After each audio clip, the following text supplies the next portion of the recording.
Be cool, be kind, be classy. The cupcakes are sweet and sexy. Have fun and enjoy the journey. Just have a good attorney. No big whoop, no biggie. She lives near New York City. Not just a YouTube show. When you know, you better grab a straw. Learn about the law. It's cool here in the shade, sipping motions of lemonade. Cool heads will prevail, kindness will never fail. Be classy and vastly wise. Oh, Melanie Little is going live. Oh no, where is Melanie? Follow the island's melody. There's a concert within reach. No surprise, she's at Jones Beach. She heard some music far away. Captain Jack Stack Harbor Bay. He sings and his piano plays. Not all sounds are waterways. Speaking Yiddish and Latin, it's not just for Manhattan. It's for Goethe and Michegas. Ridiculous that insanus. Oy vey, Marcus. Proceed, that's for schmucks. Be cool, be kind, be classy. My cupcakes are sweet and sassy. Not just a YouTube show. When you know. Cool heads will prevail. Kindness will never fail. Be classy and vastly wise. Melanie Little is going live.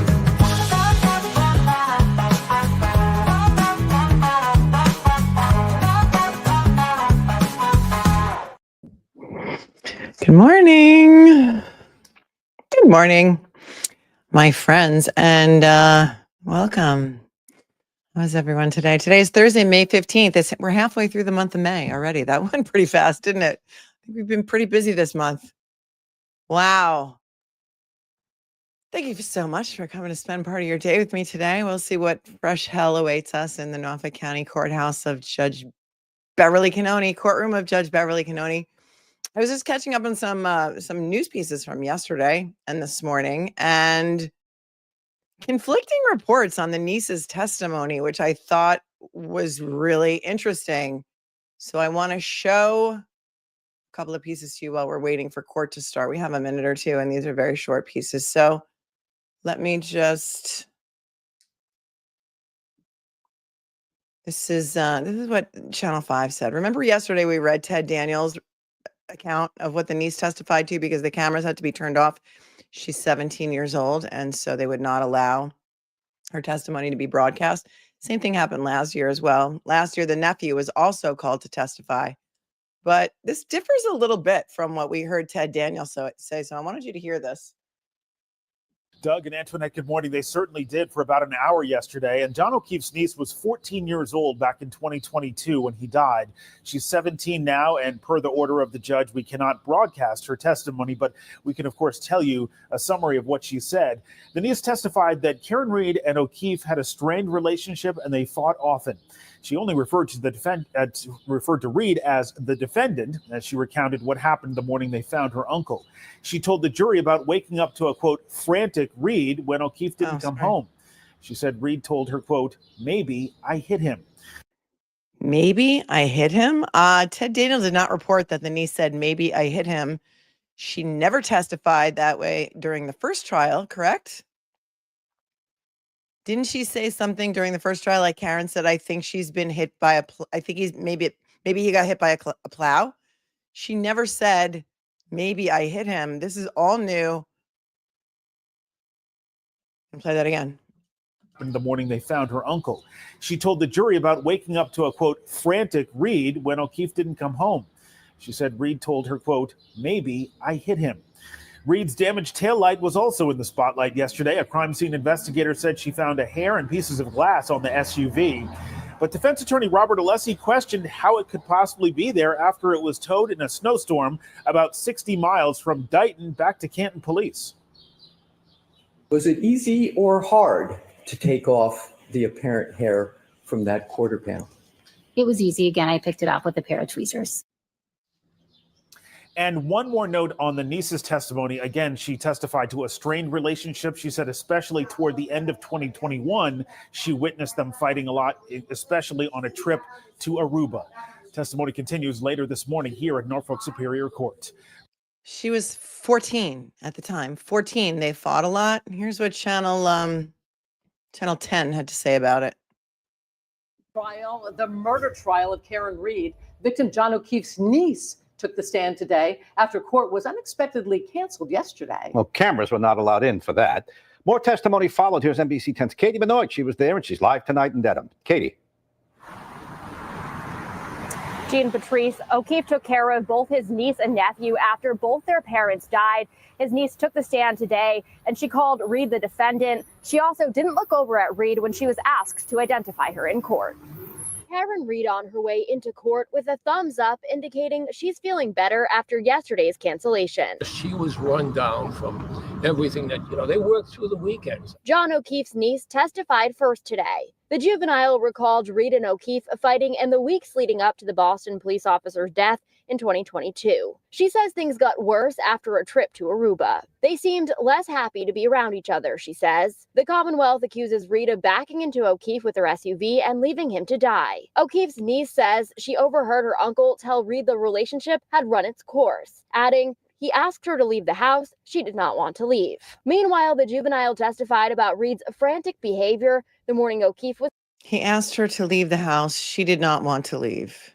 They fought a lot. When you're 14, anybody fighting one time is a lot, right? I don't know. This is so wrong to put her on the stand. She was 14 then. She's 17 now. It's insane. Let it keep going.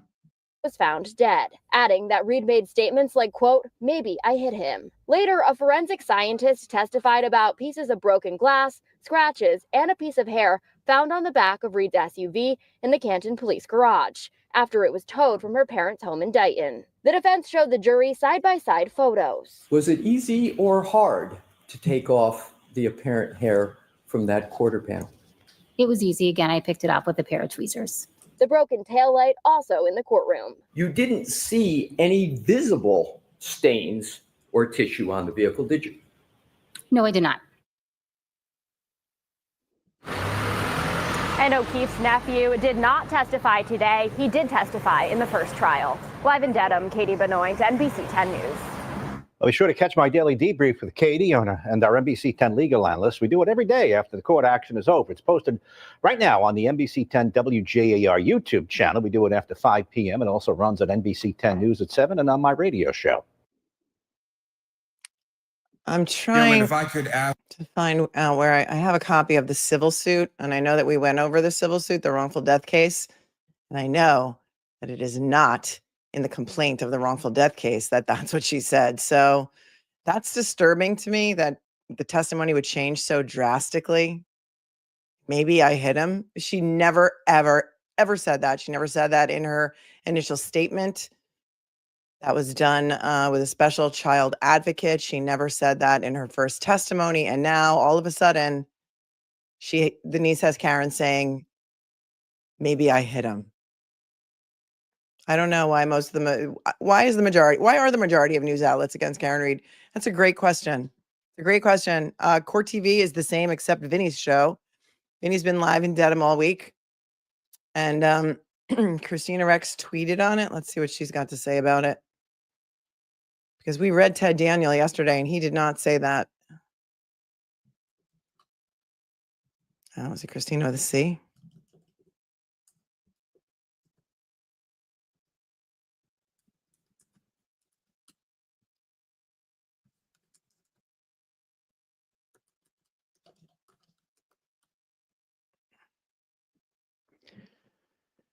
Let's see what she had to say about it. Everyone was also going wild about the canceled day due to illness. It happens all the time. Why was it such a big deal? Why was everybody making such a big deal about it on the news as if that was so unusual?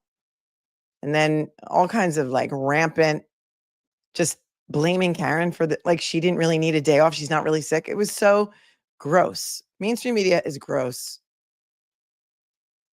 Let's see what Christina Rex had to say about it.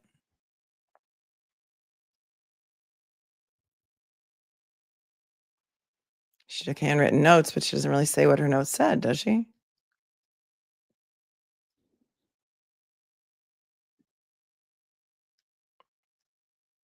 Let's see, there's a short news piece about it. So she's a high school junior. She was around 14 years old. That's great reporting. Around 14 years old when John O'Keefe died. She has a younger brother who testified during the first trial but did not testify during the retrial. O'Keefe's niece is his sister Kristen's daughter. Kristen died of a brain tumor in 2013, and her husband died shortly after of a heart attack. John O'Keefe then became the legal guardian for his niece and nephew and moved in with them in Canton. No cameras, laptops, or phones were allowed in the courtroom during her testimony. WBZ's Christina Rex was in the courtroom and took these handwritten notes. See what she's got to say. The niece testifies on her relationship with Karen. Let me just pull this up for you.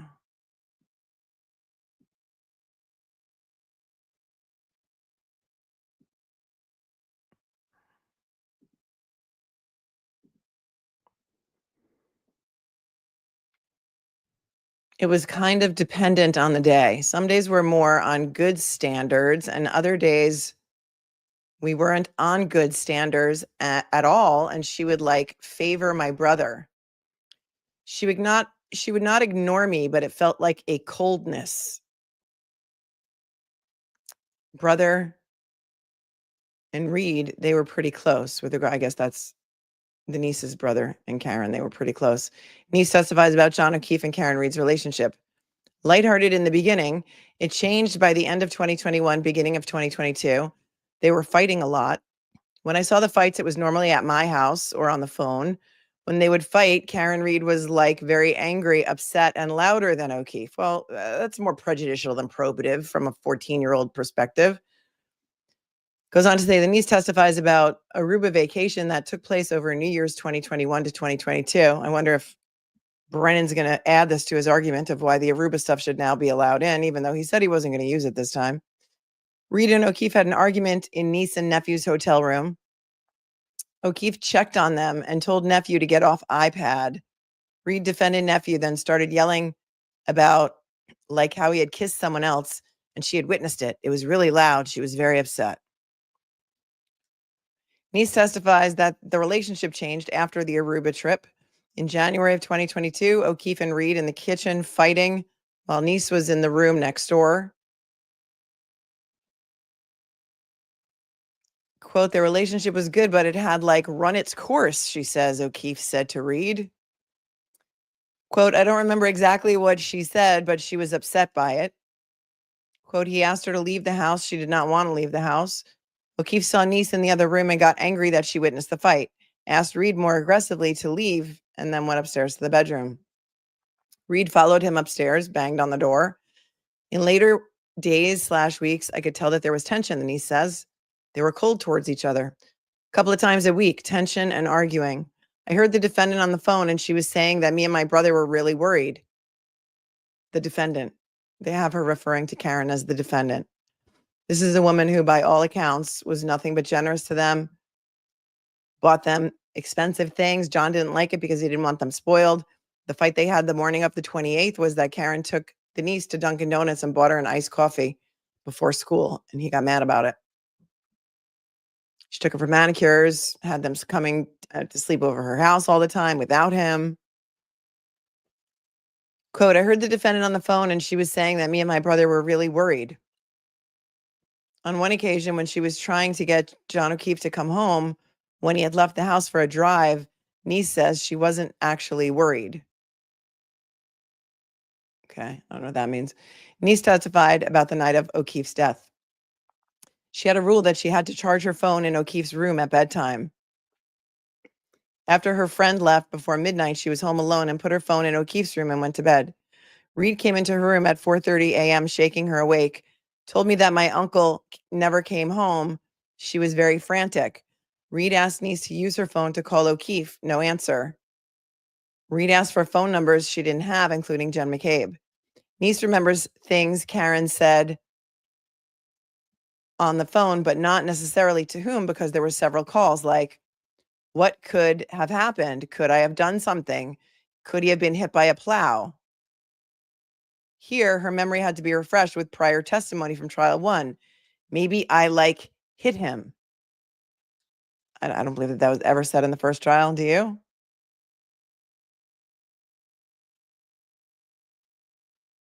If you hear me cutting out, it's not me, it's you. Refresh your browser, please. Reed came back to, Niece said she had never seen Reed like this. Reed came back to the house with Jen McCabe and Carrie Roberts. Jen checked on the niece and was level-headed. Karen did not interact with niece. At this point, niece was very nervous, she says. Karen Reed came back later that morning after the hospital with her dad and brother. She said to me and my grandfather that she felt like she was living in a nightmare. Cross-examination question by David Yannetti. Niece testifies more about the nature of her relationship with Karen Reed. Yannetti asks, when Karen spent all this time with you, what happened there? You didn't call her the defendant, right? No, the niece says. You called her Karen. Yes. Things Karen would do with niece. Nails done once a month. Hair done at salon. Reed attended basketball games? Possibly, but so did my uncle. Softball, soccer, yes. Helped straighten niece's hair maybe once a week. Planned birthdays, rather. 2020 scavenger hunt, yes. You would stay with Karen at her house in Mansfield, yes. Yannetti questions niece on Aruba incident. Reed took the kids for an Italian dinner and ice cream. Niece doesn't remember. O'Keefe was in the room with you the whole night with Karen and nephew, Yannetti asks. She doesn't remember. She just remembers after their fight that he fell asleep in the niece's bed for a few hours. Is your testimony that JJ rang in the new year? Asleep? Yannetti asks. Niece doesn't remember. I had just gotten dumped by my 8th grade boyfriend, so it was a bit of a crisis. Chuckles heard throughout the courtroom. Niece testifies about the relationship after Aruba.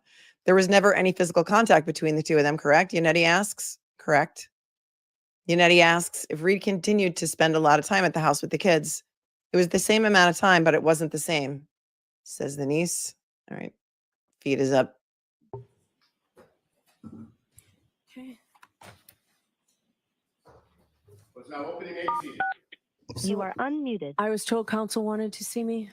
She opens the same way every day. I was told counsel wanted to see me.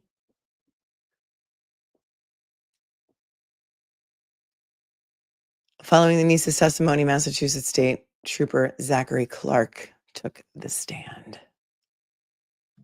And that's where those notes end by Christina Rex. She is with CBS in Boston.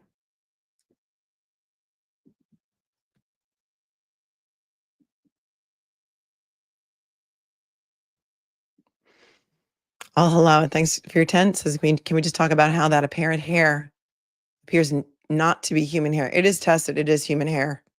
And it does match John O'Keefe. So that's what we're going to find out. We found that out last time. Looks coarse, like, I don't know, maybe an apparent dog, perhaps. Initially, there had been some speculation that it was perhaps from a snow brush, but it is eventually matched to John O'Keefe's hair, which doesn't matter. He lived around that car. He was in that car every single day, probably. Thanks on top for your super sticker. Big Haas, Snark Tank Bodyguard. Good morning, beautiful people. Remember, talk a ton of ish with respect. Just be crafty about it before you do. Please smash the like button for Mel. Thank you. Thank you very much. Yes, that's correct. Says seeing rumors that ARCCA could be today. No, they would not be called on the prosecution's case in chief. So I'm not sure where that rumor is coming from, but that would never happen. So I can put that one to rest right now. We're still in the prosecution's case in chief. Boston D's, I quickly looked and didn't see Chris Isaac's Wicked Game on the playlist. I think it fits. Thank you. Thank you for making this a little bit less crazy. Well, I do what I can.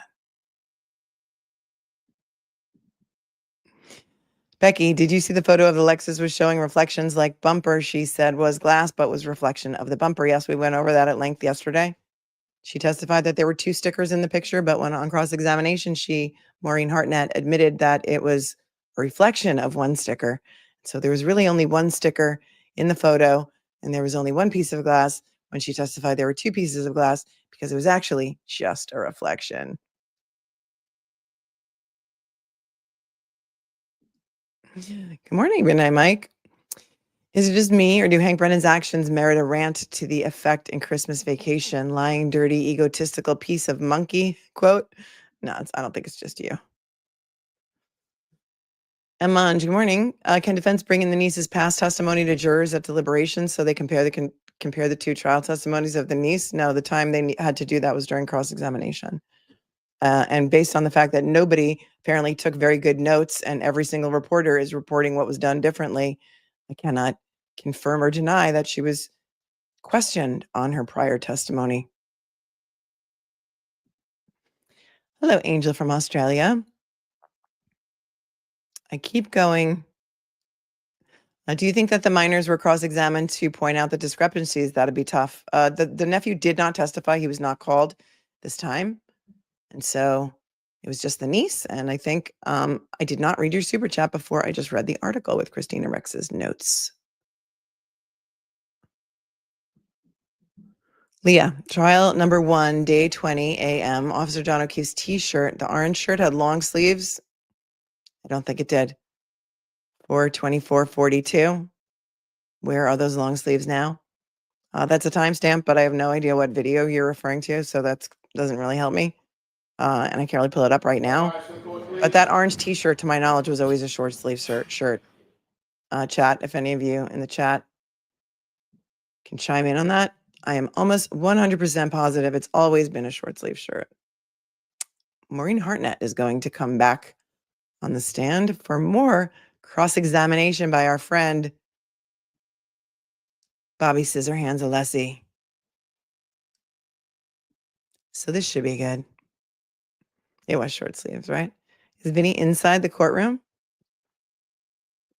He's been in denim all week. It was short sleeve, yes. Yes, it was.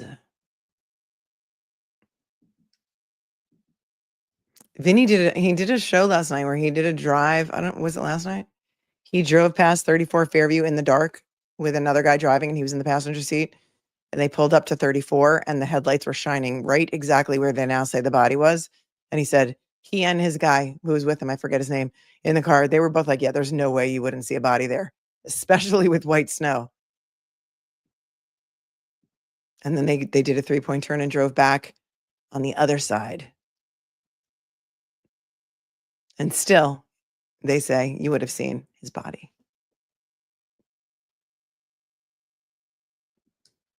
I don't know, Chloe Albert's Revenge, why you still can't chat. You said yesterday you unsubscribed yourself. Today's on a 24-hour hold. So if you subscribed back yesterday, I don't know what to tell you. I'm protecting my chat. I'm protecting my mods. And this is a hard enough job when there's more than 20,000 people in the chat on the daily, who many of whom can't behave themselves and, just be classy. So if you unsubscribed yourself and subscribed yourself 24 hours ago, you should be good to go. Chloe Albert's Revenge says, anyway, those last few answers were coached. She's caught cross-examination. Or she may have just been brainwashed by some people who wanted her to testify in such a way that the jury may believe her. And that is always, exactly what I went 3 flights up my says, sounds like the niece has been brainwashed. Good morning, Michelle. Thank you for your super chat. Thank you, Donna, for your super sticker. So we're starting off with Maureen Hartnett, and I believe that he will take a while with her. He's not quite done with her yet. Everybody hit the thumbs up when you come in. It's like wiping your feet on the mat. And Cesar Sanchez says, giving Alessi 24 hours to finish cross-examination seems wild. Yeah. Yep. It's hard. I mean, it's good. It's good for him. It's going to be hard for her.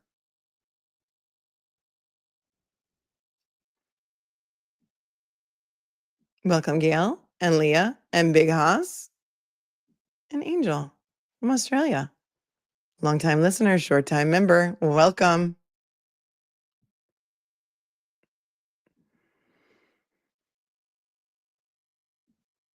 Yeah, prayers up for the Reed family. I can't imagine sitting in a courthouse in this stage of life. Yeah, for the second time. For the second time, right? This has been going on for almost 3.5 years.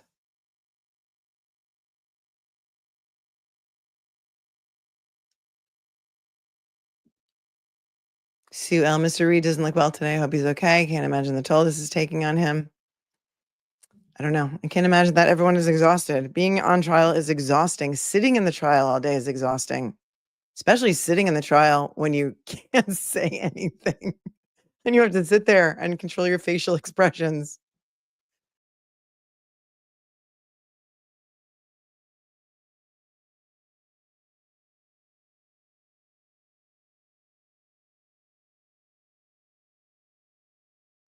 Well, that didn't take long. Where's Melanie Little's left swipe in StreamYard? They really need to fix their platform. Something happened yesterday and Emily Baker's channel was like taken off the air. Everyone was freaking out and it was like some kind of glitch in the matrix or something. Everything disappeared. Her channel disappeared. All her content disappeared, but she got it straightened out. So YouTube has been acting wonky and StreamYard is always acting wonky. So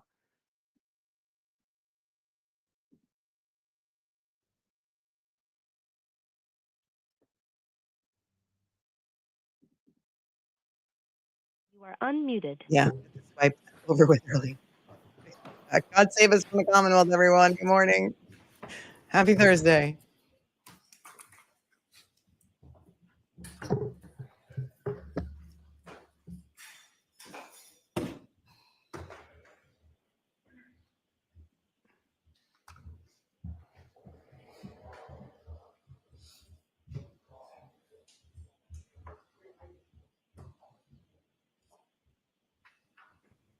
Yay. All persons have any business before the Honorable Beverly Cannoni, Justice of the Norfolk Superior Court, before the County of Norfolk.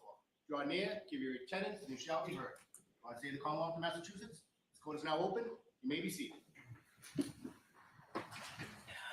Good morning again, counsel. Good morning again, Ms. Reed. Good morning again, Ms. Reed. Good morning, jurors. We thank you for your patience. Once again, we worked out something here this morning rather than having you watch us over I think the sound is better at Long Crime. Just let me know if this is better. a time bar. So we appreciate your patience. I do have to ask you those questions. Were you able to follow the instructions and refrain from discussing this case with anyone since we left yesterday? Everyone said yes or nodded affirmatively. Were you also able to follow the instructions and refrain from doing any independent research or investigation into this case? Everyone said yes or nodded affirmatively. Did anyone happen to see, hear, or read anything about this case since we left yesterday? Everyone said no or shook their heads. Thank you. May we have Ms. Hartnett, please?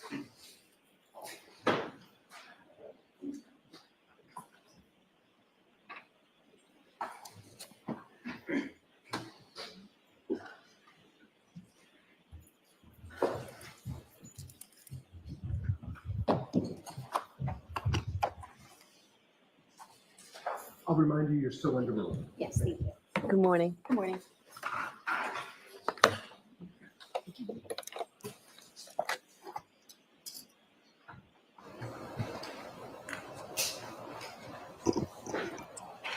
Go right ahead, Mr. Alessi. Thank you, Your Honor. Good morning, Ms. Hartnett, and welcome back this morning. Good morning. Your Honor, if I could please have Exhibit 145 that is in evidence Okay. Published. Yes. Mr. Wolk.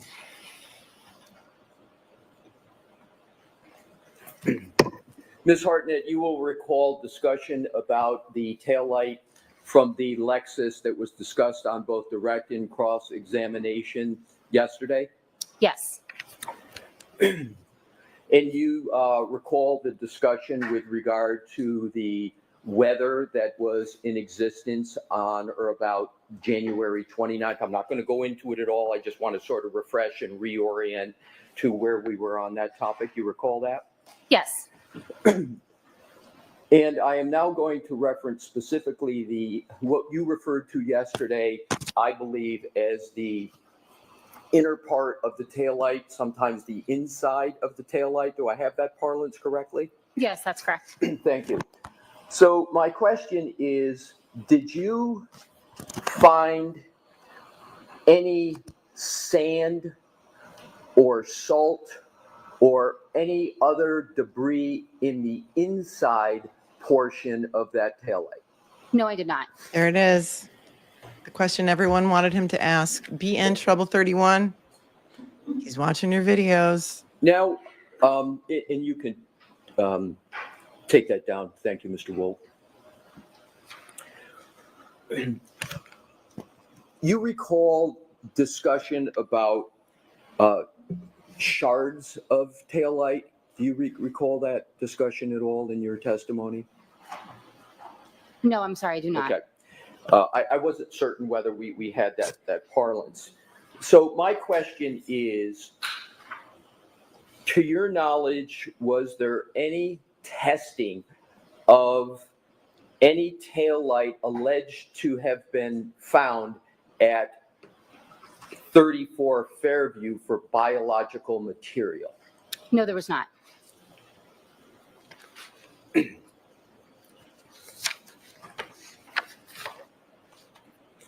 And could you just please state what your definition is, inclusion, when you refer to biological material? Those items were not processed in the criminalistics unit for any type of biological, meaning they would not tested for blood, semen, saliva, or a skin cell collection. I'm sorry, I missed the last part that you... Or a skin cell collection.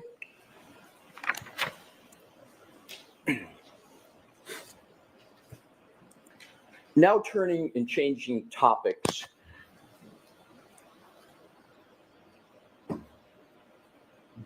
There was a T-shirt and a hoodie of the decedent. Do you recall that? Yes, I do. And are you okay with my parlance of T-shirt, the yellow or orange T-shirt on the one hand, and then the gray hoodie sweatshirt? Is that an acceptable parlance for you? Yes. So with regard to those two items, if I could, Your Honor, have published what is already in evidence, Exhibit 151 and 150, and Mr. Wolk, if we could please put those side by side.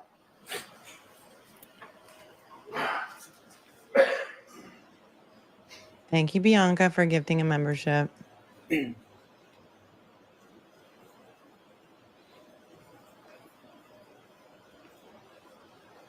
Alrighty, so is it correct that what's on the left is the right sleeve of what we refer to as the hoodie, and on the right is the, what color would you like to call that T-shirt? Orange, please. All right, so the orange T-shirt. Is that what we're looking at up on the screen? Yes, so it's the right sleeve of the gray hoodie and the back of the orange T-shirt. Thank you. Am I correct that you included a handwritten note on your report that you found, quote, debris from each of these two items, or from these two items collectively? I don't handwrite notes on my report, so I'm just confused about where you're asking that. Okay, I'll ask a different question. Hopefully it will be clear. Did you find debris on on either of those two items of clothing?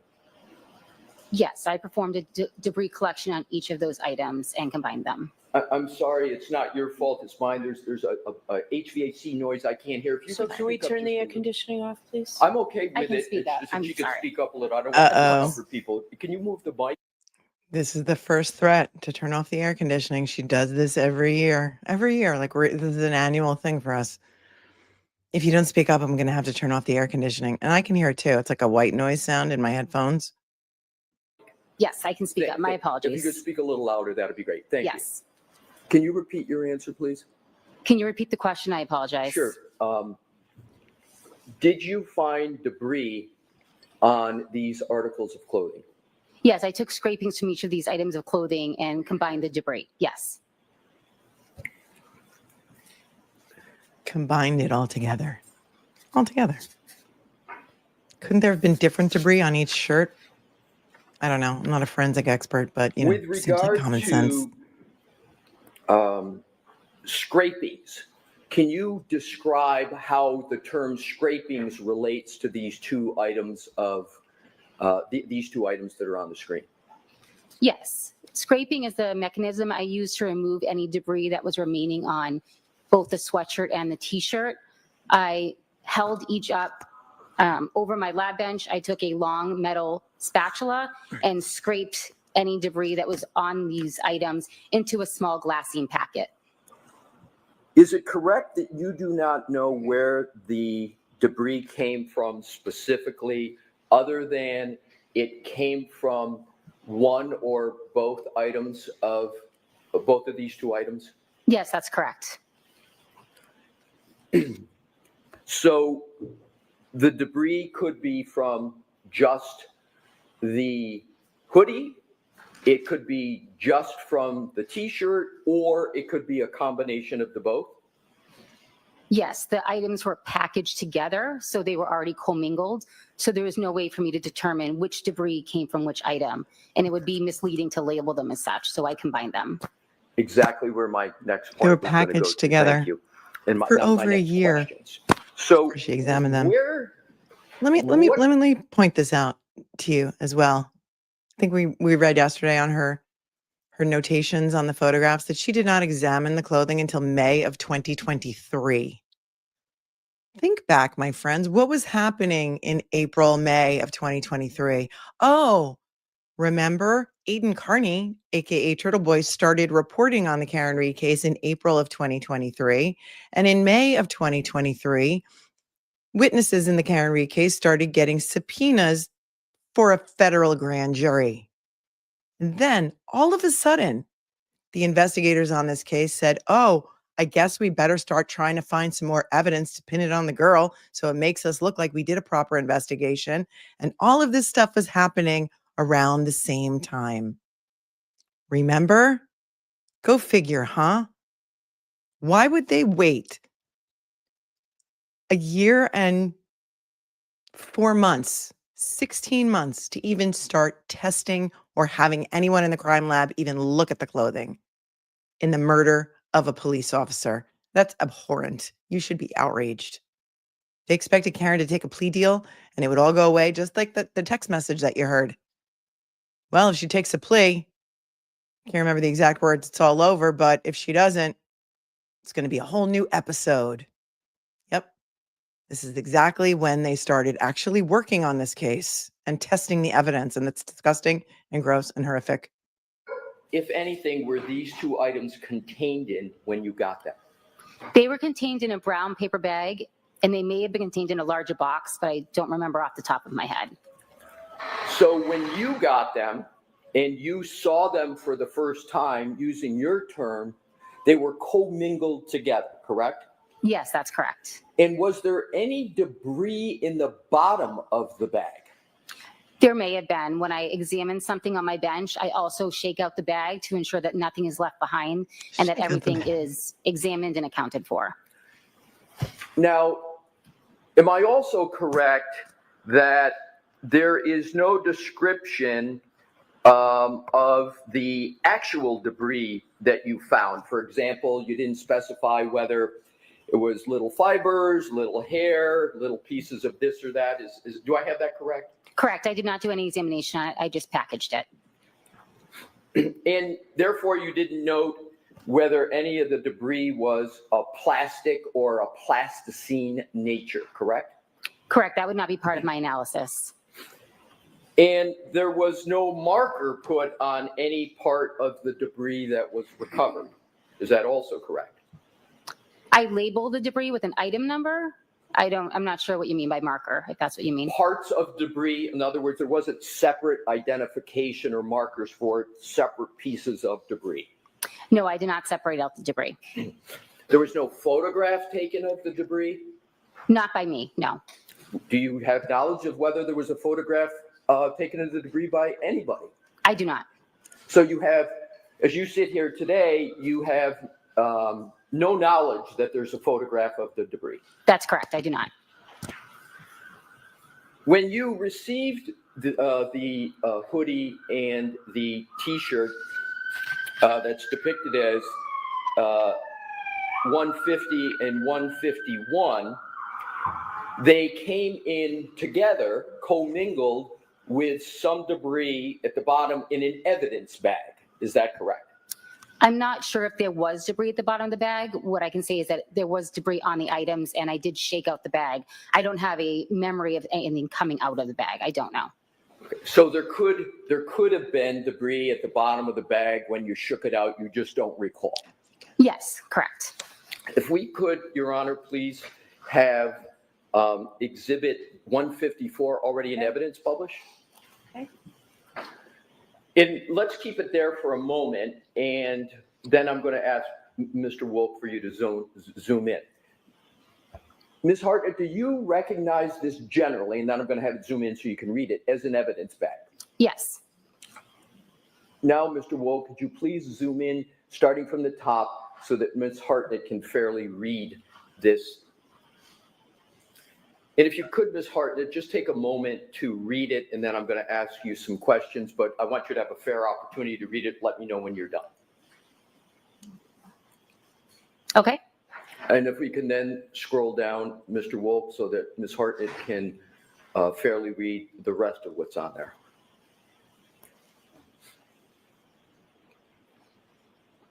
Okay. Thank you. Now, Mr. Wolk, if you could just leave it where it is now. With Your Honor's permission, I don't see a need to keep the lights off, can have that on, but if Ms. Hartnett needs it, Please. you'll just let us know. So is this the evidence bag that the T-shirt and the hoodie were in when you received those items? To the best of my recollection, yes.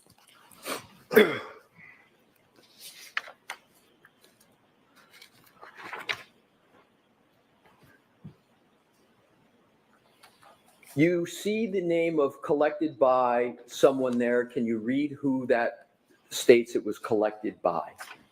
Yes. And state what that is. It says TPR Proctor. And are you able to conclude what the TPR stands for? Generally, we use that to abbreviate trooper. Right. So that is former Trooper Proctor that it says collected by, correct? That is what's written on the bag, yes. And the date of the collection, if we can just, Mr. Wolk, just focus in on that. Thank you. The date of the collection is January 29th, 2022, correct? Yes, that's correct.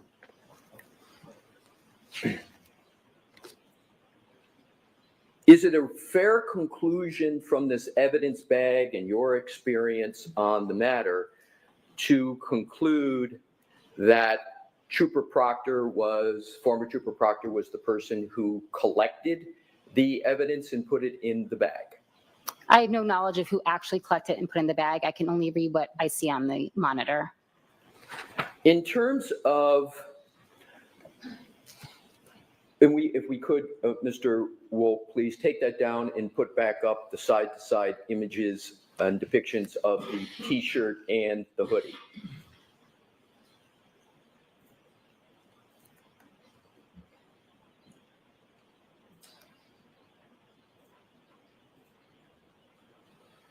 We're in the Do land of you the lost, know so chaka is appropriate, right? The journey, if you will, of those two items before you received them?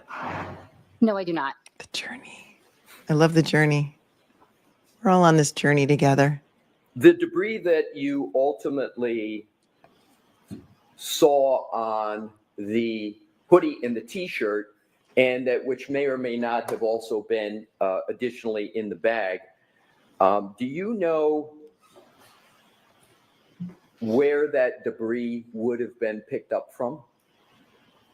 No, I don't know the source of the debris. And you were not provided with information as to the potential source of that debris, correct? No.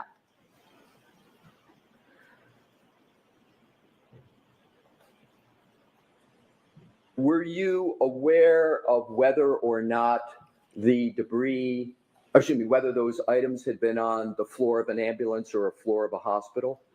No, I did not have any information like that.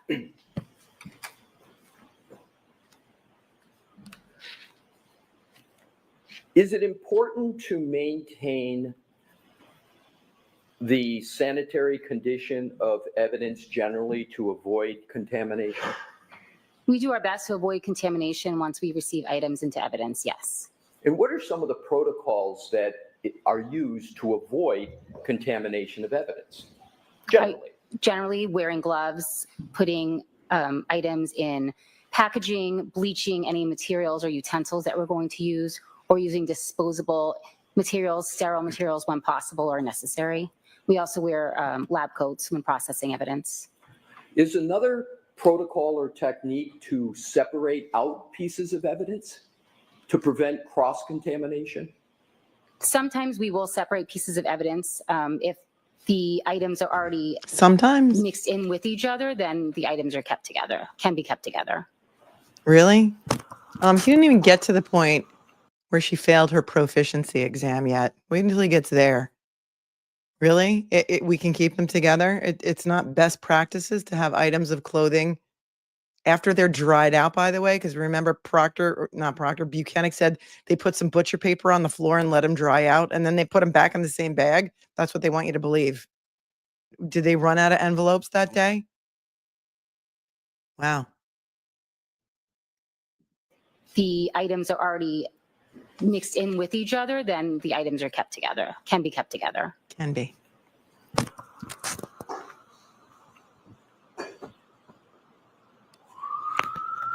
Do you know the chain of custody of Dedham Fire Department in the house? Everyone should donate money to the Dedham Fire Department. Do you know $5. the chain of custody of either the hoodie or the t-shirt? I only have record of the chain of custody from when it was delivered to the lab. So before any delivery to the lab, you do not have knowledge of the chain of custody of either of those two items? No, I just know which detective unit dropped the items off. And which detective unit was that? Norfolk Detective Unit. What I would like to now do is to, we can now take that down. Thank you, Mr. Wolf. I want to sort of speciate, if you will, separate out the evidence that you have talked about so far so that it's clear what you submitted and what may have been submitted by others to the lab. Do you understand that concept generally? Yes. Thank you. So what I'm going to do is to give categories, and if you would be kind enough to say, I submitted it by some other person, that would be helpful. Any items that were collected from the vehicle, who submitted those to the lab or brought them to the lab? I did. The swabs from the red Solo cups. I submitted the swabs. The drinking glass that you were presented with at Canton PD. I submitted that item. The two clothing items that we just saw on the screen, the hoodie and the t-shirt. Those were submitted by the Norfolk Detective Unit.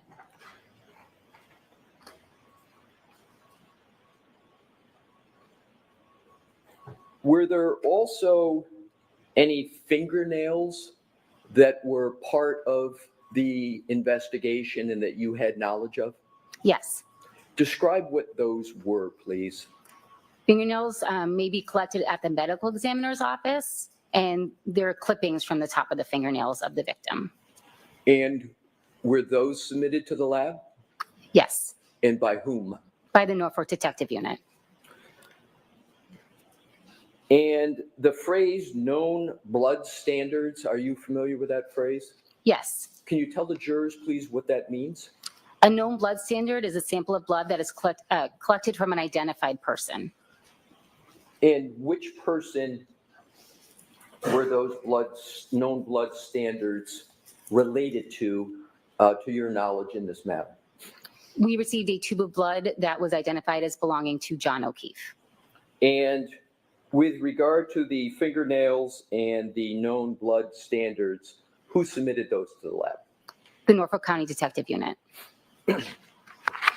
So am I correct to conclude that for those items that you submitted to the lab, you knew sort of their journey, if you will, but that those items that were submitted by you, I think you referred to as Norfolk County, was that your parlance? Yes, correct. You don't have knowledge about those other than that they were submitted by them? Prior to them arriving at the lab, correct. I have no knowledge of what occurred, where they were stored or anything like that before that. Many things could have occurred. Nobody knows. It's a mystery. It's the magical mystery sallyport. And no knowledge of those items not submitted by you would include no knowledge of the chain of custody of those items, correct? No knowledge prior to them being received into the lab. That is correct. Your Honor, if I may have a moment, please. It'd probably be 30 to 45 seconds. Thank you. Okay, we are scooching behind from the sirens are absolutely inside the buffer zone. The courthouse is in very close proximity to the fire department, Dedham Fire Department, and maybe another. Suze, if you're here, maybe one of you knows. And I've been advised by people who know people who know people who know people maybe that the Dedham Fire Department is very pro Karen Reed, and they do put their sirens on as a show of support because there are definitely not that many fires in Norfolk County every single day.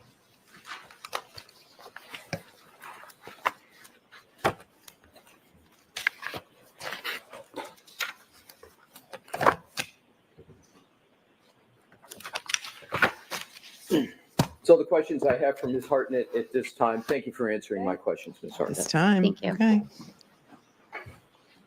Thank you, Lady Dutch. Any redirect? Yes. Canada is watching.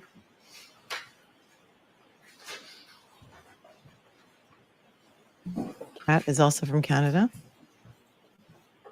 Thank you, Kat.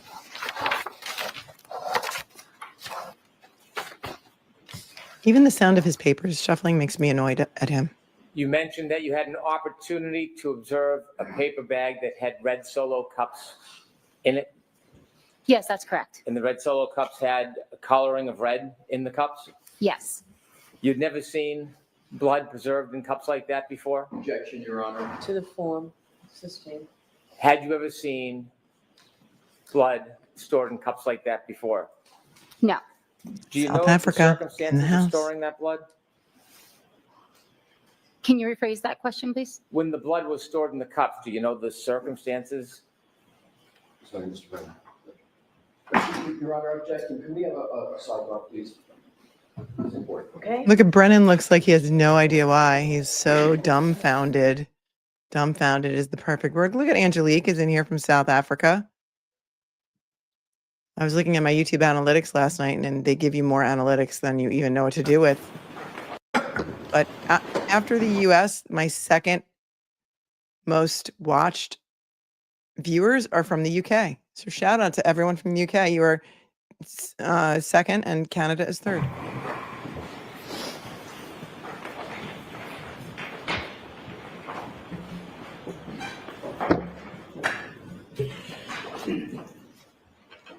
The coloring in those cups, do you know firsthand what that comprised of, what the item was?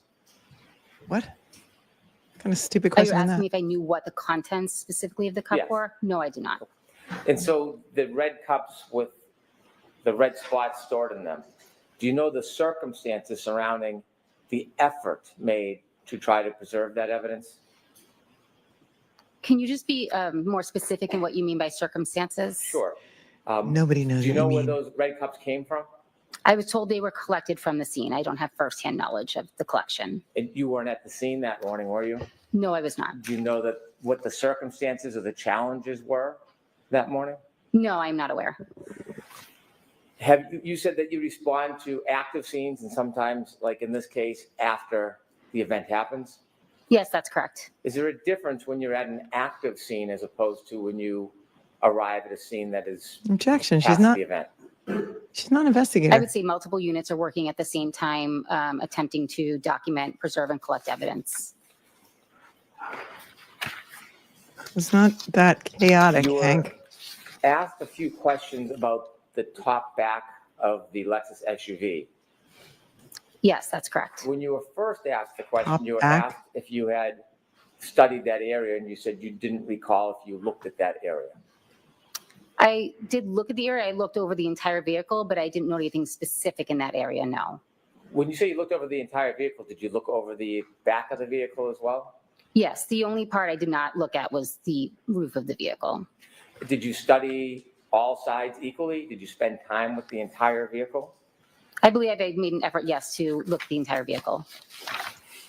When you studied the back of the vehicle, not the right side or left side, the back, middle, did you find any hair? I did not note any hair, no. Did you find any scratches? The only scratches I noted were ones that I had spoken of previously on the right. When you looked at the left side of that Lexus, did you find any dents or scratches? Nothing that I noted, no. Did you find any hair on that side of the car? Not that I noted, no. Did you find any dents, scratches, or hair anywhere but on other than the right side quarter of that Lexus? I did not note any. I also did not examine the interior of the vehicle. You said that you removed the hair. What do you do after you remove the hair? The hair is placed into a small glassine envelope, then placed into a larger manila envelope, and then I signed and sealed it, gave it the appropriate case number and item number, and then secured it in our storage room. Can that hair be further tested? Yes. Is that something you would do or a different person? I don't perform testing on the hair. I performed a microscopic examination of it, and then additional testing can be performed by a different unit. Let me ask you some questions about where you found the hair. You saw the two different angle pictures yesterday that you described? Yes, I saw 2 pictures of that hair yesterday. You were also shown some video where the car had snow and ice on it. Is water a conduit? Does water... Is water a conduit? Ever act as an adhesive? Objection, Your Honor. Yeah. Oh, that's great. What is that? What just happened? This is the video. Can we stop that, please? What? Wait a second. Did that just jump over Can you see to... that? Hold on a second. Okay, so look at her face. First of all, she's like, is water a conduit? I have no idea what you're asking me. Are we living inside the inside out, upside down of Norfolk County, Massachusetts? Yeah, we are. We absolutely are. It's the land of the lost. We had Chaka up there. He's our mascot. We also have some new emojis like, how dare you? All of a sudden, the camera was focused on that wacky video. It just jumped to it. It's weird. Hold on. We're tripping. We are all tripping on the same thing. Water ever act as an adhesive? Objection, Your Honor. We're in the Matrix. It's glitching. Yeah, that video wasn't doctored, proctored, or altered at all. Can we stop that, please? And can you see that's 5:51:54 p.m. on 1/29/22? Can any? Yes. Can anybody tell what that even is? Vehicle, it didn't have that snow on the right back near that taillight, did it? Objection, Your Honor. Ask you differently, Mr. Brennan. When you saw this vehicle for the first time, did it have that snow packed into the back right of the car? No, to the best of my recollection, there was no snow on the vehicle when I saw it. And the hair where you found it, you see the red back taillight, the piece of red that's showing? I do see that, yes. In reference or relative... I mean, it certainly looks like a much bigger piece of red taillight than we were able to see when they... Look how big that red piece of taillight is. Is this before they damaged the taillight? Look at all the snow on the back window. Unbelievable. It's unbelievable. This is the best evidence, really? This is the best evidence you have? It's completely blown out. It's completely pixelated. Things are morphing. To that red, was the hair to the right, left, below? I don't recall at this time. Okay. Do you see the ice or snow on the right side quarter panel of that Lexus? Yeah, see all the snow on the right I side quarter panel? don't see it on the quarter panel. I'm not sure what you're speaking of. If we could move that video forward, please, to 702. I mean, is the jury laughing at this?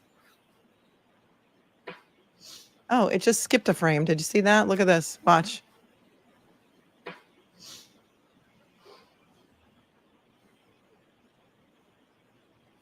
And then to 749, please. Yeah, again, like the TV in the middle of the night. Remember how it used to have those bars and it would, when TV went off for the night back in the day, Stop. Gen Xers? Oh, and look, a Go forward person, just a little bit, please. person just appeared. Hold on, watch. He didn't expect that person to just appear like a ghost. Watch him between the two vehicles. Karen's car and the antique police car. Watch the person just appear. Stop. Oop. He was Go there and then he forward was just a little gone. bit, please. Stop. Did everyone see that? This, Hold on. We're going to watch that again because he's going to totally blow by it and ignore it as if it didn't happen. But we have the ability to rewind. Watch. Watch that person pop into frame and then just immediately disappear. It's a ghost. The sallyport is now haunted. Just a little bit, please. Stop. Okay. There's still a little bit. Hold on. I want to see if I can freeze frame on the person. Stop. Oh, it's a person with a beanie on. Watch. I don't even know if I'll be able to stop quickly enough. Richie, Stop. you working on this? Ah, I can't do it. I can't stop closely enough. I just there and gone. Go forward just a little bit, please. Stop. That's some incredible. There's still remnants. People were pointing out these are allegedly motion activated cameras, and that's why sometimes they record and sometimes they don't. And I said, well, maybe there was a person lurking somewhere in the video. You just saw him. You just saw the man with the beanie on in between the two cars and then disappear. And why is there? Oh, there's a hand truck here to hold the caution tape. Excellent. Excellent. Well done. Idiots. Did you think you weren't going to get caught? Did you forget to cut out that one frame where the man appears in the beanie? I'm watching this again. Stop. Go forward just a little bit, please. I hope they saw it. I hope the defense team picked up on that. There's still remnants of snow. Did it look like that when you first Oh saw yeah, it? you're right. We have the ability to go in slow motion. You're right. Let's do that. We're gonna have a lot of breaks, so we're gonna have a lot of time to catch up. So let's let's watch this on quarter speed, and we'll freeze on the person and see if we can figure out who it is. Go forward just a little bit, please. Stop.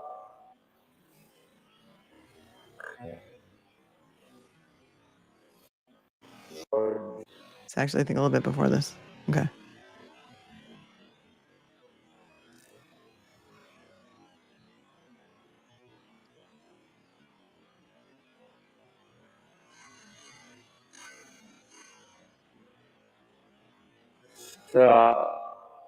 There he is.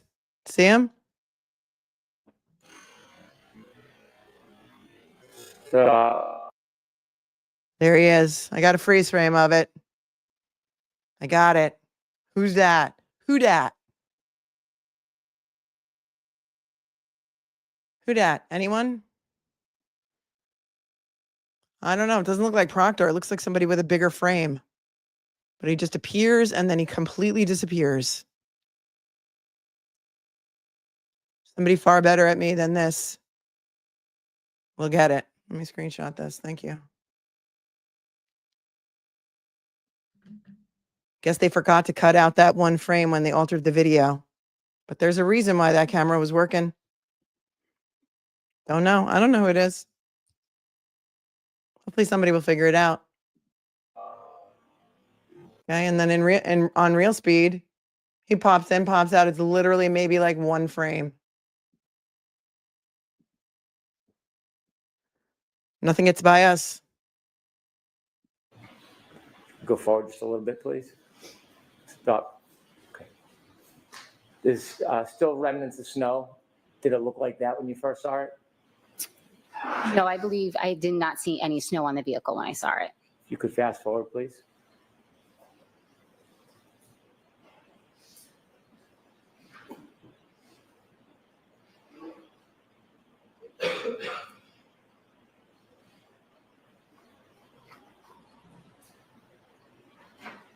Thank you. You can take that down. Thank you. Wow. You were asked if you had any information about when damage occurred, Yes, that's correct. and you offered us you don't have no idea, right? Objection, Your Honor. I'll allow that. No, I do not know when the damage. What? Damage occurred. Trans- If you had any information about when damage occurred, Yes, that's correct. and you offered us you don't have no idea, right? Objection, Your Honor. I'll allow that. No, I do not know when the damage occurred. You were asked whether or not damage existed on that car prior to that day, prior to January 29th, 2022. You remember that question? Yes. Did you know there are ring videos of that car from January 28th, 2022? No. Oh, she doesn't know about the ring video from January 28th? You mean the morning of the I want to show you some 29th? photos and ask you a few questions. If we could have 147C, please. Yeah, he leads as much as he wants. There's no problem with him If you leading. could close up. His own witness. Someone Do you asked if remember it what was. that's a picture of or a photograph of? Yes. What is it? That is a tear that was on the right sleeve of the gray sweatshirt. Oh, you mean a The tooth mark? threads coming from the side of that hole. Yes. Those threads, could you pull those threads and pull them out by hand if you wanted to? Can you repeat that question? If you pulled on those threads, could you pull thread from that hole if you wanted to? Objection, Your Honor. I'll allow that. That is completely I speculative. don't know. I didn't. That is, I can't even believe that he's allowed to. My head has popped off already today once. It's only 10 o'clock. If you wanted to? Objection, Your Honor. I'll allow that. I don't know. I didn't attempt to pull at them at all. It's a tooth Could you hole. examine them to see if they were woven or loose, those threads? Yes. Okay, and what were they? They were loose. The fibers had started to separate up from the shirt. Separate and weave. I don't want to say they were separated from the shirt completely. The weave was starting to separate. If we could have photograph 57.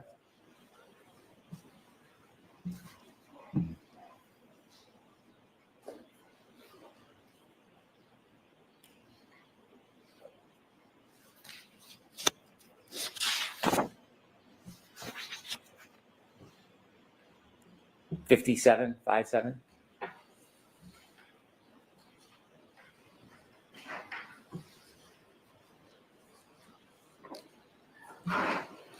Are those the red cups that you saw? Yes. And what color is the fluid inside? I noted there was red-brown stains inside. Okay. And do you see that white object, the rag or the paper towel? Objection, Your Honor. Scope. Yes, sustained. Way outside the Well, scope. You were asked about, you can take that down. You were asked about who had custody of items. You only have custody of items once you receive them, right? Yes, that's correct. If somebody had access to that rag and dipped it in those cups and then smeared it on the taillight, and you went and tested, would you potentially be able to find that red liquid on the taillight? Objection, Your Honor. It's sustained. I mean, talk about hypothetical. If strands of cloth were pulled from those clothing and placed in the taillight area, would you know when they were placed? Objection, Your Honor. Sustained. When you get to a scene and you examine it, Look how she's swinging in her chair, nonchalant. Not a care in the world. The judge, like, there's a woman sitting there facing life in prison on trumped up charges and no charges because John O'Keefe wasn't hit by a car, and nonchalantly just swinging around in her chair.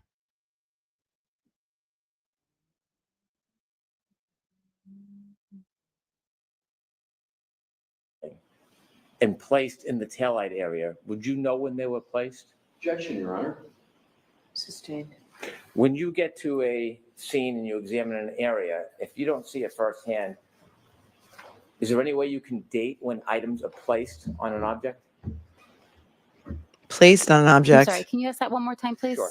When you look at an area like a taillight, if you found blood or cloth or another item in that area, would you know when it was placed in that area? Objection, Your Honor. I'll allow that. I think there are really just too many variables to say either way. At least he said placed. And if an item like blood or cloth was placed in that area, is that something you would be looking for in your examination?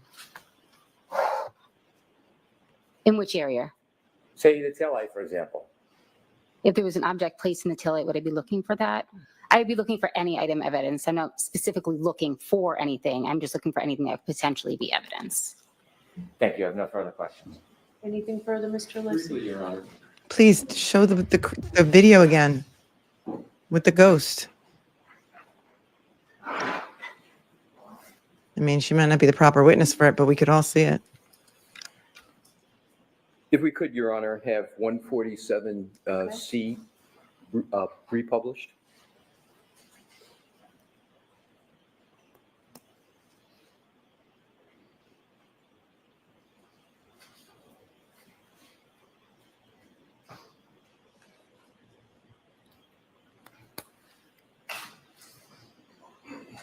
Somebody said, is this a Commonwealth witness? Yeah, it is. It seems like a defense witness. Would it be acceptable to move it along if Ms. Oh, you have it? Okay. If we could have Ms. Gilman, I have just one question, Your Honor. Thank you very much, Ms. Gilman. 147C, I believe it. Okay, I think you already had it up there. No, it's this one. Yeah, Okay. exactly. Thank you, Your Honor. Do you recall Mr. Brennan asking you just moments ago a question about this depiction? Yes. And to be clear, this is the right sleeve of the gray hoodie, correct? Yes, that's correct. You didn't perform any analysis of this area of the right hoodie, did you? I performed damage analysis on each of those tears on the sleeve. Right, but you didn't perform an analysis as to the source of that item, what it could be, correct? Can you rephrase that question, please? Sure. You didn't do any analysis of what could have caused that hole in the sweatshirt, did you? No, I did not. No further questions. Again, thank you for answering my question. Your All right, Honor. Ms. Hartnett, you are all set. I wanted to correct something from the record yesterday. I wasn't What? sure when was appropriate to do that. I'm sorry. She wants to correct something from the record yesterday. Did someone tell her to do that? He's not allowed to speak to his witnesses while they're on the stand. There's actually a court order about that, although they don't need a court order for that because it's basic rules of evidence. You're not supposed to prep your client or any of your witnesses when they're on the stand. Now she wants to correct the record from yesterday. Listen. No further questions. Again, thank you for answering my question. All Your right, Honor. Ms. Hartnett, you are all set. I wanted to correct something from the record yesterday. I wasn't sure when was appropriate to do that. Okay. Do you recall which lawyer asked you the question? Yes, Mr. Alessi asked me the question. Your Honor, are we going to proceed along with that? So why don't I see you outside? Thank you. Yeah, I think we're going to need like an offer of proof and find out what she's going to say. What we are, Chaka, come back to us. We need you. We're in the land of the lost. Chaka is our mascot.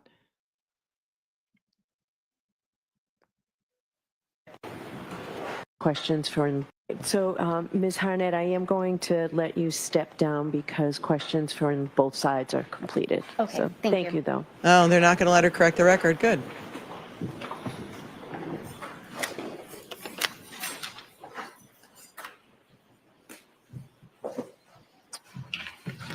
Okay, Mr. Brennan, who is your next witness? Next witness is Dr. Scordi-Bello. He's calling the medical Yeah. examiner. Yes. Thank you. He's calling the medical examiner. I thought he was not calling Dr. IRINI Scordi-BELLO.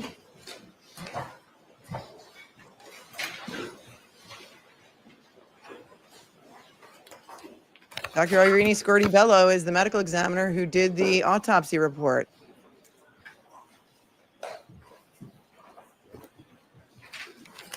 I knew he wouldn't be able to not call her. All right, so that means what's going to happen is we may have to hide some of the photos, and I'm going to keep an eye out for them because YouTube does not like the autopsy photos at all. And that's just a fact that we need to deal with.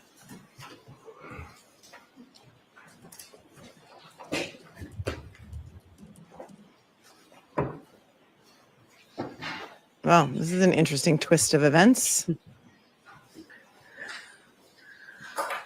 Something funny, Why don't I see Judge? counsel at sidebar, please? Something funny, Judge? Well, that is interesting, isn't it? I don't know who the pool camera is, but perhaps they won't show them. Oh, there's Vinny. There's Vinny. He's wearing a white shirt, or it looks like a gray hoodie, actually. Sitting at the high top to the left of your screen. Vinny Politan from Court TV. Is the medical examiner there? Is Dr. Scordie-Bello in the house? Sue O'Connell is there.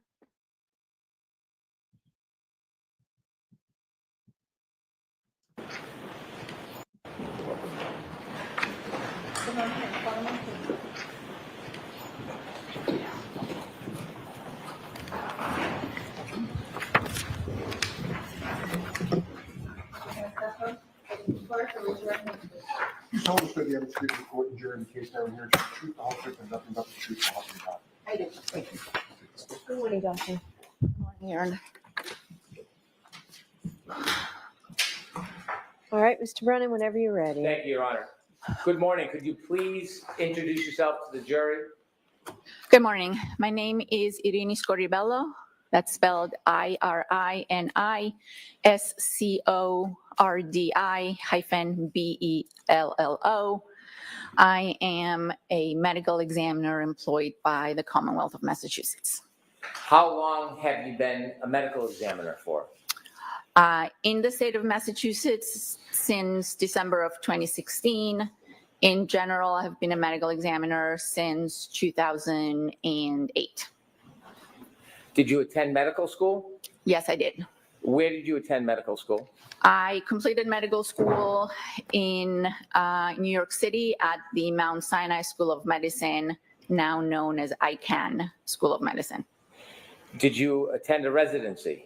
Yes, I completed my residency in anatomic pathology at the Mount Sinai Hospital. Is that what you specialized in during your residency? Yes. After your residency, did you go right to the medical examiner's office or did you work anywhere else?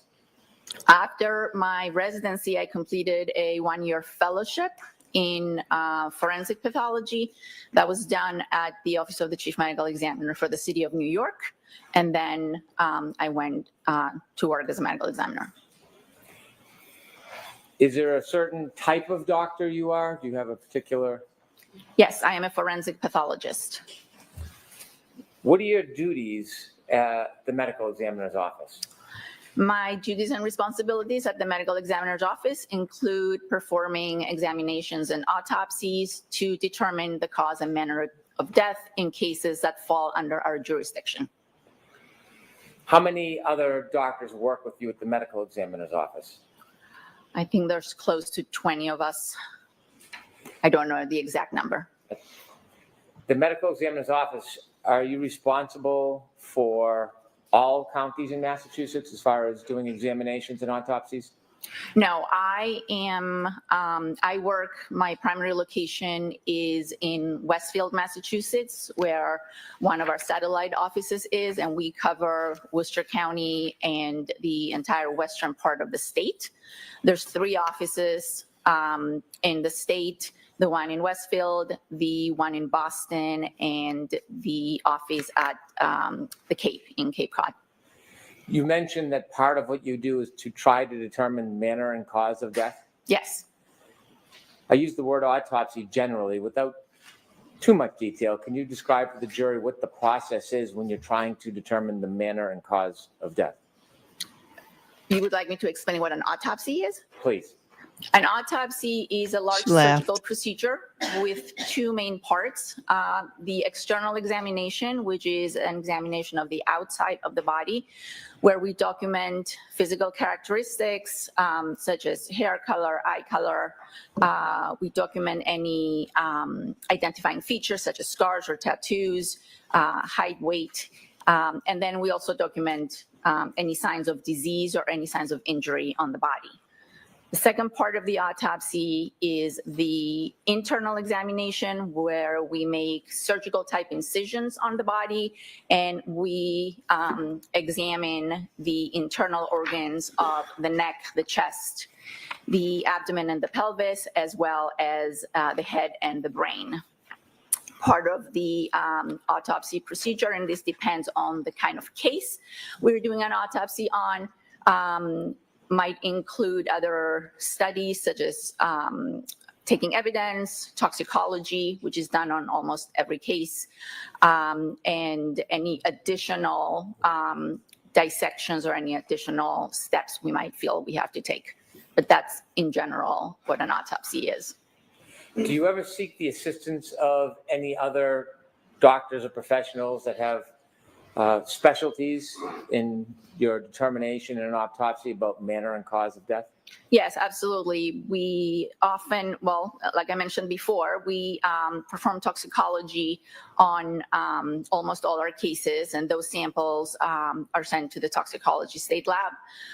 We also have a board-certified neuropathologist and cardiac pathologist in our office, and very often we will consult with them in determining cause and manner of death. Are cause of death and manner of death the same or two different things? They're two completely different things. Can you explain to us what the difference is between the two of them? Yes. Cause of death refers to the disease or the injury that initiates a sequence of events that ultimately leads to someone's death.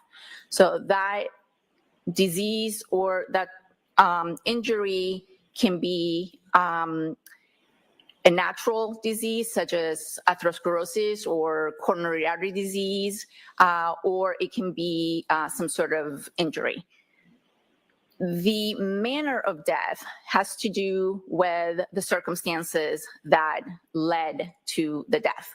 So there are 5 manners of death that we use in our practice. The most common one is actually natural. Natural means that the person's cause of death, the disease that killed them, was due to natural causes. And that would include heart disease, diabetes, cancer. All those are natural processes that take place in the body that lead to death. And so the manner of death is natural. If trauma or an injury is involved, then we have to decide then let me back up. If trauma or an injury is involved, then the manner of death is no longer natural. And therefore, it could be that the trauma was inflicted in an accidental manner, in which case the manner becomes accident. If it was inflicted by another person with the intent to cause harm, then the manner becomes a homicide. And if the trauma, and when I say trauma, I should include both physical and chemical trauma, chemical when it comes to intoxications due to drugs, etc. If the trauma was self-inflicted, then the manner of death is suicide. So we have natural, accident, homicide, suicide, and then the 5th one is what we call undetermined or could not be determined. That is when the circumstances in a case are not entirely known or clear to us, and the information that we have does not support one manner of death over another. In that case, we classify the manner of death as undetermined. When you are Pay attention to that. conducting an autopsy and making an analysis and attempting to reach a conclusion, you said when you looked at in a case, is your case and what you do different than procedure in a prosecution's case? Can you repeat the question? I'm not sure I understand. I can. When you're making your determinations about cause or manner of death, do you have any limitations? Okay, so the cause of death is something that is determined by the autopsy. That is my opinion or our office opinion as to the disease or injury that led to that person's death. So that is, I don't have any major limitations unless we're dealing with cases where, the body's decomposed and we're not able to do, all the testing necessary. But in most cases, the cause of death depends on my findings during the autopsy. The manner of death, yes, there are limitations because it's circumstance driven. And so the circumstances might not be known to us at the time of the autopsy. They might not be known to us ever. And therefore, while the cause of death is my medical opinion, the manner of death depends on information I get from other people. Are you always able to reach a conclusion on manner of death? No, that's why I said that in cases that we cannot, that manner of death is classified as undetermined. I want to now ask you about whether or not you examined John O'Keefe. Yes, I did the autopsy on Mr. O'Keefe. When you examined Mr. O'Keefe, did you work with a team or by yourself? No, we always work in a team. The team is made up of the medical examiner and a medical examiner's assistant that helps with the actual performance of the autopsy, especially when we examine the head. And then, of course, we work with the toxicology lab and in this particular case, our neuropathologist. Yeah, that's Dr. Renee Stonebridge, who's amazing. Her testimony has all the answers, but I would love for them to call the assistant, who was the assistant in the autopsy, to find out what troopers were in the autopsy. One trooper has already testified he was there. I thought Proctor was already also present during the autopsy, but he hasn't been brought up as being there yet. But we know that he did call her at least 3 times. He and Buchanan went to visit her or spoke to her at least 3 times to try and strong arm her into changing her manner of death from undetermined to homicide, and she wouldn't do it. Examiner's office, is that a pathologist? The medical examiner's office, is that a division of the Massachusetts State Police? No. Is it a division of the Norfolk County District Attorney's Office? No.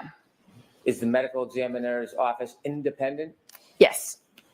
When you conduct an autopsy, are representatives of law enforcement or district attorney's office able or allowed to attend an autopsy? Yes, they're usually allowed to attend the autopsy if they wish. Is that an uncommon practice? No, it's not uncommon. It's not uncommon, actually. Would you remember when your autopsy of Mr. O'Keefe occurred? Yes, I performed the autopsy on January 31st of 2022. If you have notes, yes, I do. I think you'll be able to use them, but we'll just want to indicate that you're reading from your notes if that's the case. Thank you. So you can use your notes, doctor. Just thank you. Thank you, Your Honor. When you began the autopsy of Mr. O'Keefe, do you know who, if any, representatives from the Massachusetts State Police or the Norfolk County District Attorney's Office were present? I don't remember their names. I do believe there were 2 individuals, and every person who attends an autopsy has to sign a log, and their names would be logged in our records. 2 people. It was one of the younger troopers, refresh my recollection about who testified that he was present, and he didn't remember if it was his first autopsy. There were 2. I knew it. I knew one was Proctor. Okay, hold on. I don't remember their names. What is the role of law enforcement relative Connor to the Keefe? actual physical autopsy? Do they have any role?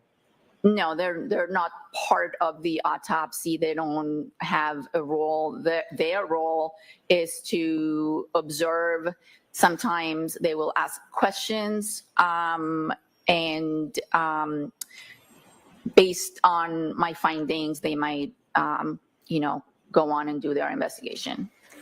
Does your office photograph things of interest, like injuries on the person that you're doing the autopsy on?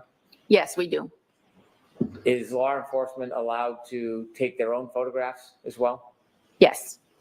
Oh. Did you in fact did not know that. memorialize your findings in this case? I did. Are there a number of different ways in which you memorialize your findings? Yes. I'm sorry. I took notes, physical notes, pen and paper. There's a report that's issued within 90 days of the completion of the autopsy, and then photographs, digital photographs. You mentioned a report is due in 90 days. Is that often referred to as an autopsy report? Yes. Why 90 days? That is the standard that is set by the National Association of Medical Examiners. We're part of NAME, and therefore we try to have a finalized report for all our cases within 90 days, because we know that families are waiting for these reports, and therefore we do our best to finish a report within 90 days. Did you in fact complete a so-called autopsy report in this case? Yes, I did. In addition to the autopsy report, well, included in the autopsy report, do you make handwritten notations about locations of injuries? Yes. And share with us, how's that done? Is there a picture or a graph? There's a diagram, a body diagram that we use to mark the location of injuries. May I approach, Your Honor? Yes.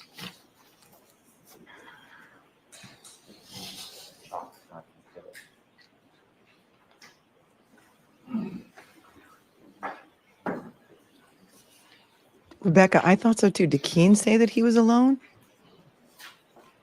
It was Keefe, actually. Connor Keefe is his name. Yeah. Keefe. Yes. Do you generally recognize what these documents are? Yes, these are my diagrams from Mr. O'Keefe's autopsy. I'm going to cover And did you very basically describe each one of them? Some of them. Yes, the first one is a body diagram. A lot of things have been whited out, but it's the diagram that I would use to make note of any injuries. The second one is a diagram of the face and the skull. I would also use this diagram to make notes as to any injuries on the face. And the third one is a diagram of the inside of the skull, what we call the base of the skull, as well as different views of the brain itself. Again, I would make notes to point out different injuries.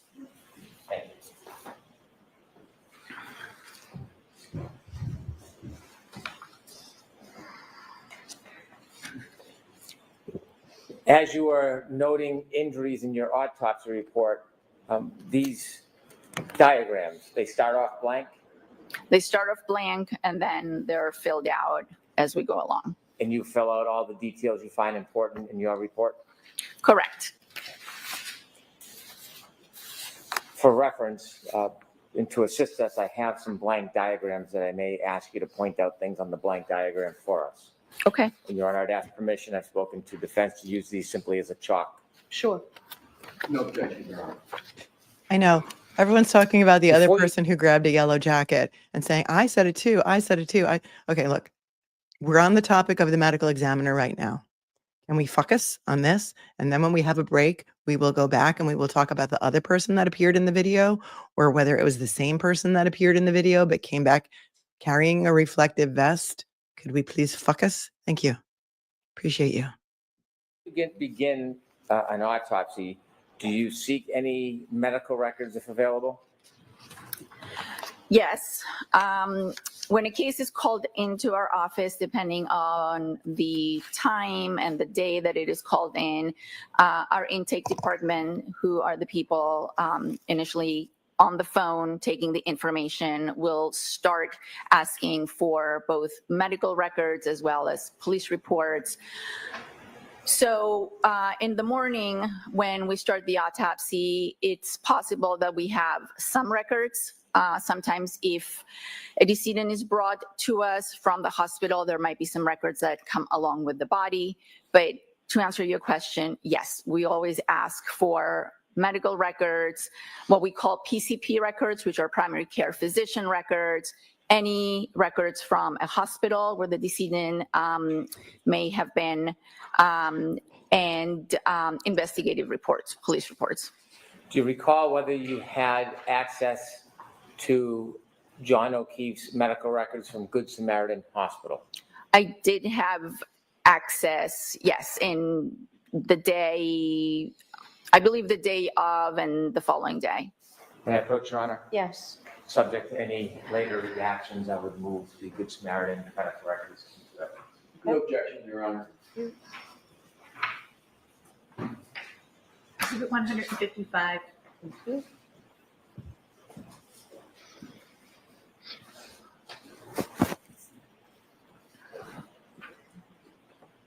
This time, I would move for identification all photos of Mr. O'Keefe's injuries at Good Samaritan Hospital for identification. Okay.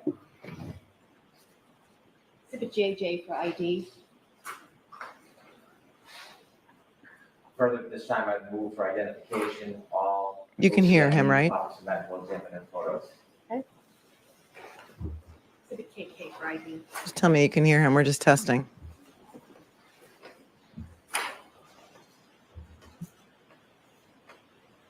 Your Honor, at this time, I'd move all CSSS autopsy photos for identification. I figured out how to do it. I just get an understanding of the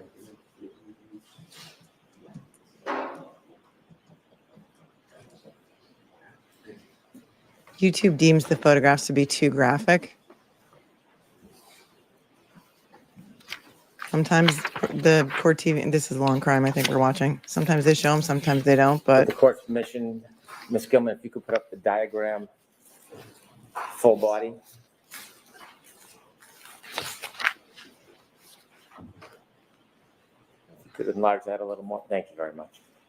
Could you explain this to us? Yes, this is the diagram that we use during every autopsy.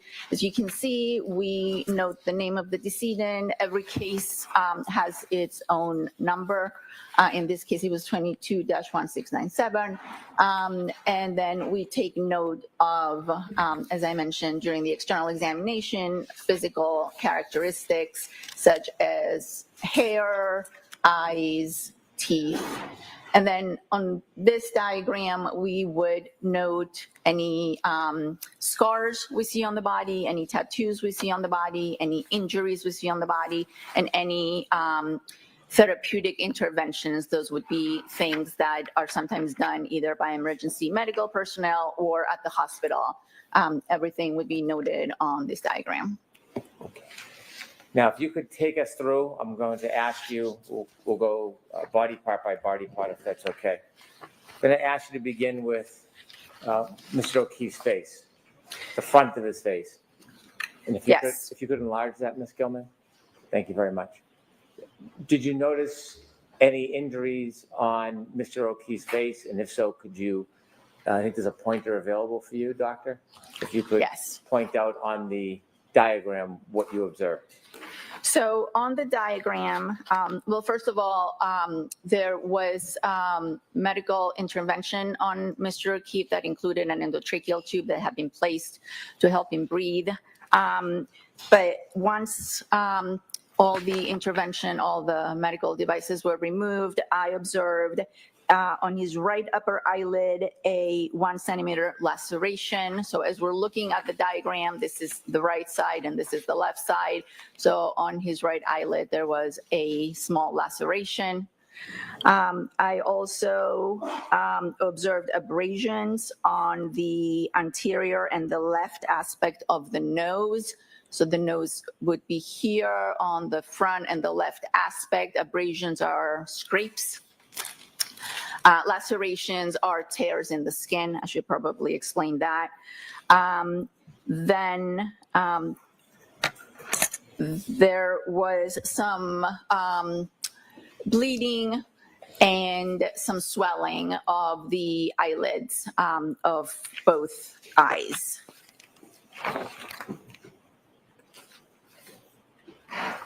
Does that complete your analysis? For the front of the face, correct, yes. May I approach, Your Honor? Yes.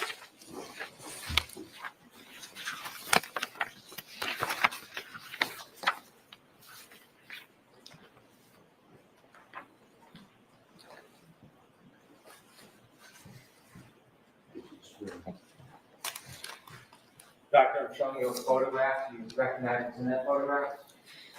Yes, this is a photograph of Mr. O'Keefe's face. Does that photograph depict any of the observations or injuries you made that you just described to the jury? Yes, it shows the small laceration that I noted during the autopsy on the right eyelid. You can see some of the swelling and some of the bleeding over his eyelids. And that's Like you got pretty beat? much all I can Like you see got beaten? because it's a side view. Is there an apparatus? There is what we call an endotracheal tube, as well as a C collar or a C stabilization collar. That's something that would have been placed on him by medical personnel. All right, we'll just into evidence and ask for instruction. Okay. No objection, Your Honor. All right. So, folks, during the testimony of Dr. Scordie-Bello, photos will be introduced to you. They're photographs of John O'Keefe that Dr. Scordie-Bello from the autopsy. So you'll have them in the jury room with you. I'll put them in an envelope, or I'll ask that they be put in an envelope. So if you don't want to look at them now, you don't have to. At some point, we'd ask that you make sure you look at it. These photos are not pleasant, and you may find that they're graphic. But what's important for you to know is that your verdict must not in any way be influenced by the fact that these photographs may be unpleasant or graphic. The defendant is entitled to a verdict based solely on the evidence and not based on pity or sympathy for Mr. O'Keefe, which might be occasioned by these photographs. So consider the photographs only as they draw your attention to a clinical, medical status, or to the nature of Mr. O'Keefe's injuries, or to the nature of the incident itself. So they'll be displayed up on the screen for you as well. The last exhibit is exhibit 156. Thank you. Okay, I'm not going to show the photos, so if you are really wanting to show the photos, I suggest that you go somewhere else. When the photos come up, you're just going to see me, but we're still going to hear the questioning. I figured out how to do that so that we're not going to miss a beat. But out of respect for John O'Keefe and the family, I'm not going to show them again. Most of you have seen them a million times.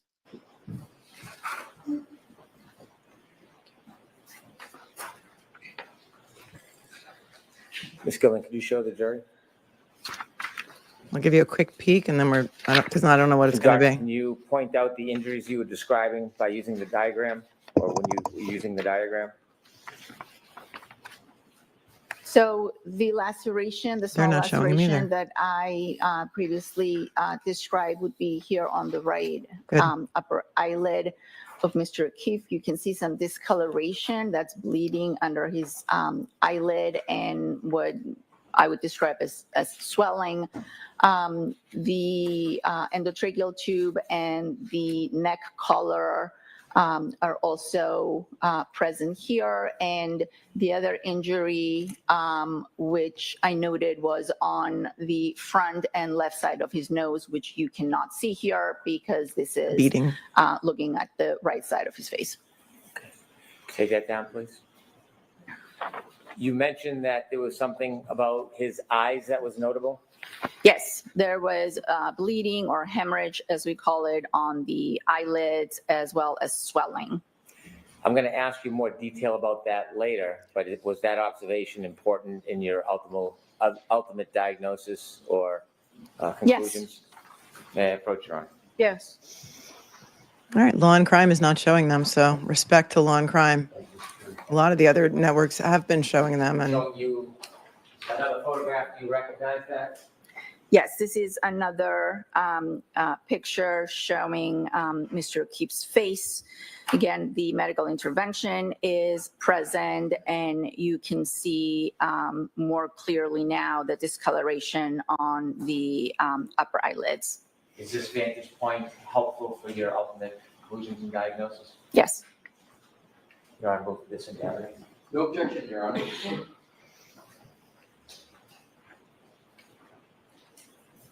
Exhibit 157. With the court's permission, I'd like to show this to the jury. Yes. P645, please.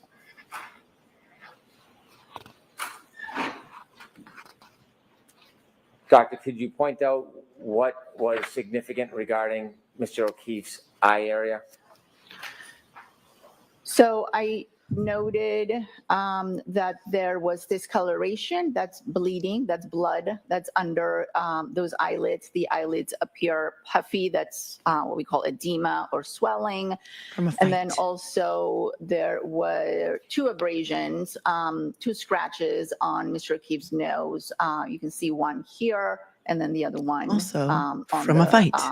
more front part of his nose. Okay, could you take that down, please?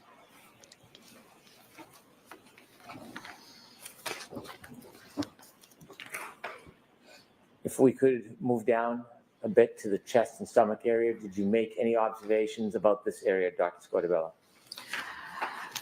Taking it The off for a second. observations that I made on the chest were that there was, as I mentioned before, there were defibrillator pads on the body, and there was an abrasion that's very commonly seen in people who have undergone resuscitation.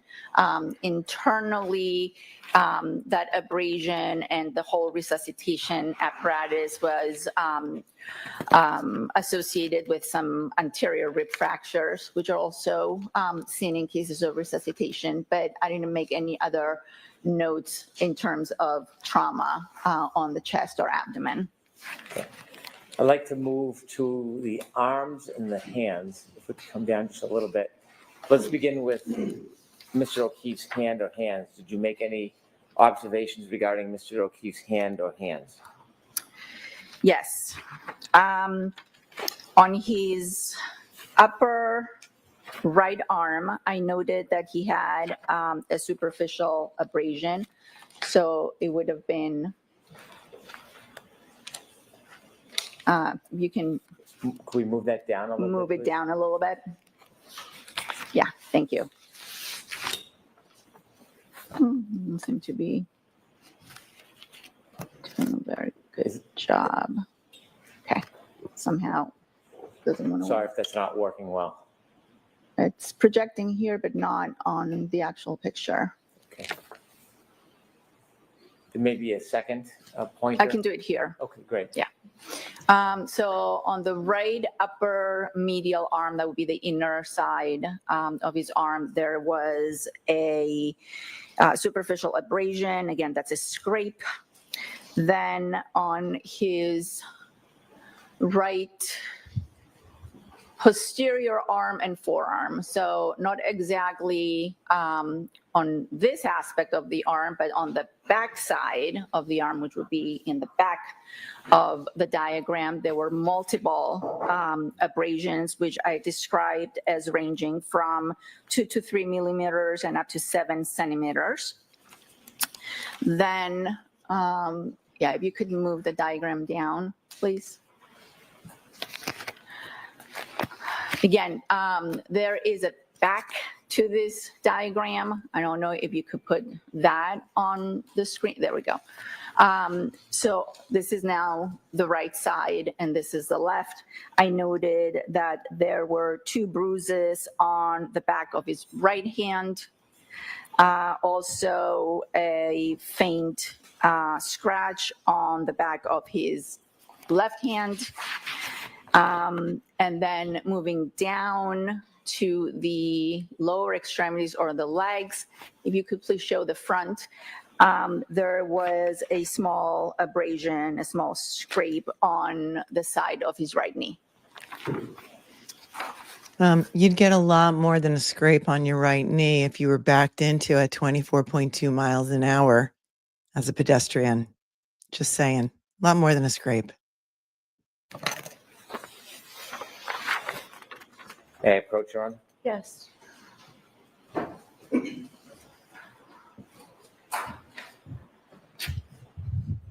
I'm handing you a photograph. You recognize it from that photograph? Yes. What is it? This is the back of Mr. O'Keefe's right hand, I believe. Is that a fair and accurate depiction of how his hand appeared when you examined him? Yes. Will this be evidence, please? No objection, Your Honor. Okay. Exhibit 158.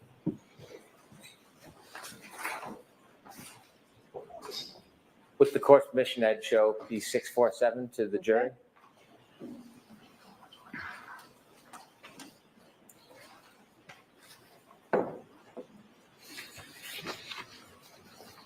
And could you explain, you said there were 2 bruises. Could you point those out for us? Yes. There's one here and one here. You can clearly see like 2 puncture marks on the outside of his palm, but he was not given an IV in the hospital. He was given an IO into his shin at the scene, and he would not have been given an IV in his arm to warm him up. I mean, in his hand, in the back of his hand. And many of you are in the medical field and you know that. So let's listen to the rest of his questions. There is the hospital band, though, on his wrist that the James Crosby used to measure the wounds to his arm, which is insane. To assess those, determine whether you could conclude or opine on a cause of those? No, I did not.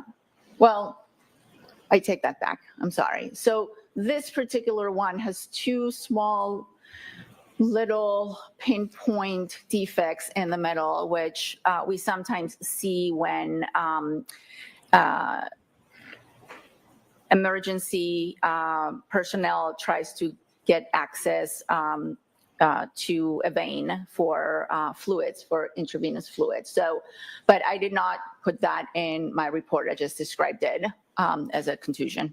Is it common to see that type of coloration where medical personnel put intravenous or other types of support into somebody's hand? Yes, it's very common for the skin to bruise when someone tries to get access to a blood vessel. The other coloration that is unrelated to those 2 small points, would you have a description of what those are? No. Okay. I'd also like to show you exhibit number 1.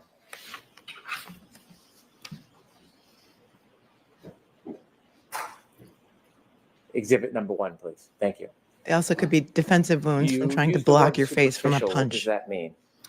Superficial means that the abrasion is on the superficial layers of the skin, usually the epidermis and sometimes the dermis, but there's no penetration of the skin. When you're assessing to determine whether there's any penetration, do you measure the length of the wound or the abrasion? Penetration would be measuring the depth. If there was actual penetration, I would have to measure how deep into the skin. For example, when we assess stab wounds, we have to measure the depth of the wound. In this particular case, you can see that these are scrapes or scratches, and there's no exposed underlying fat or muscle. And therefore, I didn't think they were going to show it. Question, I measured their length and gave a range, but I did not measure their depth. As a routine practice during an autopsy, doctor, if there was penetration or depth, would you, as a routine, measure that? I would make a note of it. Are there any such notes in any of your autopsy findings or reports about depth? No, I did not make a note on the depth of these ones.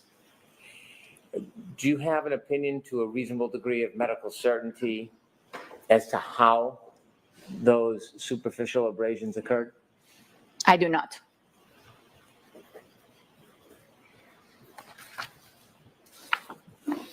And I asked you about the hand, which we just saw, and I should ask you the same question. Do you have an opinion to a reasonable degree of medical certainty how that coloration, aside from the medical intervention, do you have an opinion to a reasonable degree of medical certainty how the other discoloration happened on Mr. O'Keefe's hand? I can state to a reasonable degree of medical certainty that that's a bruise, a contusion, but I cannot tell you how it occurred.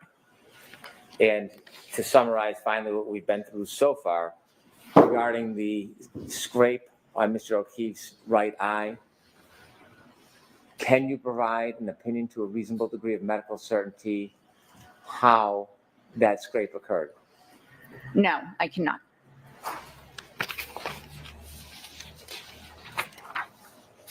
You're going to show the legs? All right. I'll have to get ready for that one. You mentioned for us that when you looked at Mr. O'Keefe's legs, you observed bruising on his, or a small scratch on his right knee. Correct. I don't want to summarize it. Can you describe that Can we turn the more lights on, specifically? please? Thank you. Yes, I described it as a 0.5 centimeter abrasion on the right lateral knee. Did you see any marks or abrasions on his left knee? No, I did not. Was the mark scratch on Mr. O'Keefe's right knee on the inside or the outside of the knee? It was on the lateral aspect, which would be the outside. Thank you. May I approach? Yes.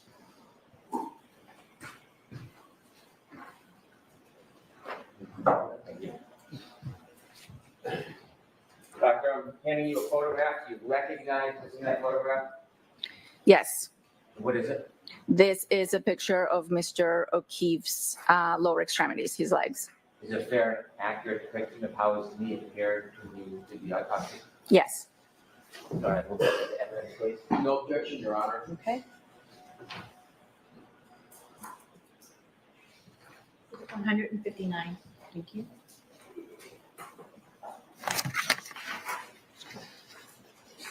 With the court's permission, I'd like to show the jury 9467. Yes.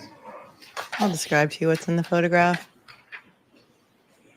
You used the word lateral and you talked about abrasion or a scrape. Could you look at this photograph and could we enlarge it, Ms. Gilman, and could you point out to the jury and explain what it is that you saw? Yes, you can see the abrasion here with a little bit of Pretty decent size round mark on the outer right thigh. Well, kind of near the knee. There's blood on his hospital gown, and there's what you can see an IO line in his shin. So clearly they did not try and put an IV in the outside of his right hand. So she's wrong about that. But she had his medical records, so she should know that from reading his medical records. adjacent discoloration, but this is what I was describing. If you could zoom back. It's not up, from a please. car. And you didn't see any similar type bruising or abrasions on. And he's wearing one black sock. I don't know what they did with the other one at this point. And I don't know whatever happened to the socks. No.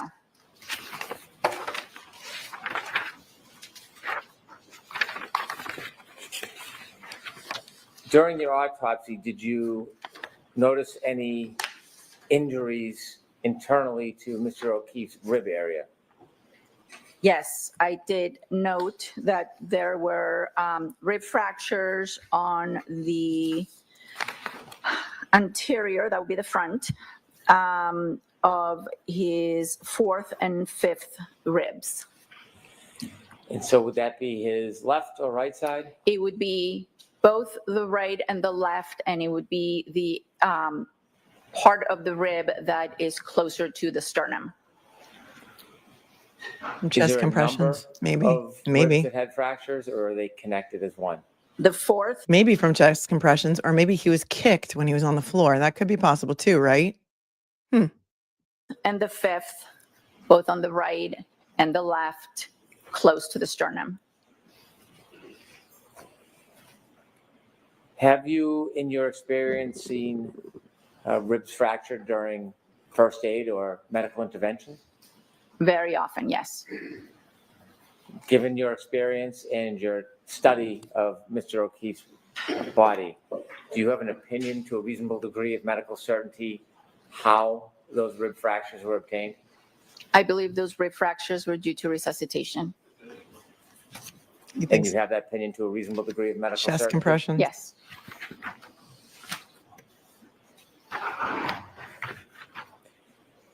See, Howie watches the show. Hey, Howie. Love your work. We read your I'd like to show columns you when a we can. different diagram, one of the head area.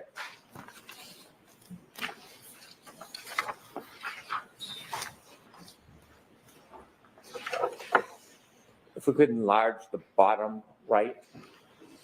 Thank you.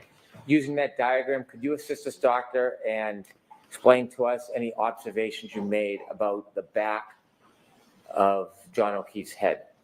Yes. I The think this main is just a observation, diagram, right? was a laceration that is a skin tear on the back of Mr. O'Keefe's head to the right of midline. So this was the midline. The laceration was somewhere here, is what we call the right occipital area. And associated with that, there was an abrasion over it that would have been here. Where? So I'm not this seeing was, anything. What we call a compound injury, an abraded laceration. You mean like he was dragged by his head after he had a giant, massive head wound? I would call it a giant gash, but what is she calling it? A laceration? And I don't see where she drew anything on this diagram. This is the back of his skull on the right side of your screen. Where did she draw anything? Are the captions blocking it? Is it me? This to me looks like a blank diagram. Hold on. Is she pointing at anything? Is an abrasion over it that would have been here. So this was what we call a compound injury, an abraded laceration. We'll turn in a few moments to your autopsy observations about the inside of Mr. O'Keefe's I saw skull. nothing. But first, I want to It was as much of a ghost as the ghost that appeared in that sallyport video that we just watched before. show you a photograph relative to what you described to us. May I approach, Your Honor? Yes. It was blank, right? I mean, she's pointing at a different screen that the jury can see. Okay. Thank you, Boston Babe Forever. Showing you a photograph. Do you recognize what's in that photograph? Yes, this is a picture taken at the time of autopsy. This is the back of Mr. O'Keefe's head. The hair has been shaved off so that the injury can be clearly photographed, and it's a laceration with an associated abrasion. Thank you. Your Honor, I move this into It's a giant head wound. No objection, Your Honor. Maybe she'll describe how long it is. Exhibit 106. And it appears that perhaps he fell backwards onto some sort of a weight bench that might have been in the basement, but I'm not a medical examiner. Let's see what she's got to say about it. Yeah, Danielle, she is helping the defense, in my opinion, and she helped them last time too. And it was reported that Hank Brennan was not going to call her for the stand, but I guess he decided his case was tanking so badly that he had no choice because the jury would really be sus. When you examine the laceration, He did didn't. you measure it? Yes, And did you measure it in this case? I did measure it. How long was the laceration? I measured it as 2.5 centimeters, which is close to an inch. I thought it was more like 2 inches. Do you examine a person's body before you begin to intrude? Do you examine the outside of a person's body first, or is there a certain procedure or order? Yes, Where the you external begin to examination intrude? is done first, and the internal examination is done second. I want to show you that photograph that you just recognized, and I don't wanna I'd see like it. you to explain what you see to the jury. Ms. Gilman, with your assistance, thank you. Yeah, there's some buzz about the buffer zone. We'll talk about that on a break, okay, guys? I have it in my This is inbox. the laceration that Maybe I they're not showing. noted, and this is the scrape that's associated with it. Take that down, please. We're on Law and Crime, so that's the feed we're using today because their sound is usually better. Okay, so they didn't show it. What'd she say, 2.5 centimeters? After you make observations, what are your next steps in an autopsy?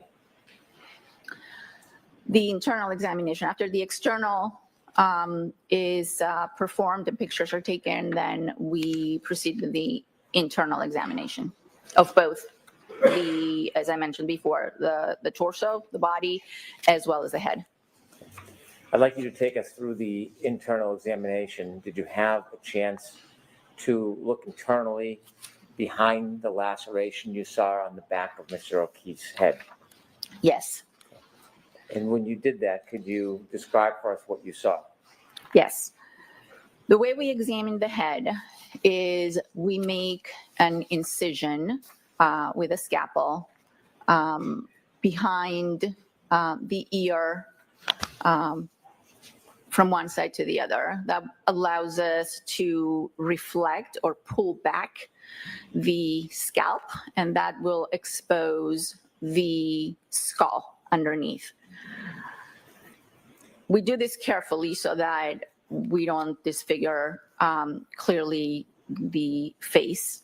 And when we reflected or when we pulled back the scalp, I noted that there was blood, what we call hemorrhage, under the laceration or associated with the laceration on the back of the right head.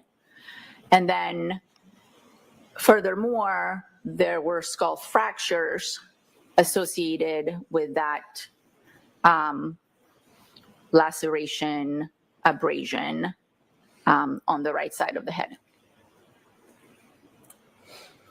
Skull fractures on the right side of the head. Okay, the right side of the head. Hank Brennan's theory is that John O'Keefe was hit in the arm with the right rear taillight. Taillight exploded, made all those injuries to his right arm, and then threw him, who knows how many feet this time, and he landed on the back of his head, and he broke his skull, he said. He broke his skull on the rock hard ground, meaning in the back. The medical examiner just told you that he had skull fractures on the right of his head, the right side temporal, from either punches, kicks, or something else. But he didn't smack the right side of his head on the ground because that's not what Hank Brennan told us. He said he smacked the back of his head on the rock hard ground, which broke his skull. So listen to what she's saying again.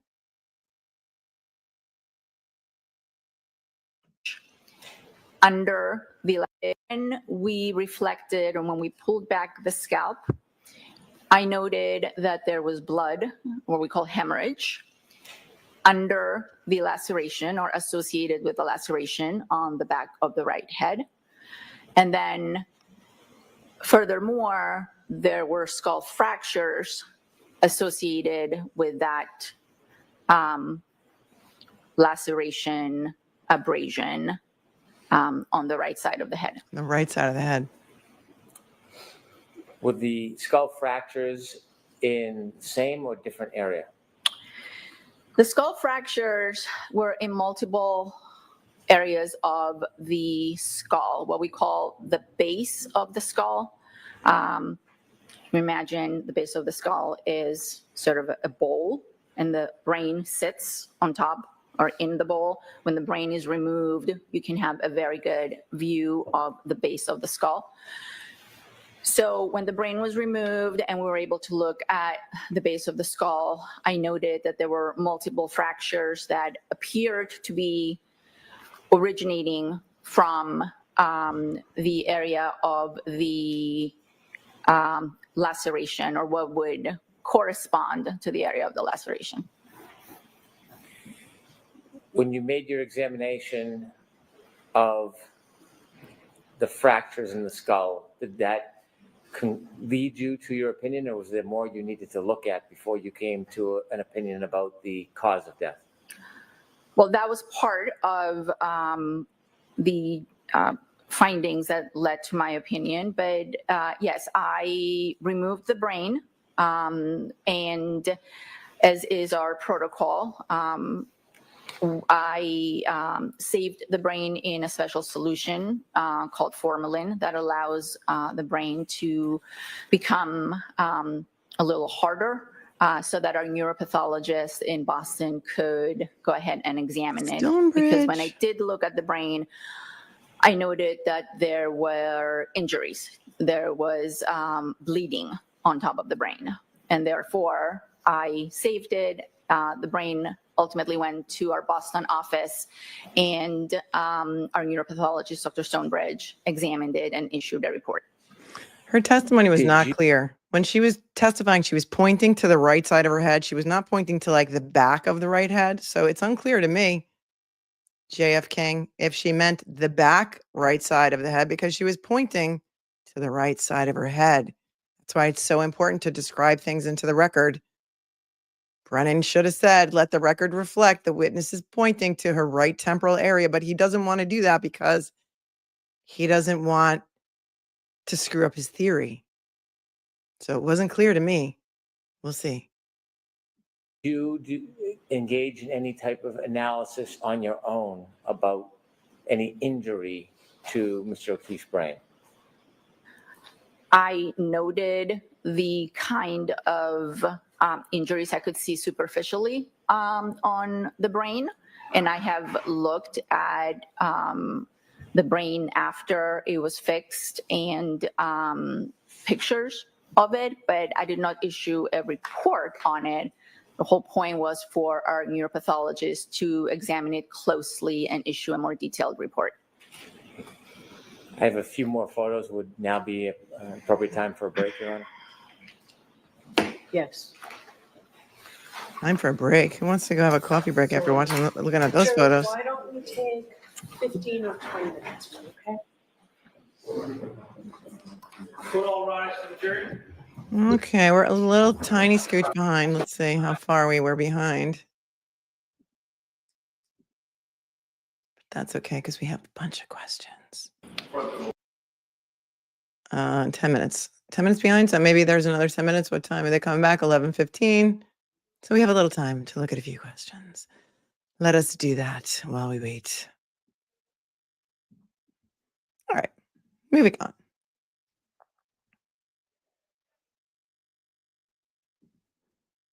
Jamie said, I went back and watched Karen Reed's brother wiping off her car that morning, and it really looks as if he wiped the bumper off, at least partially. How did glass remain?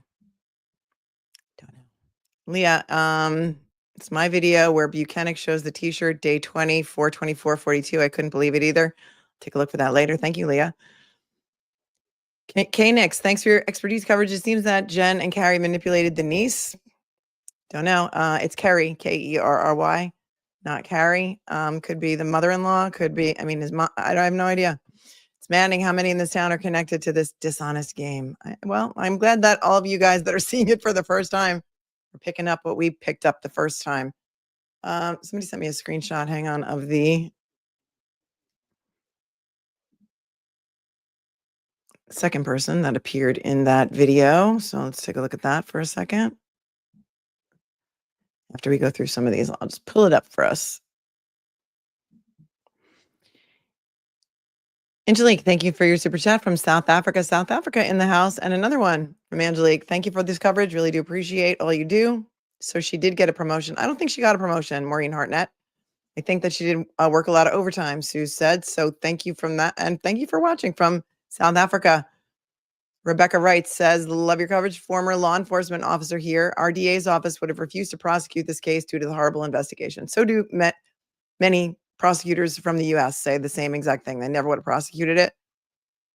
The unethical behavior of all involved is disturbing. It really is. It really. Alan Jackson's bicep vein. Well done on the username. Thank you very much for your super chat. Will Wallace says, wishing everyone a happy Thursday from San Francisco.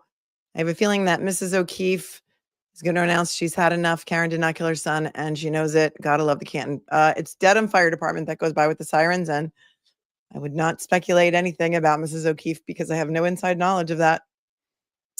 I saw the person, and why is this video so much worse than the one that the defense had? Why is there a two-wheeler? It was a hand truck, and it was holding up the caution tape. Vet girl, thank you so much for your 50. The truth doesn't take this much effort. Who is for the people and who is for justice? The Commonwealth seems like the defense. I know. Everything is backwards, inside out in this trial. It was like this the first time, too. It's very confusing. It's completely everything that it should not be. And unless you were watching it, you wouldn't believe it. Thank you, Dan Peters, very much for your 20. I appreciate you. Second person appeared with a yellow reflective vest, said David Reese. I'm Cora, not Cora. Hang on one second. A couple people said that, so let's give everybody credit who said it. USMC Cowgirl was another person reflected in the back glass of the SUV just a second before. At the same time, the man appeared. And what's up with the drastic lighting changes on the SUV? Hang on. Is Vinny taking notes with a paper and pen? I do it that way too. I'm old school like that. That's the way I take my notes. I don't like taking notes on a computer or on my phone. Here's a screenshot. I mean, it looks like it could be the same person, but it looks like now they're holding a reflective vest. It looks like they may have a beanie on still, so I don't know. But that would explain if these cameras are motion activated, that would explain why they went off, right? Melissa said no one noticed the second video. I emailed you the screenshot, so thank you, Melissa, for emailing this to me. I don't know. Did the defense not pick up on it? Or are they going to bring it in through another witness? It's very interesting. Angie said, did you see the crime scene tape move as well? Well, it's only being held up there by like a hand truck. And I don't know what it's secured by on the other side. At some point, there was like a dummy, like a crash test dummy in the video.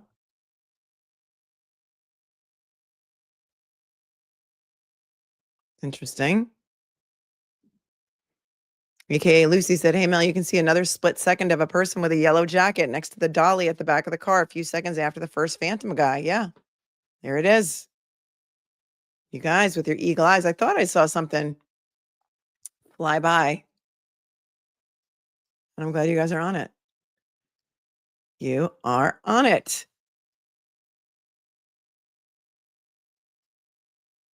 Let's see if anybody else talked about that. All right. So you guys are on it. As always, nothing gets by you. Thank you, Leah, for gifting 5 memberships, and welcome to all the new members. Very generous of you. Deb says, hi, I'm from Massachusetts. I'm curious if you're familiar with the former chemist Annie Dukin, who worked at Massachusetts State Crime Lab and tampered with evidence affecting 34,000 cases back in 2011. Corruption runs deep here. Many people sent me that story. I have not had a chance to really deep dive into it, but I know exactly what you're talking about. And yes, everyone who lives in Massachusetts that has written to me says this has been going on for decades. Hang on.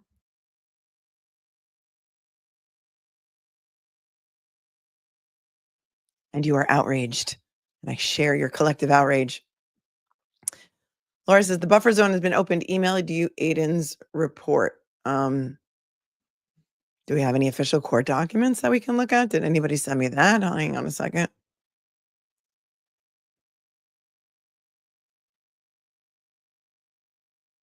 He tweeted, the buffer zone, as we know it, has been completely revamped. Supporters of Karen Reed are now allowed to go back to where they were the last time, outside the church, to sit and watch the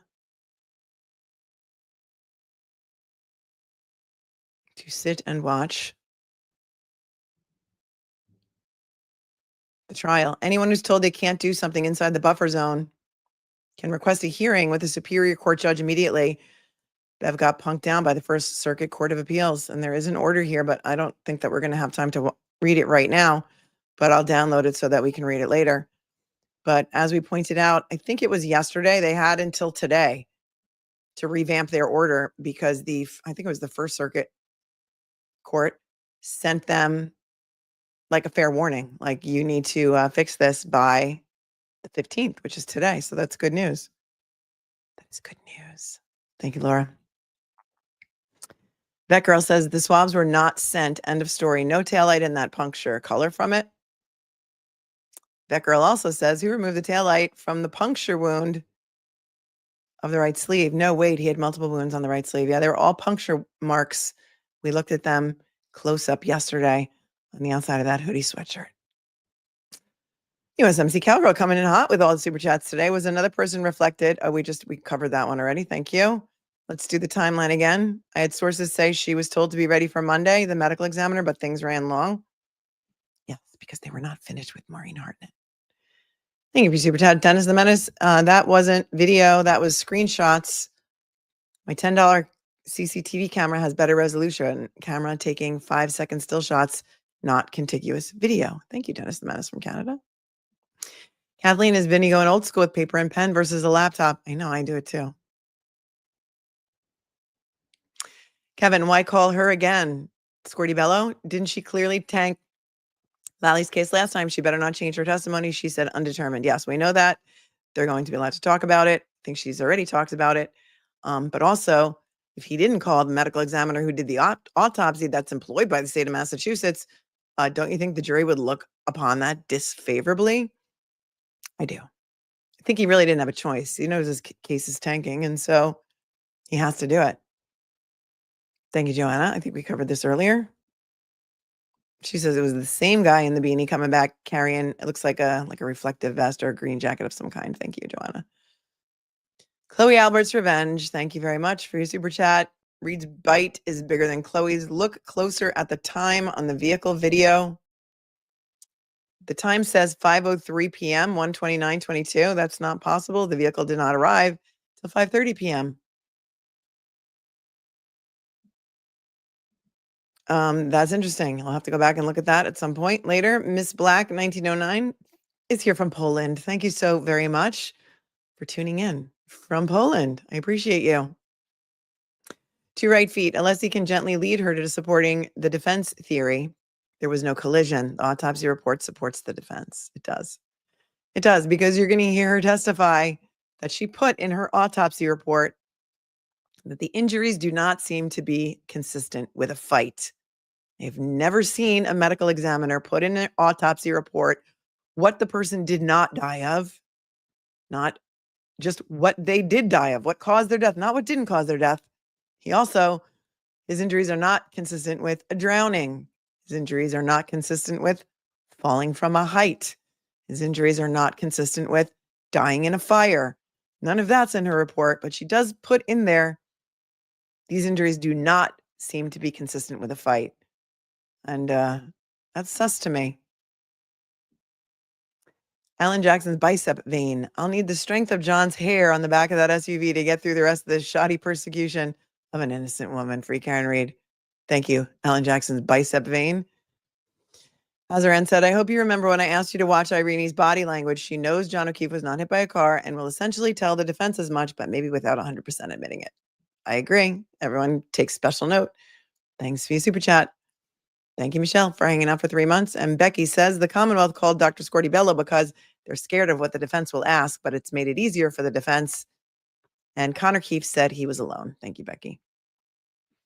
Oh, look, Poe's Raven is here and is a friend of IRINI's. She says, IRINI's friend here. She closes her eyes when she talks to anyone. She's an honest and genuine human. I don't ask her about the case out of respect. I get that from her. Listen, she wasn't able to be strong-armed by Proctor and Buchanan.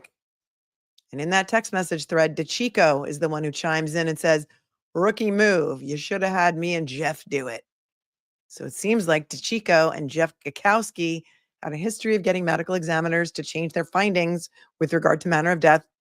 And she, IRINI Scordi-Bello, to her credit, did not do that here. And so I agree with you. I think she's an honest witness. And I think she might have been strong-armed to say, oh, well, you won't change your manner of death. Can you just put in there that, there was no fight involved? And think about that. Think about how insane that is. I don't think she rendered her report for 90 days. So that would have been end of April, before Karen Reed's charges were upgraded to murder too, but after she had already been arraigned on the manslaughter charges. And she said they have 90 days to finish their report. Oh, sweetie, no, I emailed you. This diagram is altered from last year. Well, I think they said they were going to use a blank exemplar. Thank you, oh, sweetie, no, I appreciate you. Laura says, demonetization fund, thank you. You tried. Autopsy photos are awful. I'm sorry it snuck up on you. I was a claims processor. It never got easy. Yeah, it's hard. It's hard to look at those photos time and time again, right? And YouTube thinks they're too graphic for advertising, so they demonetize creators who show them. And it takes a while to get like an appeal. It's a whole thing. It's a whole mess. Becky, he could have fell on a weight on the floor of the gym. Yes, he also could have been hit by a baseball bat. Could have been hit by a free weight. Could have been hit by, you know, a metal pipe. I mean, there's lots of things that could have happened. But based on the positioning of those skull fractures, is how she said they were on the right. Even if they're on the right side of the base of the skull, Brennan's theory is that he smacked his head straight back because he was found on his back, they say, and broke his skull. Those are his words, broke his skull. Angela, thank you for your super sticker. Amy, usually during chest compressions, ribs are fractured. Yes, that is very common. Thank you, Amy. Twitter has pictures from trial 1. The notes are deleted. Thank you, Shay. If anybody wants them, you can look there. Never, never. We feel you. Just breathe. What was I not breathing about? I don't remember. This was 10:59 a.m. It's already been a morning. Could have been a golf club. Yep. Could have been a golf club. Could have been a crowbar. Could have been lots of things, right? All right. Everyone who's saying they turned him over, there's never really been any proof of that other than Jen McCabe saying in the 911 call, we flipped him over. She was never questioned about that.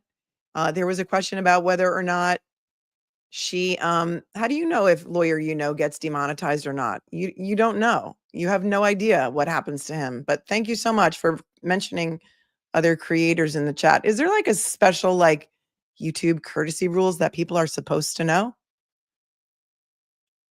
Maybe he doesn't talk about it. Maybe you have no idea what goes on his channel. He doesn't do live trial coverage anyway. So, whatever. Joe says, I'm 100% Karen Reed, but just because the IO was placed in the tibia does not mean IVs were not attempted in the hand. No, but we're going to hear from other emergency room doctors who are going to say that they were not. And so that we heard that testimony, Joe, during the first trial, and we're going to hear it again, I imagine. So wait for it. And they were trying to warm him, remember, because he was frozen. He had hypothermia. There was no frostbite, though, but he had hypothermia. And what they say in the medical field is you're not dead until you're warm and dead. So they couldn't pronounce him until he was warmed up.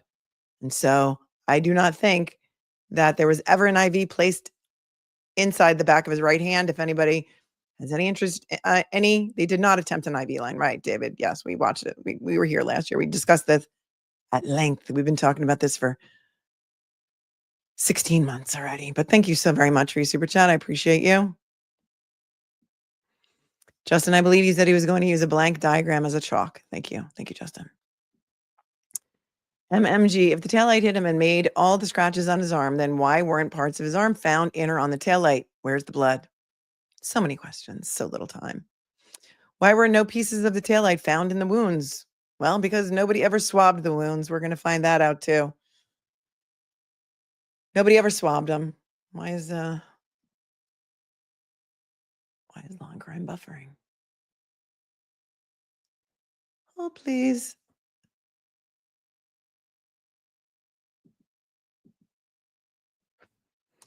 That's weird.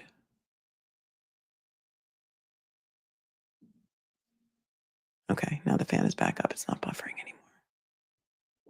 Okay. Where's the blood? Right. It has been said that he lost something like 3 liters of blood from that head wound, perhaps, and it wasn't there. And if the ground was frozen, rock hard, as Brennan wants everyone to believe, wouldn't there be a pool of blood there instead of just 6 droplets that were never tested? It's a raining. Okay, username of the day so far in the Snark Tank is It's a Raining Jen. So well done. Would it be considered jury tampering to hold signs outside of the buffer zone that say the FBI hired ARCCA or any other inadmissible information? Based on the rulings of this court, I wouldn't recommend it. I wouldn't recommend that anybody do it. I don't know how the jurors are brought in. I know they're brought in by bus. and they may be brought into a back door. I don't know if they go past the buffer zone. I would not recommend that anybody do that. But I love your username. And thank you for your super chat. Bees and flowers. Even more reason listening to the significant level of injuries that the powers that be must arrest the real killers. This is awful. The investigation was so poor from the beginning that I don't know if they'd ever be able to convict anybody else. Quality is better in the frames with the ghosts. Says, yes, this is correct. That's correct. Yeah. What does that indicate, right? Somebody said it's a whole bunch of still photos, photoshopped together. There's no metadata for any of this stuff because the judge didn't seem to think it was important. Stinky cat. I was hit by a car many years ago. Broken femur and fractured back of skull from landing on the road. No blood, no lacerations. Okay, court's back. Hang on.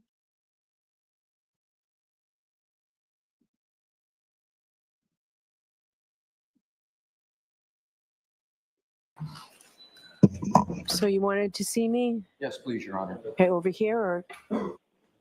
And Stinky Cat says, and my socks and shoes stayed on my feet. This trial is such a sham. Free Karen Reed. Thank you. Navy Pearl says, Vinny's shoe helped show the yard at dark. Oh, his show. Yes, I saw it. Yep.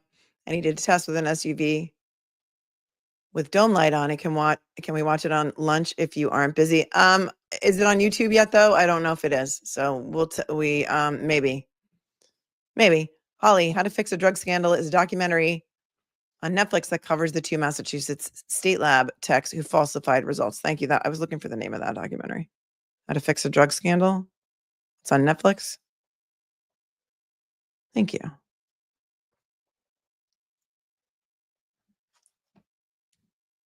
Kelly, want to make sure you received my Venmo yesterday and today. Hope it went to you. Just want to thank you. Thank you so much, Kelly. I will get to those later. Anybody who sent anything last night, I wrote a personal note back, but thank you so very much for sending them. And I will get to those in due course. Thank you so very much. I appreciate you, each and every one of you. Lenita, thank you so much. Oh, Kelly, thank you. I see it here. Good morning from Long Island. Thanks for spending the day with us and your expertise. Thank you very much.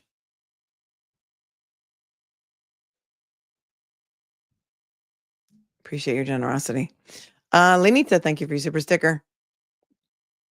Becky said, Mel, I was talking about the round circle on John's knee and the weights have a circle in the middle.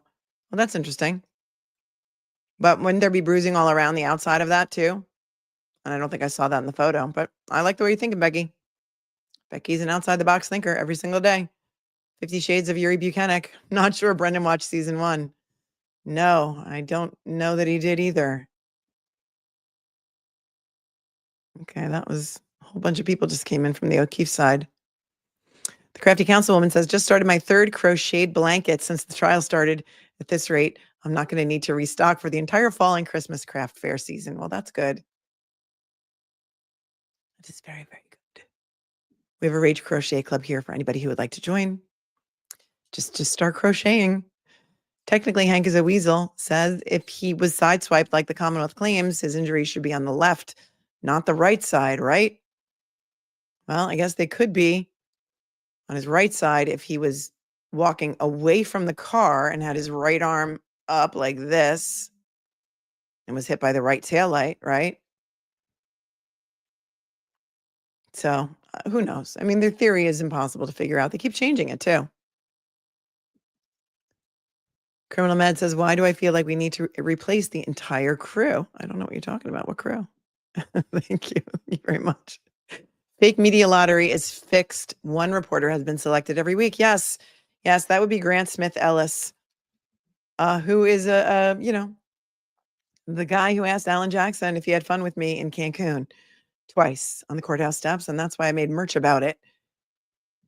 How he's been in the courtroom every single week. They say that's a random lottery system and doesn't seem that random.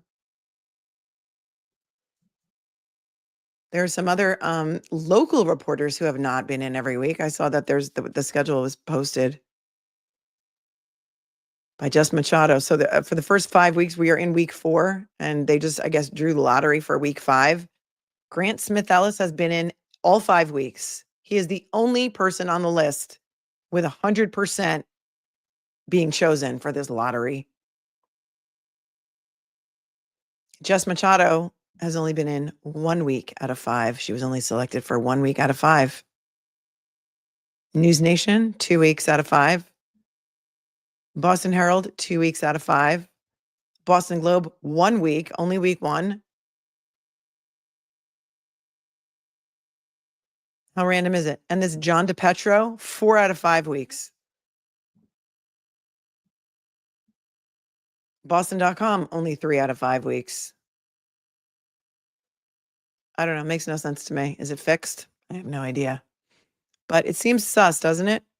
Thank you. Let's do the timeline again for letting everyone know.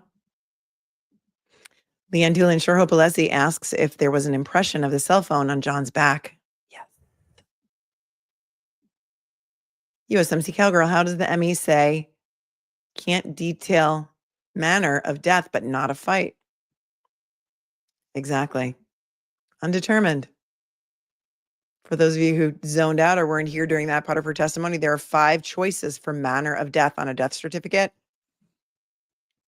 Undetermined, natural, undetermined, natural, suicide, homicide, and accidental. Homicide, suicide, accidental, natural, and undetermined. Those are the 5. She said the injuries don't seem to be consistent with a fight. VIR from Norway says they should shield poor Tara from watching this. Norman, it would be easier to list the scandals the Massachusetts state are not involved in. Great job as usual. Thank you, Norman. I appreciate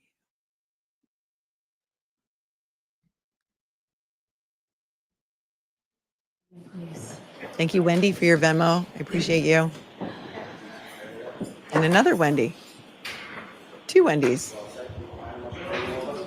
Oh, thank you so much. Sephora gift card. Thank you, Wendy. Tori, I'm going to give you those. Wendy D. Those were both marked for ID. So one will be coming into evidence and one will be a chalk. So you may need to have them available for the witness.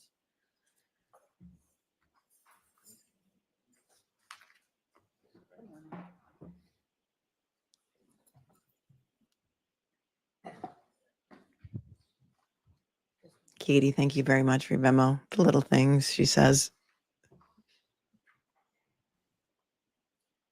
Justin, thank you so much. You can sit or stand wherever you're more comfortable, doctor, for now. All right, I need to pay attention because if they show these photos again, I don't want to get screwed.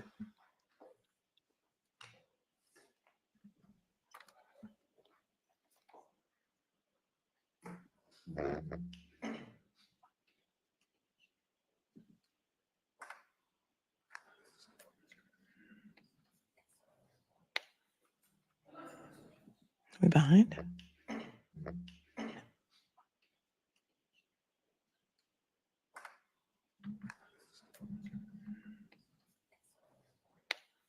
What are we waiting for?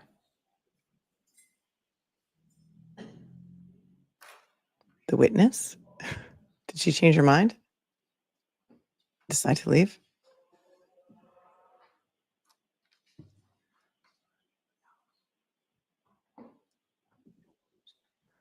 Darlene says, my question is, how did he have all the blood on the back of his t-shirt, but there doesn't seem to be as much on the back of his sweatshirt? That's a great question.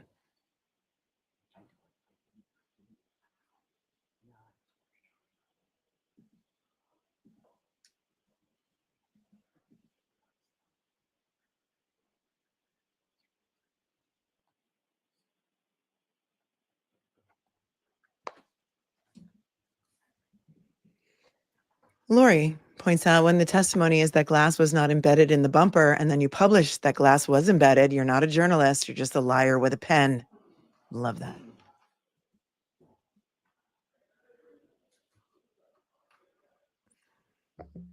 Yeah, Lally is standing like he's got something to say. Why are all 3 prosecutors standing up? Lally, McLaughlin, and Brennan, they're all just standing there waiting. This is very odd.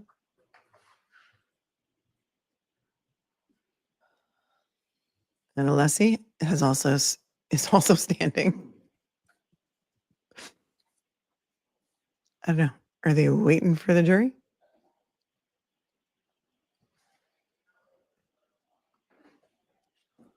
Hey, Blue Eyes, trying one more time. YouTube changed policy, no demonetization on these photos. How do you know? Who told you? Who told you? I was stricken day one. I mean, the first day that those photos were shown. I usually watch during the stream to see if I get that deadly yellow dollar sign. And then I peel it while I'm on the stream because Duty Ron taught me well. My mentor, Duty Ron. Who loves Duty Ron? Everyone loves Duty Ron and Ed. We'll see if it happens. I don't feel like starting another stream, Blue Eyes. So if I do get demonetized on advertising revenue, can I blame you? I'm just kidding. And also, I don't put commercials in my live streams. Do you guys get commercials during my live streams? I also heard that YouTube is going to be changing their ad policy. And in my opinion, if you watch enough YouTube, it is completely and totally worth it to pay something like whatever it is, $3 a week to get no ads at all and get YouTube Premium.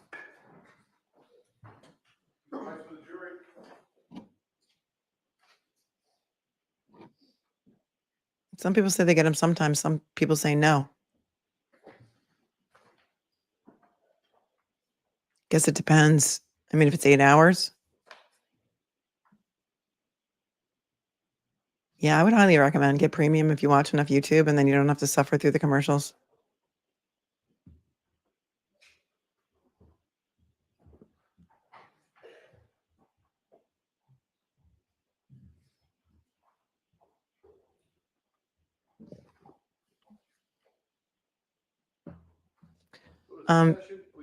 Kelly, who sent me a Venmo, says you've been a member for 13 months and you can't All right, Mr. Brennan.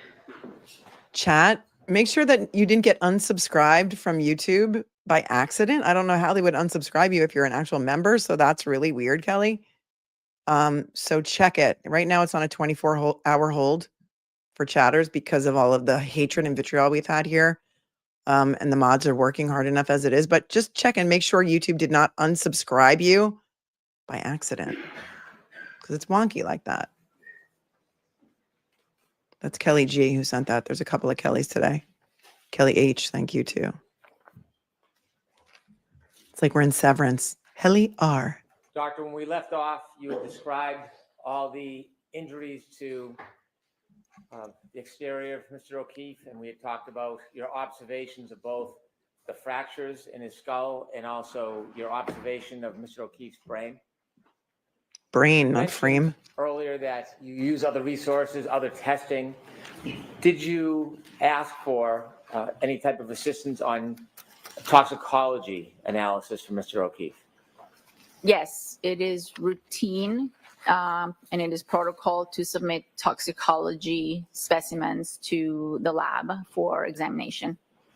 May I approach, Your Honor? Yes. Okay, pay attention to his toxicology. Thank you, Mr. Brennan. Doctor, I'm handing you a document. Do you recognize that? Yes, this is the report of toxicology from the State Police Crime Lab for Mr. O'Keefe's autopsy. Have you seen that document before? Yes. Is that a fair and accurate depiction of the report we saw before? Yes. All right, introduce this as the next exhibit, please. No objection, Your Honor. Thank you. Exhibit 161. Thank you. I have that in front of me. Sure. Thank you very much. Thank you.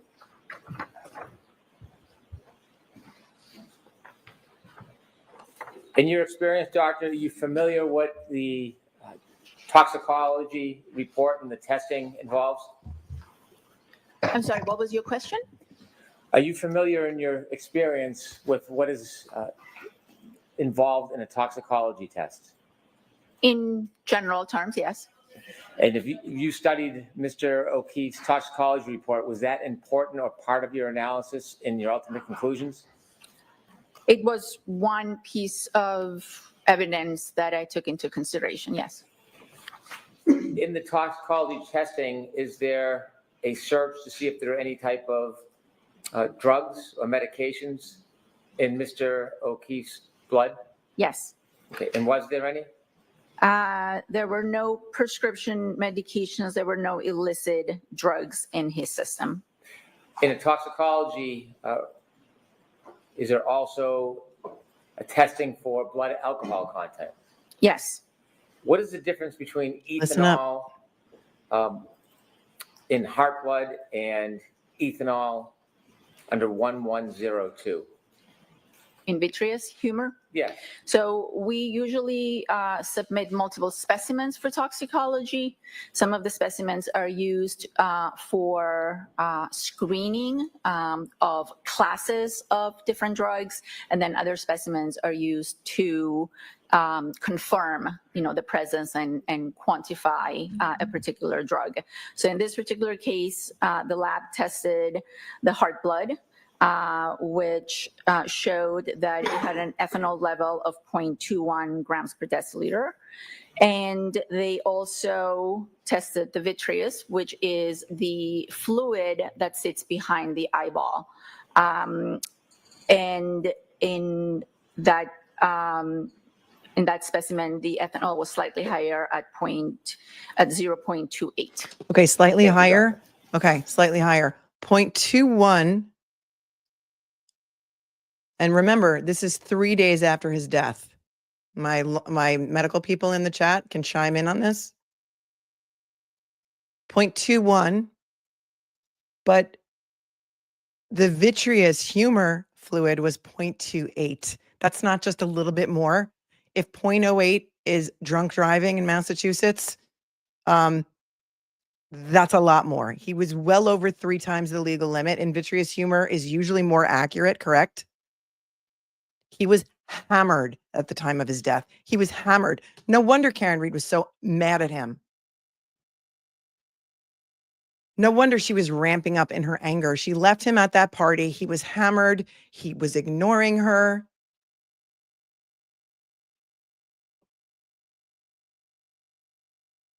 And it was 0.28 at autopsy. That is a lot of drinking. There were no other drugs in his system. Nothing else that could have skewed those results. Let's hear what she has to say about that, because you know that Alessi is going to capitalize on that. It's not just a little bit more between 2.1 and 2.8. After your autopsy and observations of Mr. O'Keefe's body, inevitably, did you come to a conclusion about the manner and cause of Mr. O'Keefe's death?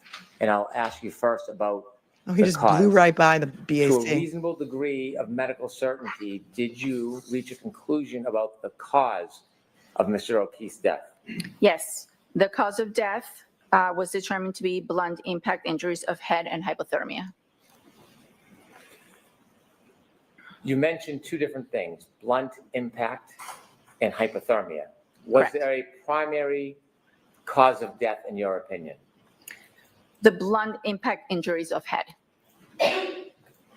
Hypothermia, was that sufficient to be a primary cause of death in your opinion? In the absence of head trauma, hypothermia is a cause of death, but I'm not able to make that determination in this case because we do have the blunt impact injuries of head. So if I understand, you are not saying to a reasonable degree of medical certainty that hypothermia was the cause of death? Not the primary. It contributed, but the primary cause of death was blunt impact injuries of head. Did you learn what Mr. O'Keefe's body temperature was when he was brought to the hospital? Yes, some of the medical records stated that his body temperature was 80.1, I believe, degrees Fahrenheit. And what is a normal body temperature? 98.6. Regarding the blunt force injuries as the cause of death to Mr. O'Keefe, At some point when you were conducting your autopsy, or even at the end when you drew your conclusions, were you able to reach a conclusion as to the manner of Mr. O'Keefe's death to a reasonable degree of medical certainty? No, I was not. She could not determine his manner of death. Remember, After you complete your findings, homicide, suicide, accidental, natural. including the manner of death and the cause of death, even if undetermined, are you required by statute, by law, to file a report or a document? Yes, And what is that document? it's the death certificate. Did you do so in this case? Yes, When you file a death certificate, do you include your ultimate conclusions regarding cause and manner of death? yes. There is a death certificate that is issued immediately after the autopsy. The death certificate is a document that is necessary for the family in order to make funeral arrangements and proceed with their plans. So a death certificate is always issued at the end of the autopsy. If the cause and manner of death are known at that point, they are stated on the death certificate. If they are not, or if we need to do additional studies, then both the cause and the manner are listed as pending. And that death certificate is sufficient for the family to make arrangements. Later, as we get more information, as we get more results from our studies back, we issue an amended death certificate. So that amended death certificate will have a cause and a manner. The amended death certificate in this case stated that the cause was blunt impact injuries of head and hypothermia, and the manner was undetermined. May I approach, Your Honor? Yes. And that was after 90 days. No frostbite. She hasn't been asked about frostbite yet, right? Doctor, I'm handing you a document. Do you recognize that document? Yes. What is it? This is the final or amended death certificate for Mr. O'Keefe, stating that the cause of death is blunt impact injuries of head and hypothermia, and that the manner of death could not be determined. Do you recognize that document as accurate? Yes. All right, move this into evidence, please. No objection, Your Honor. All right, thank you. Exhibit 162.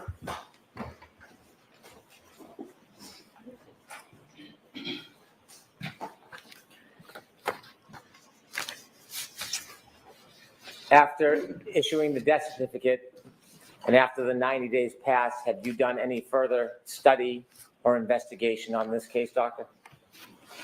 No. Thank you. I have no further questions. Okay, that was a kind of a fail for the for the Commonwealth. Let's hear Alessi. Buckle up, buttercups. I heard a really loud sigh into the mic, and I don't know who it was, but we have a sigh emoji for that.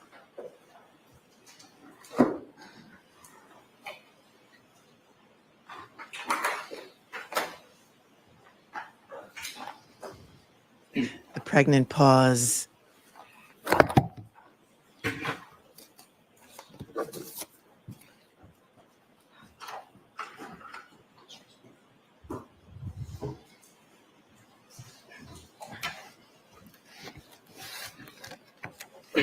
May I, Your Honor? Yes. We have not had the pleasure of meeting, so good morning, Dr. Scordi-Bello. Good morning. With regard to cause of death as opposed to manner of death, is it correct that a forensic pathologist is tasked with determining that cause of death that includes contributing factors, injuries, and circumstances regarding the medical legal death investigation? Is that a fair statement? Yes. And I'm using the term medical legal. Is that a term that you're familiar with? Yes. And is it correct that medical legal means, particularly for medical examiners, that there's a medical aspect to the investigation that you perform, and there's also a legal aspect or a law enforcement aspect to it. Is that correct?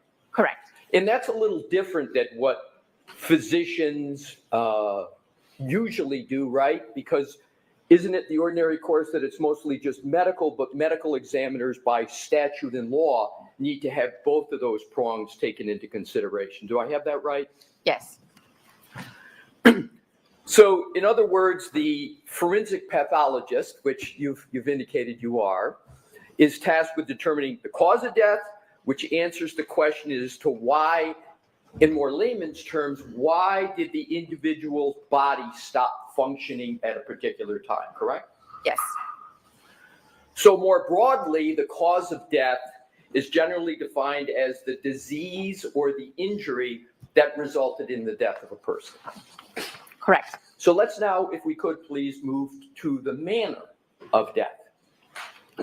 And I'd like to summarize, I know you covered it on direct, but I want to put it in a slightly different context, and hopefully I'll get it right. So medical examiners, as you've stated, are also tasked with, if they can, determining the manner of death or the circumstances under which the death occurred, correct? Correct. So manner can and does involve the circumstances under which the death occurred. Yes. And that causes one to go a little, the medical examiner to go beyond just medical analysis. You take into consideration other factors which we'll get to. Is that correct? Yes. So you talked about, and I'm just going to go through them quickly, but if you could just check me on this, the 5 main categories of manner of death. So you talked about natural causes, correct? Yes. You talked about accident. Correct. You talked about suicide. You talked about homicide. And then the last category, undetermined. Do I have that correct? Yes, you do. So what I'd like to do is to focus on the undetermined category. And my understanding is, doctor, that that's where you landed, that's where you concluded with regard to manner of death of Mr. O'Keefe, correct? Correct. So undetermined is a term that is used and that you use. And does that mean that when the information pointing to one manner is not more compelling than other reasonable possibilities, or the death investigation lacks sufficient information to opine on a manner of death, at the time of death, the certificate is signed? Is that generally correct? Yes. So as we've talked about, I'm just trying to follow or just develop some logic and see if this is in agreement with you, that as a medical examiner, you're specifically tasked with this, conducting that medical legal investigation. And what we've just talked about is a bit of the method of analysis that you go through for that, correct? I conduct the autopsy and I request information information from the investigative body that is out there investigating the other aspect of the case, not the body itself. Yes. So is it correct that there's 4 general components to a forensic pathologist death investigation? Is scene investigation one of the components? It depends on the jurisdiction where you practice. Scene investigation is part of forensic pathology in certain jurisdictions, and it is the responsibility of the district attorney and law enforcement in other jurisdictions. In the state of Massachusetts, we are responsible for the autopsy, and the DA's office and law enforcement are responsible for the scene investigation. Excellent. So scene investigation in the state of Massachusetts is not within your domain in the office of the medical examiner. That is the domain of the district attorney and law enforcement, correct? Correct. How about another aspect, forensic autopsy and laboratory testing? That's within your domain, correct? Correct. And how about police reports and witness statements? That is not under my jurisdiction that is under the district attorney's office and the police. Do you consider information, nonetheless, from police reports and witness statements in your analysis? Yes.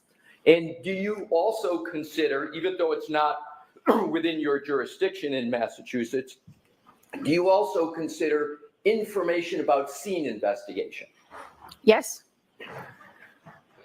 So it's correct then that you consider, whether it's within your jurisdiction or not, you consider scene investigation and police reports and medical statements, correct? Yes. And then forensic autopsy and laboratory testing is right within your jurisdiction, and therefore, of course, you consider that. And then lastly, medical history and hospital records, is it therefore, am I correct that that's something within your jurisdiction and that you consider in performing your forensic pathologist death investigation? Yes. So now let's move on to the application of those principles. So in order to conduct a proper medical legal investigation, the medical examiner has to have certain qualities, if you will. Is one of them being well-grounded in general medical knowledge? Yes. Is another appropriate training and experience in forensic pathology? Yes. In other words, you wouldn't want a specialist, for example, in cardiology without anything more to be conducting a death investigation. Is that correct? I would not want them to be conducting an autopsy, correct? Right. Would you want a neurologist to conduct a death investigation? Personally, or are you asking me that? No, I don't think every physician has their specialty and their training, and forensic pathologists are trained to perform autopsies, and cardiac surgeons are trained to perform cardiac surgery. Because the Commonwealth has an expert who's a neurologist who wants to come in and talk about cause of death. And he's going to say it's because he smacked his head on the rock hard ground. And she just said, no, I wouldn't want a neurosurgeon doing an autopsy. I'm going to play that again for you. She probably has no idea. She does look like she wants to be helpful. She's sort of like, yes, just ask me the right questions. I have all the answers. Listen. Grounded in general medical knowledge. The medical examiner has to have certain qualities, if you will. Is one of them being well-grounded in general medical knowledge? Yes. Is another appropriate training and experience in forensic pathology? Yes. In other words, you wouldn't want a specialist, for example, in cardiology without anything more to be conducting a death investigation. Is that correct? I would not want them to be conducting an autopsy, correct? Right. Would you want a neurologist to conduct a death investigation? Personally, or are you asking me that? No, I don't think every physician has their specialty and their training, and forensic pathologists are trained to perform autopsies, and cardiac surgeons are trained to perform cardiac surgery. Would you want a neurosurgeon to be He's a neurosurgeon, the expert. To be performing an autopsy? No. So you wouldn't want a neurosurgeon to perform an autopsy? No. Because you don't believe they're qualified to do so, correct? I don't believe they've had the appropriate training to perform an autopsy.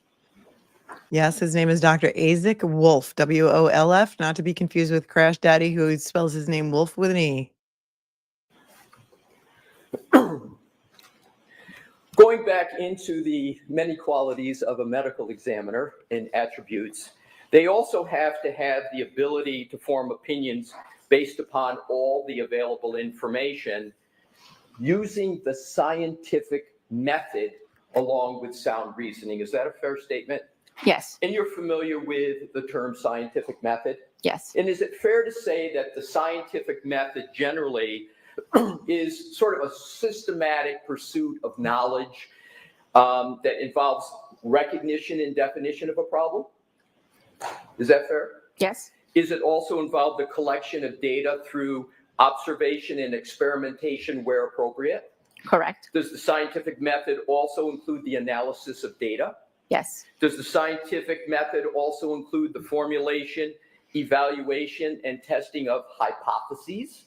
Yes. And does it also, where possible, include the selection of a final hypothesis after considering other hypotheses?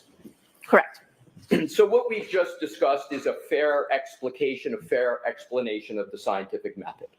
Correct. And the scientific method is part of the autopsy and forensic pathology analysis, correct? Correct. Now, applying one concept, that medical legal concept we talked about, just holding for a moment, if you could, the medical and going to the legal, if you will, law enforcement that you said in Massachusetts is not under your jurisdiction, but nonetheless, you consider information arising from it. Yes. Are you familiar with a person named Michael Proctor? Is that name familiar to you? Yes, it is.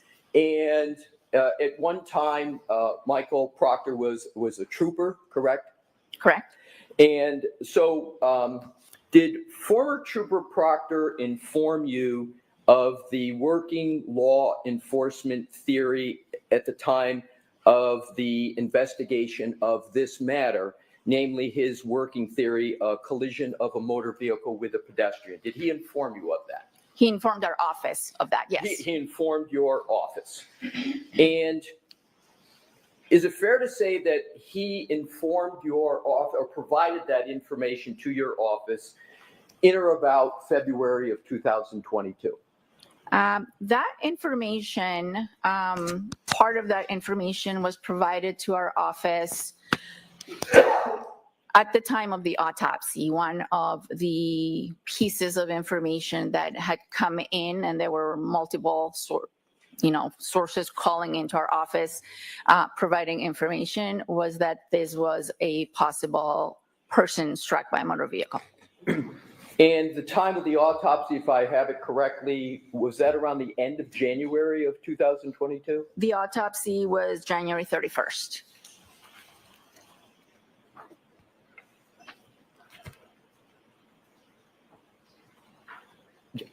Your Honor, if I could, with your permission, please publish a photograph which Your Honor has and the parties have stipulated, or that's in evidence. And this is the one. Yeah, approach, Your Honor. Yes.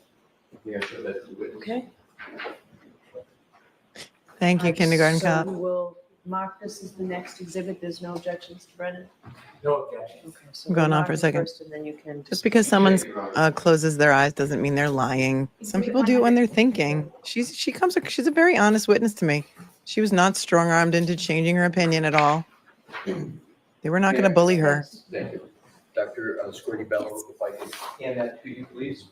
You could take a look at it, and when you've had a fair opportunity to look at it, you can just look back up, and I'll proceed at that time. Yes, I recognize the picture. Well, I've never seen this picture before, but I know what it's depicting. Thank you. What is depicted in that picture? It's a picture of two individuals standing in a morgue setting, which looks very similar to our morgue at the Cape Cod office. Oh. Very good. If you could just hold. Two individuals standing in the morgue. We didn't see this picture before. This is a new picture at the Cape Cod office. That's where the autopsy was done, right? Who's going to be in the picture, do you think? Hold that for a moment, and with the court's permission, could I publish that for the jury? Okay. Thank you. Mr. Wolf? And if you could please zoom in on the two individuals in This that is picture. new. Oh. Who are they? Dr. Scordi-Bello, do you recognize any of the... Come look at your screen if you have not been near your screen. I mean, that looks like Connor Keefe. Is that Proctor on the right? Because it looks like he's got... No, his head looks shiny and bald. They have masks on. It's hard to tell, but let's hear what she says who they are. Individuals in that picture? To be perfectly honest, no, I don't. With regard to the person on the right, do you recognize that person? No, I don't. And you Looks said like you Proctor. recognized the setting, correct? Yes, And you, if I heard you correctly, you said this is the Cape Cod facility? it appears to be correct. Right. So you testified took the picture. earlier, if I recall correctly, that the autopsy was performed at the Cape Cod facility of the Office of the Chief Medical Examiner. Yes, it was. And you're normally in, as I recall, Westfield, in an office that covers Western Massachusetts, it's Westfield. Correct. But you were at the Cape Cod facility, as I understand it, because He's there bald. was a It's not Yuri. staff shortage and you had to travel down to Cape Cod for this. Is this correct? Correct. So you weren't at your normal home base sort of facility. This is a facility that you went to for this autopsy, correct? For this autopsy and multiple others, yes. Yes. And you were covering a staff shortage, and that was the reason you went to Cape Cod, correct? Correct. And what's depicted in this picture are two individuals. For two individuals to be present, is there a protocol that they had to follow to be present for that, like a sign-in or an authorization? Yes, there is a sign-in sheet that individuals have to put their name and their shield number and before they can come into the autopsy room. So they have to put a shield number down, correct? You mentioned a shield number. Yes. And does that therefore mean that even though you don't know who they are, that they are with law enforcement? Are you able to determine that? Correct. I believe they were with law enforcement. So those two individuals were with law enforcement, but you don't know who they are. I don't know who they are specifically and what their actual position was. But they were with law enforcement. I believe, if my memory serves me right, there was a person from crime scene investigation and someone from state police. But I'm working on a 2+ year memory. Fair. That's fair. That's fair. I'm not going to ask you more questions to probe the memory. We can take that down.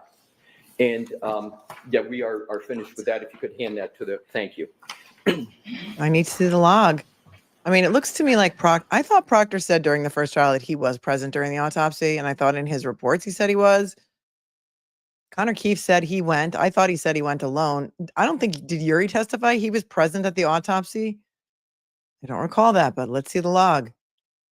It's hard to tell when they have masks on, but he's definitely bald, and Yuri definitely has hair, and as always has had hair as far as I know, and the one on the left was not Yuri. Now, we were speaking about former Trooper Proctor. Do you recall former Trooper Proctor sending you a copy of scene photographs and wanting to schedule a phone call with you so that he could explain the status of his investigation? Do you recall that? Yes. And that occurred approximately in March of 2022? Yes, approximately. Right. And the method of communication of that was that by email, to the best of your recollection? I requested that our medical legal investigator, we have our own investigators at the office that are responsible for obtaining medical records and sometimes being the liaison between us and law enforcement to get reports. I requested that she contact whoever was in charge of the investigation and set up a meeting, a phone call. So since it had already been a few weeks since the autopsy, I wanted to make sure that if there was any additional information that could be provided to me, I could take it into account, because I had 90 days to issue a report and a death certificate on this case. Yes. EAG7 AGT said, Yuri said he watched because they asked where her eyes were looking. Yes, remember? He did. Where were her eyes looking? Were they looking at the arm? Yes, they did ask Yuri those questions, and he did give those answers. Okay. But who took the picture? So maybe there was a third guy there. All right, I'm so confused. Unless this is like a still from surveillance footage. Okay. Proctor texted his group and said I should have gone to the autopsy. All right. Now, you've mentioned the 90 days on direct. You just mentioned it now. Is the 90 days a hard and fast rule, or is it just something you aspire to as a matter of good practices? It's not a hard and fast rule. It's something that as an office we try to achieve. Again, the reason being that there Connor who said are that? family members, next of kin that are waiting for these reports and these death certificates for various reasons. Okay. The last viewer that I put up the comment was wrong. It was Connor Keefe who gave those answers about where she was looking. Okay. Thank you.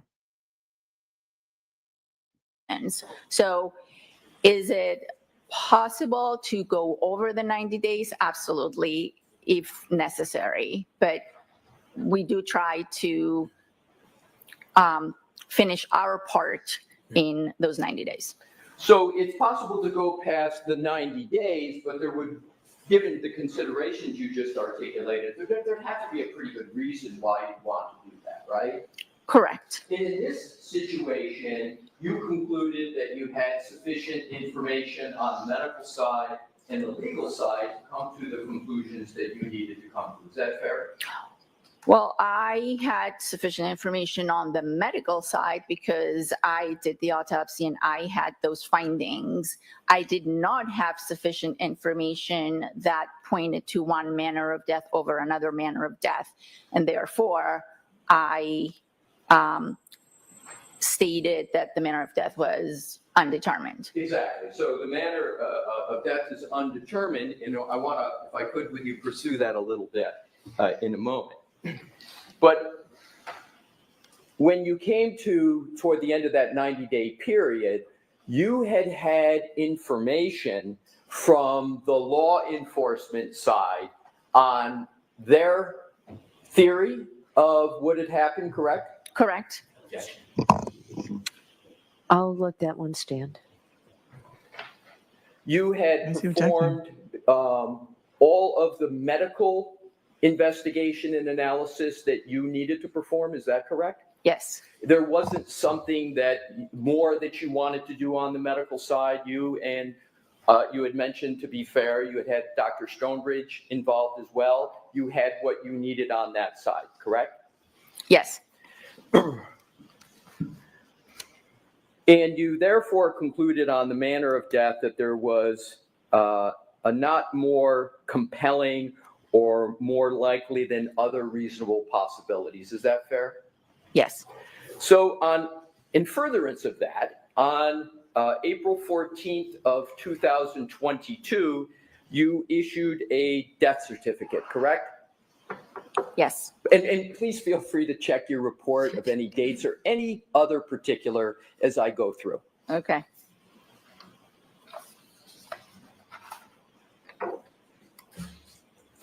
I issued my final report on April 14th, correct. And I would assume that the death certificate was on or around that same day. Thank you. Now, to back up a little bit with regard to the autopsy, as you stated, it was conducted, I just want to do a little bit of a timeline, on January 31st of 2022, correct? Yes. And we discussed that the body of Mr. O'Keefe was presented to the Cape Cod location, correct? Yes. And you also discussed that you brought Dr. Stonebridge to work with you on this matter, correct? She didn't physically come to the office. The way Dr. Stonebridge was involved is at the time of autopsy when the brain was removed. Having seen that there were injuries, I saved the brain in a special solution, and then the brain was transported to our facility in Boston. That's where Dr. Stonebridge examines the specimens. And after examining the brain, she issued a report. Who asked Dr. Stonebridge to become involved in the matter? I did. And Dr. Stonebridge is triple board certified, correct? Correct. She's a forensic pathologist, correct? Yes. That means she's achieved board certification in forensic pathology like you? Do you know that? I do. I'll allow that. Yes, she's board certified in forensic pathology. And she is board certified in general pathology, correct? Yes. And she's board certified in neuropathology, correct? Correct. Can you briefly describe to the jury what neuropathology is? Neuropathology is a subset or specific additional training in forensic pathology where the person spends a considerable amount of time, usually 1 to 2 years, examining brains and learning all about the diseases of the brain as well as trauma to the brain. Now, you asked her to be involved, as you indicated earlier, correct? Yes. And you determined that she should be involved because there was a brain injury, correct? There was trauma to the brain, correct? Trauma to the brain. Is it a fair characterization that Dr. Stonebridge is sort of the brains of the brain area of autopsy? Oh, yes, she is. I'm going to sustain the objection. Let's move on. She's the brains of the brain area. With regard to Dr. Stonebridge, would you agree that she's really uniquely qualified in some ways? Or how would you describe her qualifications, Dr. Stonebridge? Sustained. With regard to Dr. Stonebridge, what did she do? I'm going to see you at sidebar on this, please. He doesn't want, Brennan doesn't want this witness talking about what Dr. Stonebridge did because Dr. Stonebridge is amazing. Is the Commonwealth going to call her? I don't know. She's on the combined witness list. More sidebars, more breaks.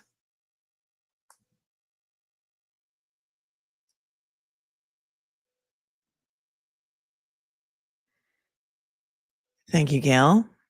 Thank you to Yvette and Michael in Texas. Thank you so very much. You bring sanity to this nonsense. Thank you. You do it as much for me as I do for you. And Manj, I'm so confused why Hank Brennan called the ME. She offers zero evidence for him.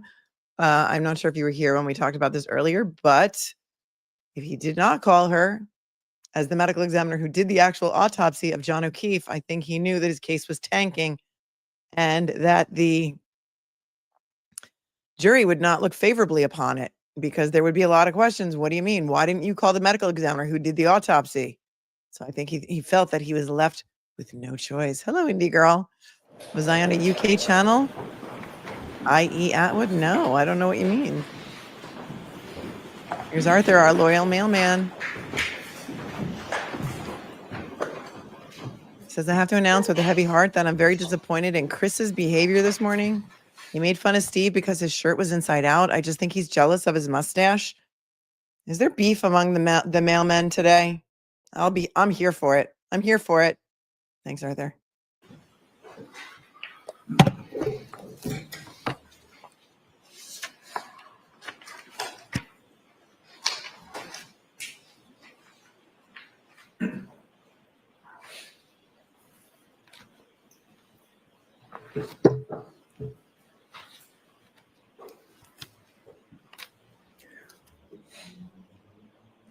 May I, Your Honor? Yes. Thank you. Yeah. Dr. Scordi-BELLO, have you, are you aware of an attorney name, or excuse me, a doctor named Azik Wolf? No, I'm not. That's the brain surgeon they're bringing in. Now I'd like to move on to another category. Based on the information that was presented to you as part of your examination and analysis, is it correct that you presume that because Mr. O'Keefe's body was found in the snow and his body temperature was 80 degrees, that he died from hypothermia as one of the causes? I reached that conclusion after performing the autopsy and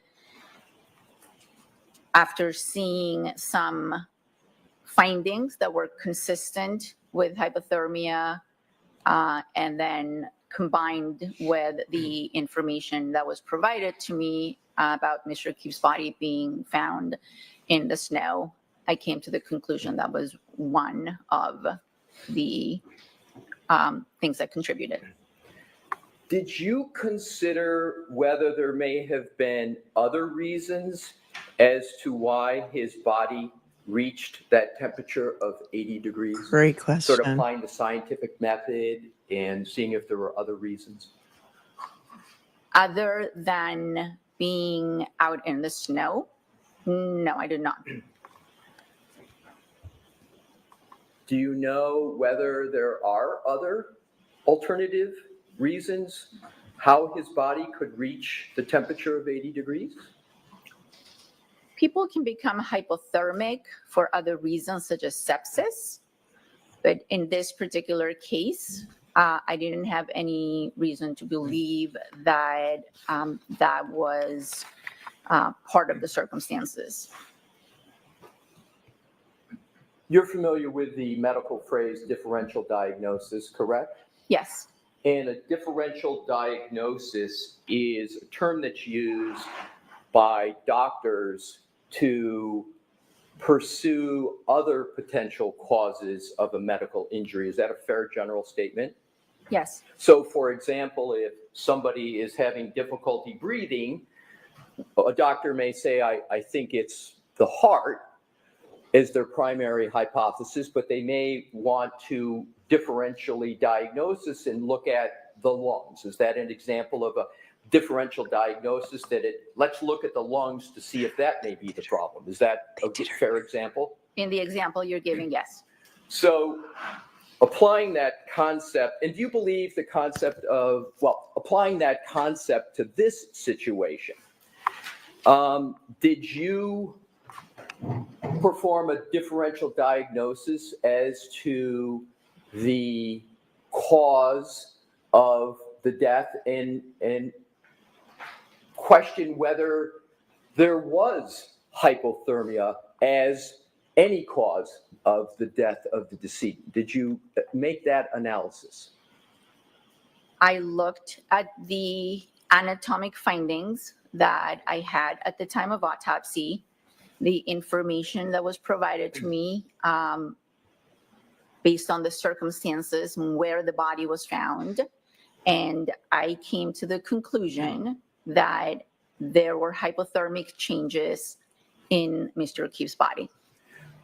So you just used the phrase hypothermic changes. Did I hear that correctly? Yes. Can there be hypothermic changes without a cause of death being hypothermia? Yes, of course. So you can have signs in the body of hypothermia, but you can also conclude that a cause of death is not from hypothermia, correct? If the person is deceased and I am examining the body and there are multiple things that I believe contribute to the death, then I tend to include all of them. Meaning that if this was a drug intoxication and the body also showed signs of hypothermia, I would include both of them on the death certificate, because there is no scientific way of teasing out whether it was just one or the other or both. In this particular case, I had two processes that were going on. One was the head trauma, and the other one were these hypothermic changes. I put all that together, and again, included or took into account the investigative information of where the body was found, what the temperature was when the body was found, whether the person was still alive or not, And I came to the conclusion that the cause of death was blunt impact injuries of head. And I included the hypothermia because I saw during the autopsy that there were changes consistent with hypothermia. So I want to She's break telling that down them a little bit, if I could, with you. So you testified on direct, and I think you alluded to it here, that the primary cause of death, use that phraseology on direct, was blunt force injury. Is that correct? Blunt impact injuries to the head, yes. Blunt impact injuries to the head, and that's the primary cause, right? Correct. And then there's, and I'm not clear on what you referred to on direct as a secondary cause of death of hypothermia, but you used a little different phrase in some of your answers, and I want to make sure I got it right. Hypothermic considerations. Can you repeat what it was? It said hypothermic changes. Hypothermic changes, and we agree that you can have hypothermic changes without a conclusion of hypothermia, correct? No, hypothermic changes are what I'm referring to are actual things that I can see in the organs that are consistent with hypothermia. They're anatomic findings. They're things I can see with my eyes. So you can, I'm sorry, did you finish? And those changes suggest and are consistent with someone being hypothermic. As you sit here now, with regard to, you used the phraseology consistent with hypothermia, signs of hypothermia, that's what I want to pursue just a little bit with regard to further information. We got started on this by asking whether you used the concept of differential diagnosis and hypotheses to determine the cause and manner of death. And you said in one of your answers that you relied upon law enforcement information, correct? Is that Yes. part of it? It was, you brought that up. You're the one who said you relied upon that, correct? Yes. And you've brought that up on your direct testimony and earlier in the cross. Is that correct, that you relied upon the investigation of law enforcement? So, Sustained. so now what I'd like to do is to He blew right by ask past you that one.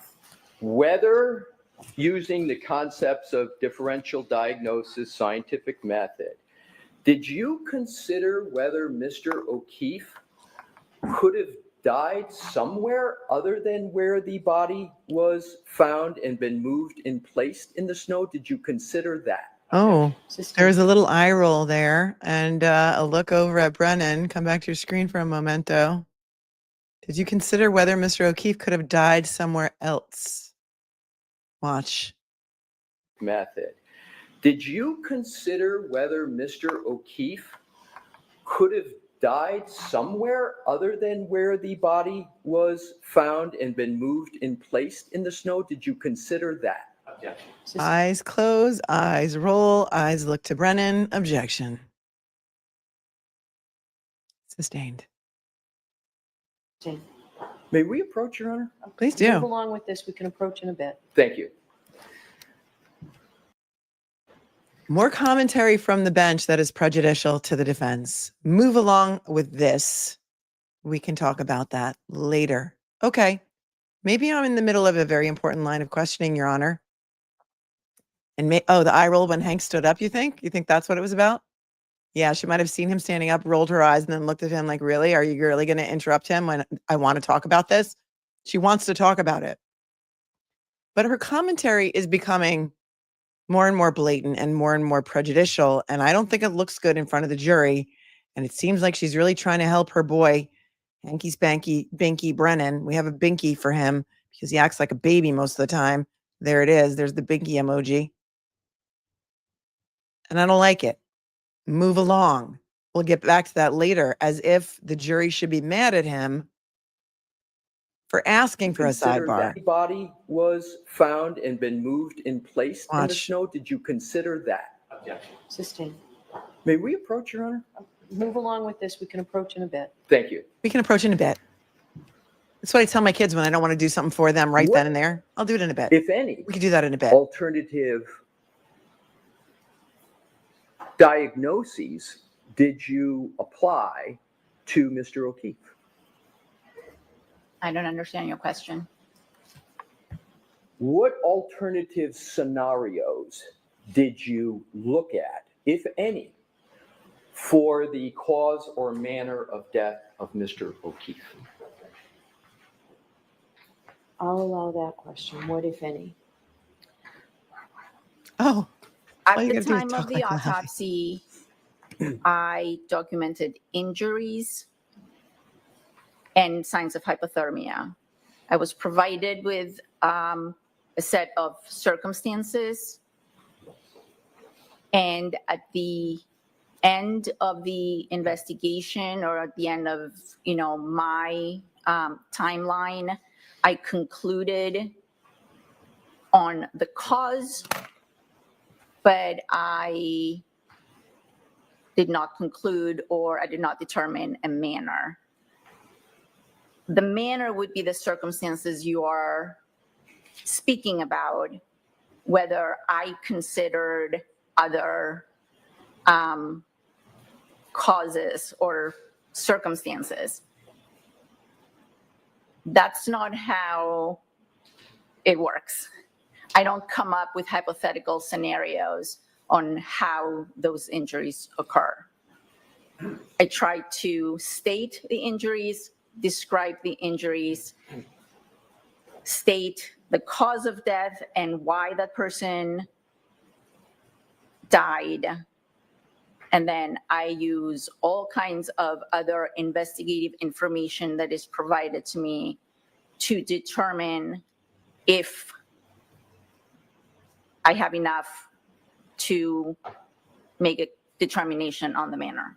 So you were told that he died from a car accident, but nowhere in your autopsy report does it say that his injuries are consistent with a motor vehicle accident. Nowhere in your autopsy report does it say that he died as the result of being struck by a car. Isn't that true, doctor? Because that's what the cops told her. Did anyone provide to you any alternatives as to the finding of the body of Mr. O'Keefe in the snow? Personally, to me, no.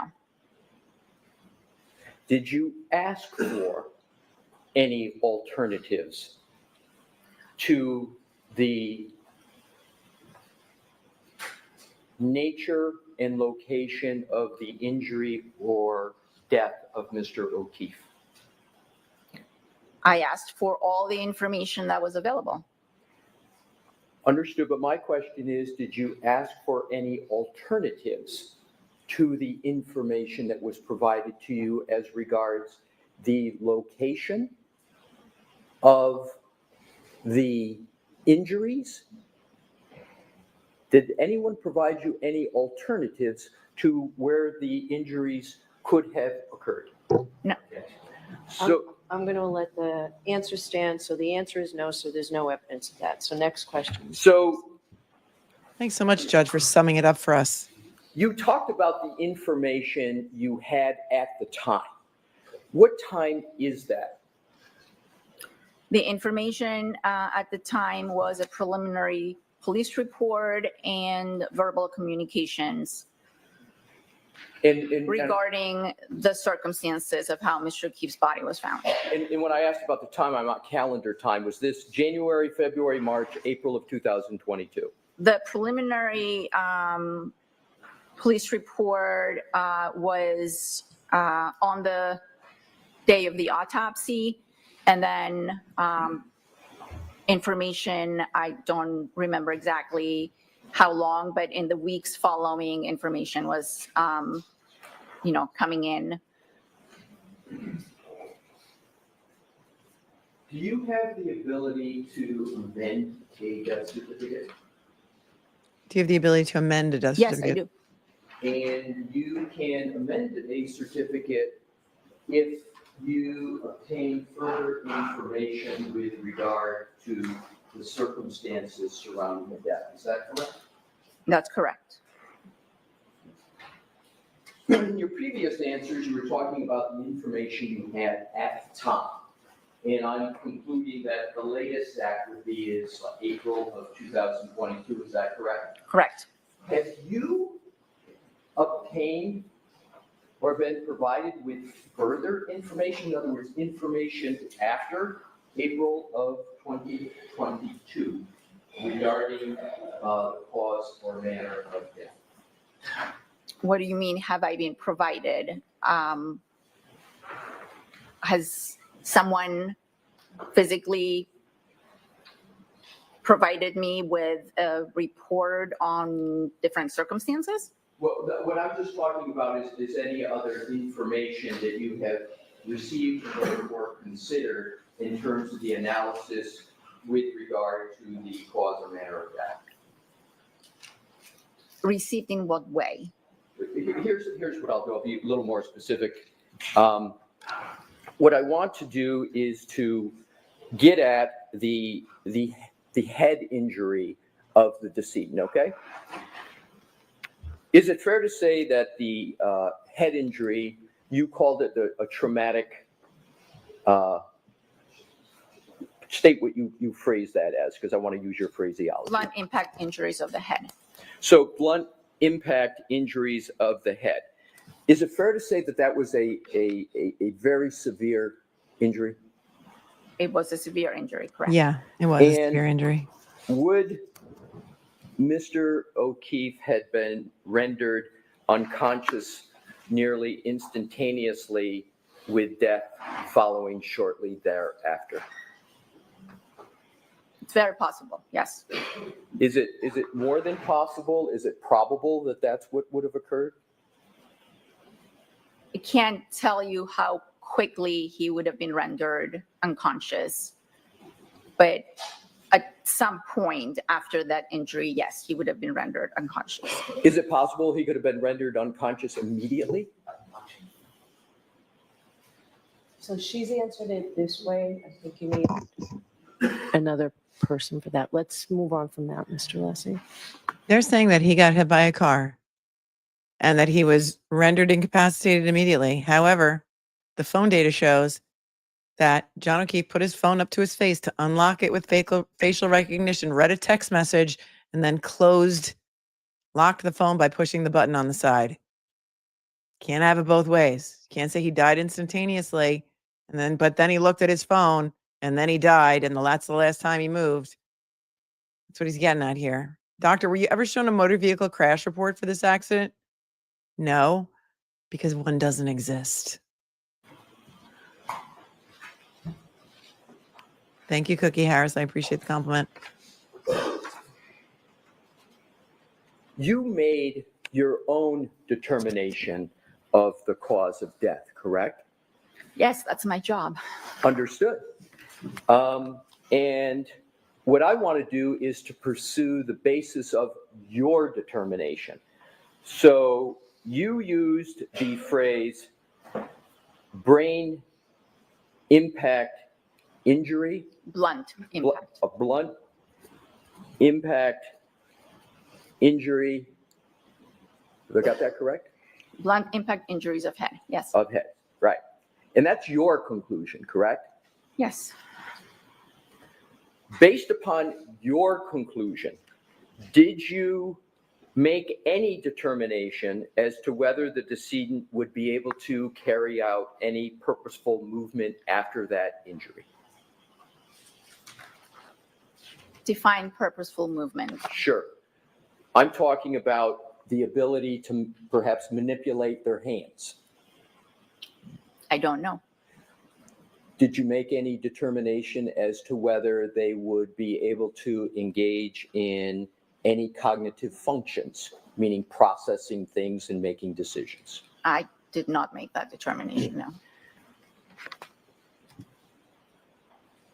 Did you observe any pattern to the injuries to the head of the decedent? A pattern? I observed that there were injuries to the back of the head as well as other internal injuries. to the base of the skull, as well as the brain. Your Honor, if we could please publish, I'm just going to check to make sure they're in.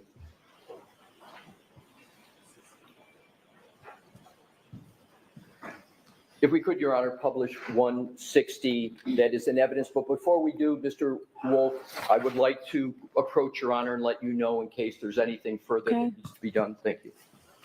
All right. What's that going to be? What's 160? Does anybody know? Am I going to have to hide it again? Okay.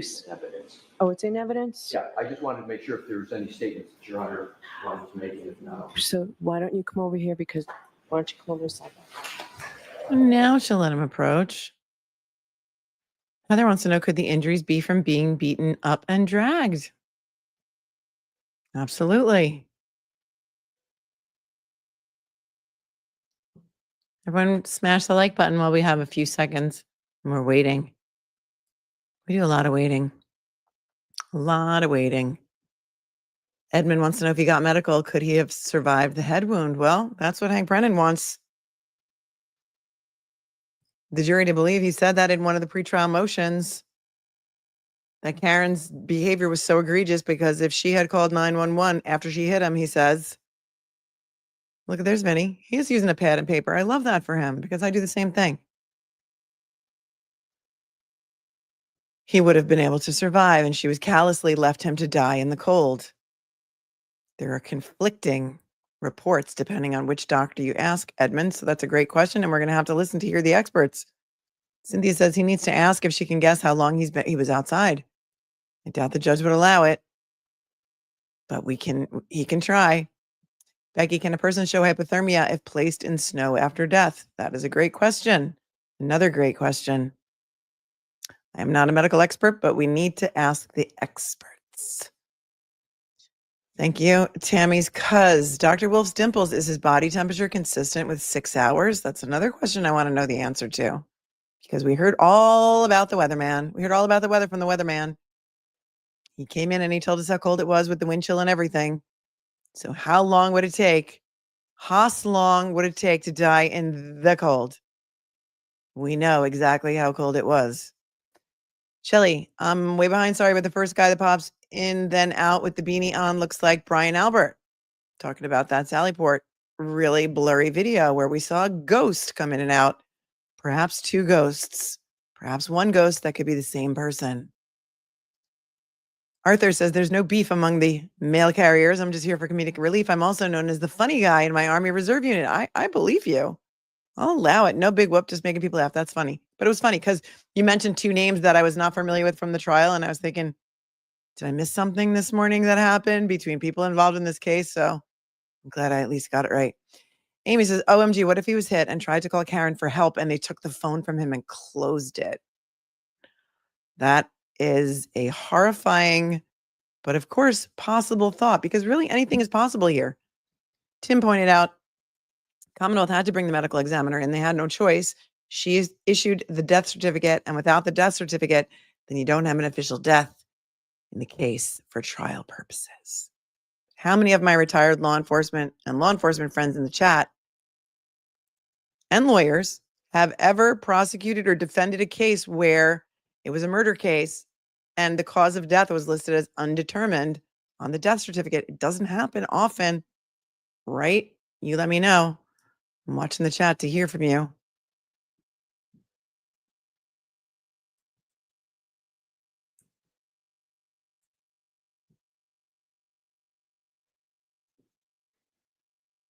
Thank you, Dennis, who tells me by Venmo, I love when you whisper sweet truths into the live when people are testifying. Thank you. It's my best golf announcer voice. Sky, thank you so very much for your Venmo. Sky says, free Karen Reed. Kelly G, I don't know what to tell you. It may be a YouTube glitch. Hopefully it's been worked out. Maybe you can email or, YouTube customer service is pretty good. Their support. So you can try asking them. Lisa, thank you so much for your Venmo. Says, love your lives. Your input is valuable. Thank you. Thank you for watching. Katie B, the little things. Thank you for your coverage. I appreciate you. Justin, new fan. You are brains, beauty, and funny as hell. I'll allow it, Justin. I'll allow it. Thank you. Wendy P, what an incredible legal talent you are. Thank you for sharing your expertise with us. XOXO. Wendy D, thank you for your very generous Sephora gift card. I appreciate you so much. I didn't even know you could send gift cards through Venmo. That is an awesome thing to know. Thank you. May I, Your Honor? Yes. Thank you. With Your Honor's permission, I would like to publish Exhibit 160. Yes. Thank you. I'm just going to.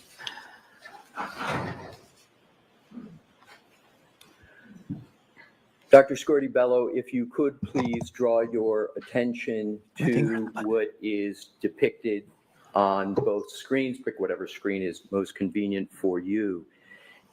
And what I want to do They have is two screens to go now. over what is depicted there. And I'd like to start with just some basics. What is that white rectangle that is on the photograph? This? Yes. That's a ruler. And what's the purpose of the ruler? To show a scale.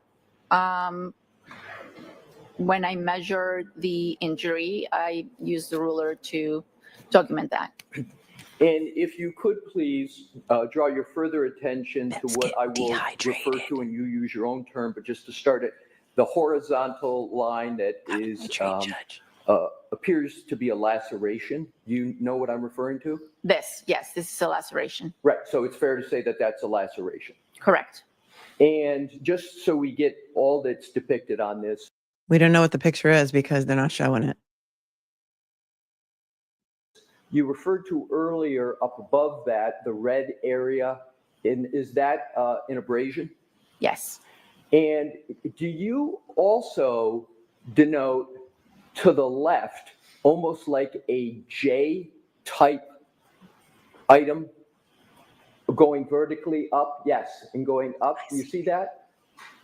Yeah, that I did not note that specifically. I just noted the whole injury as part of the abrasion. That's my point. So you didn't make a separate note of what appears to be a J, and it might be easier to see it in the screen over there. It's your conclusion, but is it easier to see there? Yeah, I can see it. Yeah, and so you didn't make a separate note as to what that was in Thanks, your Dan. report, I think so correct? too. No, I did not. Sounds like it's the back of his head. And what he's talking about, because we've heard it described before and we've seen the photos, in addition to that large gash on the back of his head, which she's calling an abrasion, she said it's about an inch, 2.5 centimeters, 2 3/4 centimeters long. But above that is like a scrape mark, as if his head was dragged, or as if he was dragged by his feet or his pocket while laying on his back. In addition, so there's some sort of drag mark there. That's what he's getting at. And so he's asking her detailed questions about that because we can't see the photograph. Thank you, Dan, for chiming in. Do you consider that an abrasion or something else? It's a J mark. I believe that's still an abrasion. Jen says, my boyfriend thinks it's the doorknob. Do you conclude that J is different in any manner from the abrasion that you've noted above the laceration? I believe it could be part of the whole abrasion, or it could be something different. Fair enough. Could it be almost like a logo from something he was hit with? Would a fall backwards on a flat frozen ground produce a circular and not a linear abrasion as depicted here on the back of an injured person's head? Can you repeat the question? A fall to rock hard ground. Assume a fall backwards on a flat frozen ground. Would such a fall and impact present that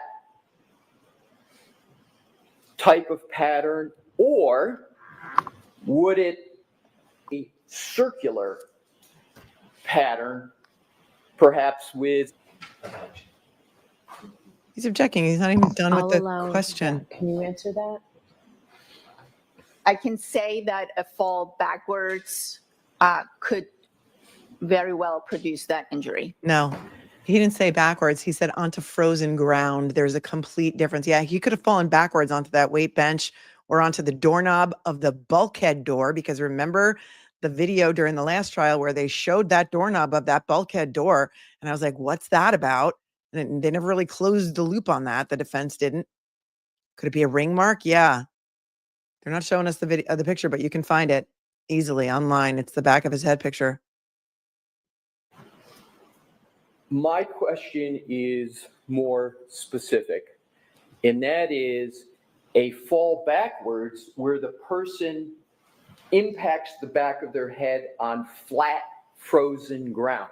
Would you expect that type of a laceration from that type of a fall? Not just a general fall backwards, but specifically a fall backwards where the back of the head hits flat, frozen ground. Would you expect that? I could, yes. And under what circumstances could a laceration like that and an abrasion, all of it together, what circumstances could cause that type from a fall backwards on flat, frozen ground? Well, the laceration is due to the blunt impact, and so is the abrasion. The abrasion is friction. So depending on the type of surface, you mentioned flat, frozen ground, it's quite possible to have an injury as the one depicted. There's nothing inconsistent with this injury. And a inconsistent with what? On someone's, on the back of the head with a blunt surface. Is there, are you familiar with the phrase pattern recognition in medicine? Yes. And isn't pattern recognition something that requires training with regard to being able to recognize certain patterns and determining what could be causing that pattern? Yes. And just merely recognizing whether there is a pattern takes certain specialty training, etc.? Correct. And isn't pattern recognition a principle that you apply in the medical examiner's office? Yeah, we do. And so example of pattern recognition could be a knife wound, correct? Yes. Could be a gunshot. Correct. And there's certain patterns that you see on a decedent that can be consistent with those types of causes of injury, correct? Correct.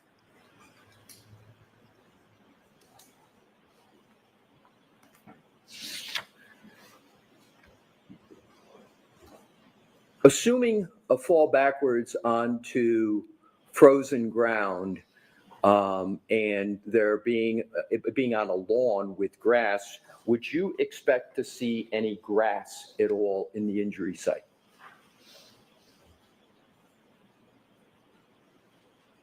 Great, it's possible great answer. to have grass. Great question. Is it possible to have well, are you familiar with the height and weight of the decedent generally? And if you need to look at your notes, please do so. Yes. If he fell on frozen ground. Mr. Keefe was approximately 6'1" and 216 pounds. So assuming a fall backwards and an impact to head on a ground with grass, a person who's 6'1", there is going to be significant acceleration forces that occur as they're going backwards. Is that correct? That's fair to say, yes. And therefore, the more acceleration forces, usually there's a correlation with the force of the impact. Correct. And in terms of force of impact and assuming grass on the ground, would you, do you believe it's more probable than not that one would then see some grass on the head. Sustained is that form.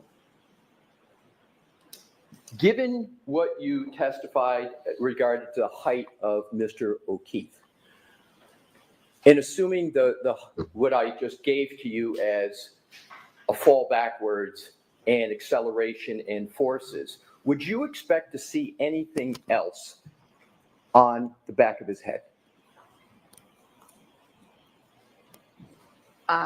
You have to be more specific than that. Right. I thank you. Okay. So, Grass.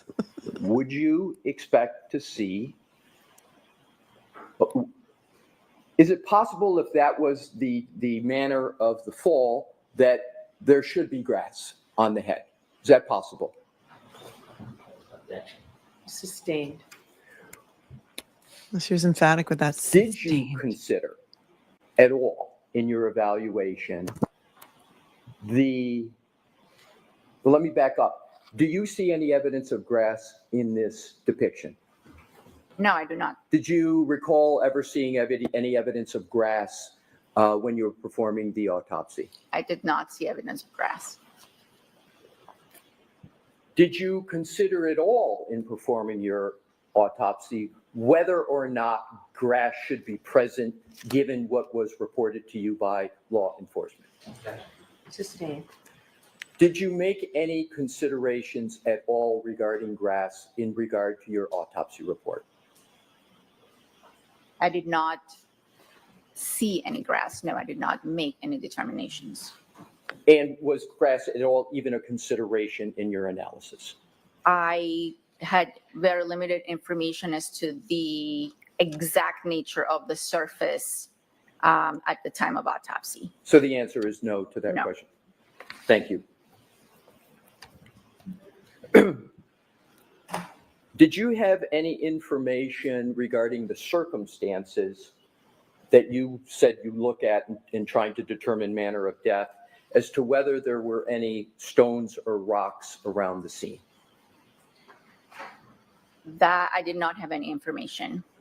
So meaning you didn't have any information, you saw no information that there were any stones or rocks by the scene, is that correct? Sustained in that form. What, if any, consideration did you make in your assessment of cause and manner of death with regard to stones or rocks? I did not make any. With regard Was there a to- rock with the name Albert painted on it and like finger paint with a bunch of dots around it? That was suspiciously at the jury view of 34 Fairview. Was there, do you know anything about that rock and how it got there? I have questions.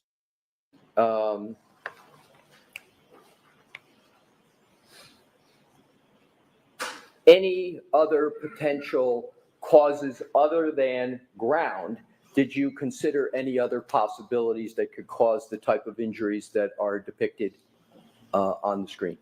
There's a number of possibilities that could cause the injury. My question is, did you consider, not whether there are, but whether you considered them at the time you were performing the autopsy? I'm always considering at the time of autopsy what could have caused a certain injury. Did you put in your notes or your autopsy report any of those considerations? Are they documented? No. Now, in terms of differential diagnosis that we talked about, did you determine whether there were any other possible explanations for the injuries to the decedent other than what law enforcement presented to you? I'll allow that. Internally, I consider all kinds of other explanations. I have to look at the findings and the possible ways that those injuries could have been sustained and decide whether I have enough information and whether I am satisfied with the information that I have in order to conclude or determine a manner. Did you make any notes at all about the considerations you were just speaking about, other considerations, any notes whatsoever in any document in your autopsy report? Not in my autopsy report, no. Did you make any other notes of those considerations in any document that you created for this case at all? No, these are I've had and discussions I've had with colleagues in terms of evaluating these injuries And I don't want you to go into what other people said, but I want you to finish your answer. Right. No, I did not make physical notes of my considerations. Your Honor, I'm going into a different category, so I just wanted to alert Your Honor to it. All right. And it will take more than 10, 15 minutes? Oh, yes. Okay. Oh, All right, yes. jurors, Oh, yes. we'll take the lunch and recess. So we'll see you in about 45 minutes. Oh, yes. How far behind are we? Let's see.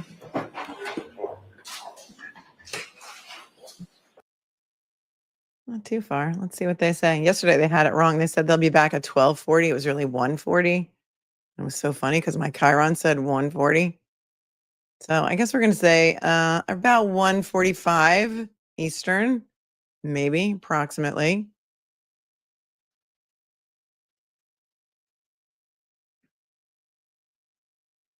The Misadventurous Book Mouse says up in left-hand corner of the Cape Cod autopsy room, it says KEEFE and Proctor. Well, that would definitely solve. Okay, I wasn't talking to you.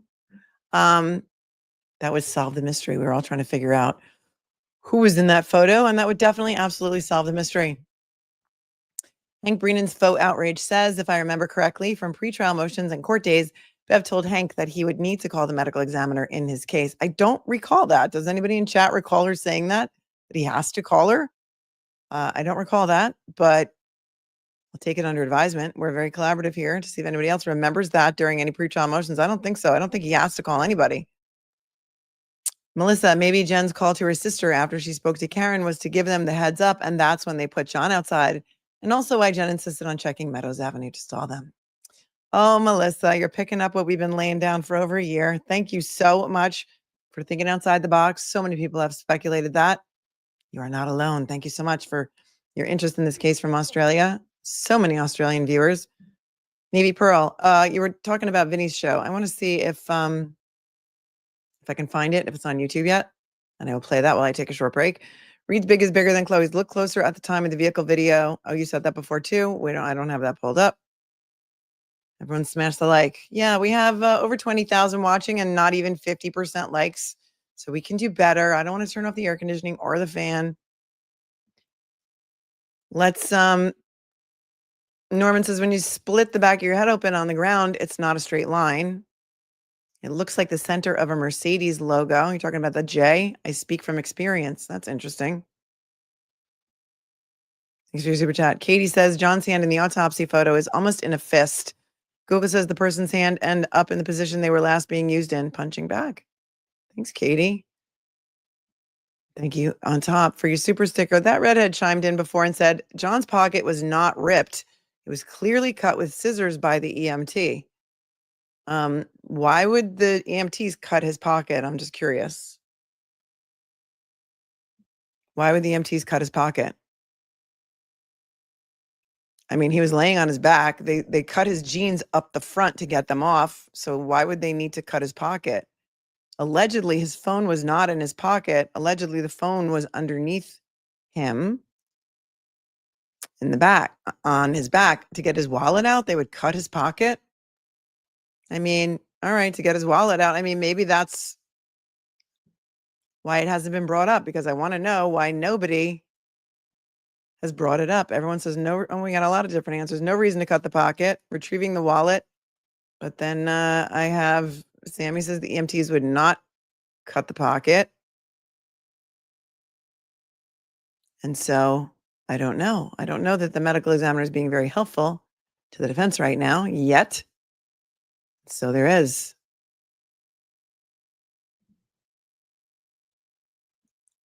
Alexandra says, I know there's only so much time in a day and Karen retrial is the focus right now, but will you be doing a brief recap of the Coburger hearing today at some point? No. No, I'm really sorry. You're going to have to find that somewhere else. After being here for 8 hours a day, I have no time to either. I don't even, first of all, is it an all day hearing? And I just, I I don't record things because I have no patience for editing at all. And so it would have to be a live stream, and I just don't have the time in my day, because I know it's hard to believe, but I actually do have a life outside of YouTube and 5 children. So there's that. All right, let's see if Court TV put up Vinny's show from last night, but I appreciate your interest in it. And when Burger goes to trial, I will be covering the trial, but I've been very single thread on Karen Reed for more than a year, and I'm not quitting until I hear the words "not guilty." All right, let's see I also wish I could cover the Diddy trial, but there's no time for that either. And I don't like to do anything half-assed. I don't like to come on and give you like half of a show and not really know what I'm talking about. I mean, there's a lot of creators that do that. They come on and talk about stuff without doing the deep dive, and that's just not me. I just don't do it that way. So there are plenty of other people talking about it, so you can absolutely 100% find that somewhere. Let me just see where are the videos from. Did Vinny's video come up from last night? He did a drive-by 34 Fairview, and he did talk about why wasn't John O'Keefe found on the lawn. Let's watch that for a little minute while I take a quick break. Everyone go fill up your drinks. Court is on break until, I think, 1:45. So let me just put that on here in a scrolly-like fashion.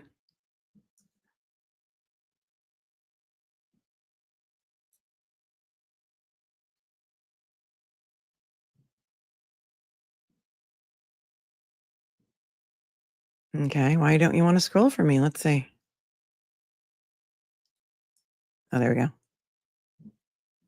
Somebody said, can I make the bottom banner bigger? I can't. It is what, it's a StreamYard thing, and they only have certain formats, and so there's no way to make it wider. I don't know if there's any other streamers in the chat that know how to do that with the banner along the bottom, but I don't have control on it. Vinny shouted me out on Twitter this morning. What? I'm going to take a look for that. That's awesome. They wanted me to come to Dedham, but I said, for his live show, I said, I'm in New York. I mean, unless you're gonna pay for my travel and my appearance, they don't pay you to be on Court TV. So, I don't see the allure of traveling myself to Dedham for to be on Vinny's show, and I can hang out with here with you guys all day. So, but I do love Vinny. I do love Vinny. Been a big fan of Vinny since the early 90s in the OJ trial. Here is the why wasn't John O'Keefe seen on the lawn. The first part of this is going to piss you off, so I'm not going to even play it because the people that are on the show here, they're going to do the drive. Let's watch the drive part. And all of you, fill up your drinks. This is just a little filler for when I come back, because I don't like dead air, and neither do you. Okay, here we go. Enjoy.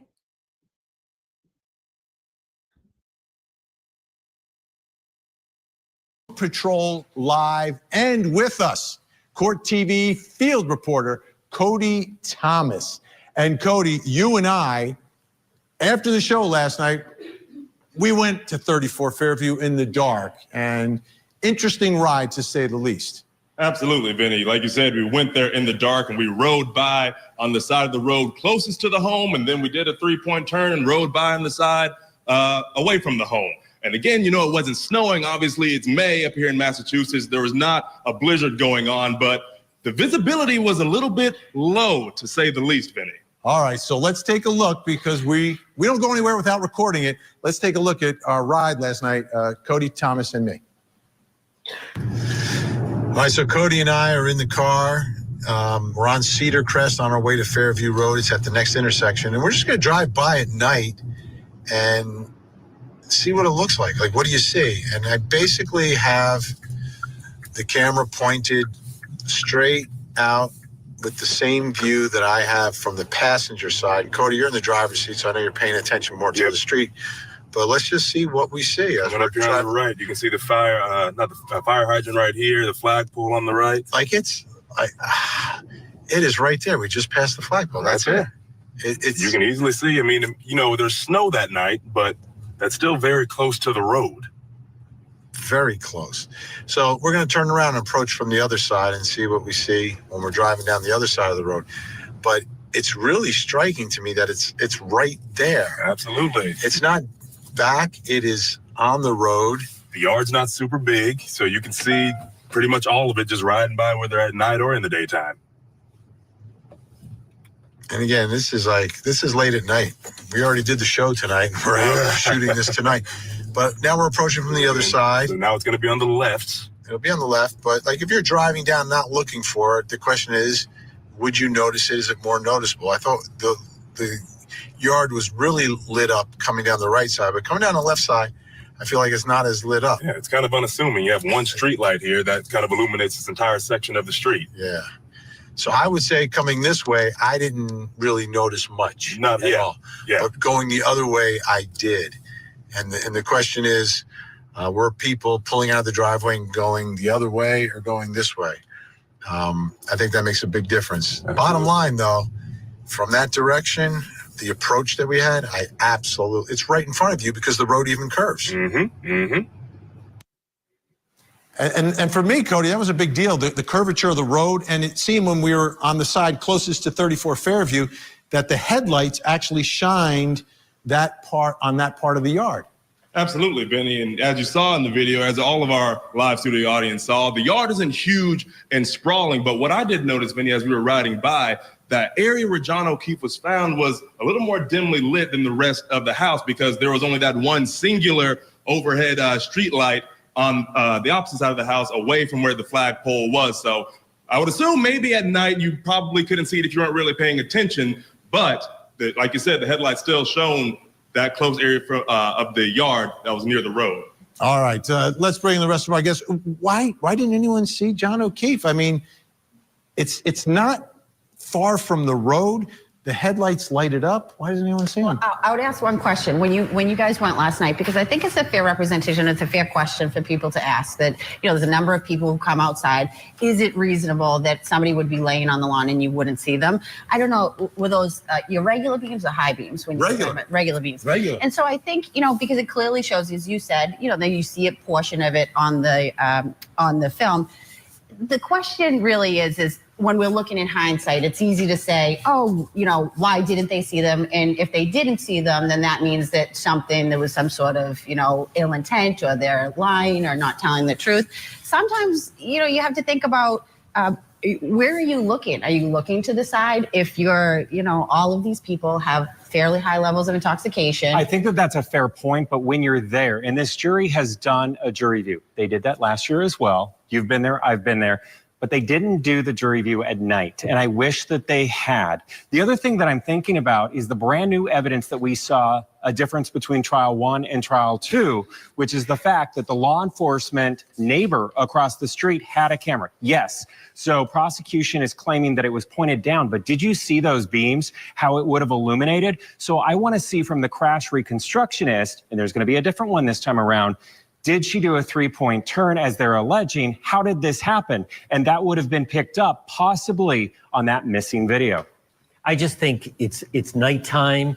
They've all been drinking. People are just thinking about, I got to get home. There wasn't a huge crowd. I mean, there were people, a lot of them were then even closer to the driveway. It does seem odd, but I just think part of this is our behavior at night, which is people are just caught up in, let's get to our, the storm's coming, let's get in our car, the late night, and also that they had been drinking. And it's a fluke, but nobody saw him. Isn't there a much more obvious answer than this? He wasn't on the lawn. I mean, I don't know that you can necessarily jump to that because, the problem then, it goes to all these bigger questions because if you don't see him on the lawn, where is he? Is he in the house? And for him to be in the house, there's a lot of things you have to believe. And that's really the difficult part of this case is that, it's easy for all of us to opine and talk about, after the fact. Let's talk about it in this respect, right? I'm a former prosecutor. You have to prove your case. So you need the evidence. So it would have been very helpful if someone had seen him. No one did. So what does the jury take away from that? Does the jury take away from that, well, nobody was paying attention? Or do they take away from that, that's a lack of evidence. Like, which is it? And how much of a problem could that be? Well, I think it was a big problem, especially when you get to the snowplow driver. Snowplow driver goes by there twice. He notices other cars on the street.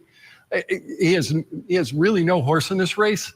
That's a very difficult place for the prosecution. I also think, though, the ride was very helpful, Vinny, that you guys just showed. But you guys were zoned in on 34 Fairview. I just wonder, were you that alert? And as you're riding along, what about other houses around there? This neighborhood, everyone has an I was acre of watching the property. road because I don't trust Cody driving at night. So I'm paying attention to everything in front of us. Anyone that's been in that type of setting, sometimes an animal can dart out. I mean, there's various things that can happen. And I just think in the course of that, it's a shame that someone, didn't see him. Brian Higgins was an Army medic. He had a first aid kit. He has told people he wished he had seen him. He could have saved his life. Brian Albert said, where was he parked? Do we know where he was parked, Higgins? Was he parked in the drive or in the street? Because I've heard both. Do we know? I don't think that's been made clear. Yeah, I don't think it's come up really at all. And again, because that's it's a so big deal, though, isn't it? But I don't know if it's going to. I don't know if there's going to be anybody who testifies as to where his vehicle was. There was a lot of focus in trial number 1 about where the white Jeep was. It hasn't really been a focus of trial number 2. And I know that Ted Rowlands has had the question of like what kind of marks would leave behind with a plow if there was hitting the arm. Yeah. Interesting. All right, everyone's staying with us. We've got a lot more to get to this hour. Coming up next, who was at the house after Karen Reed left? I saw a dark SUV out front. Did you know whose SUV that was? I believed it was Karen's. Is Karen Reed a killer girlfriend? She's guilty.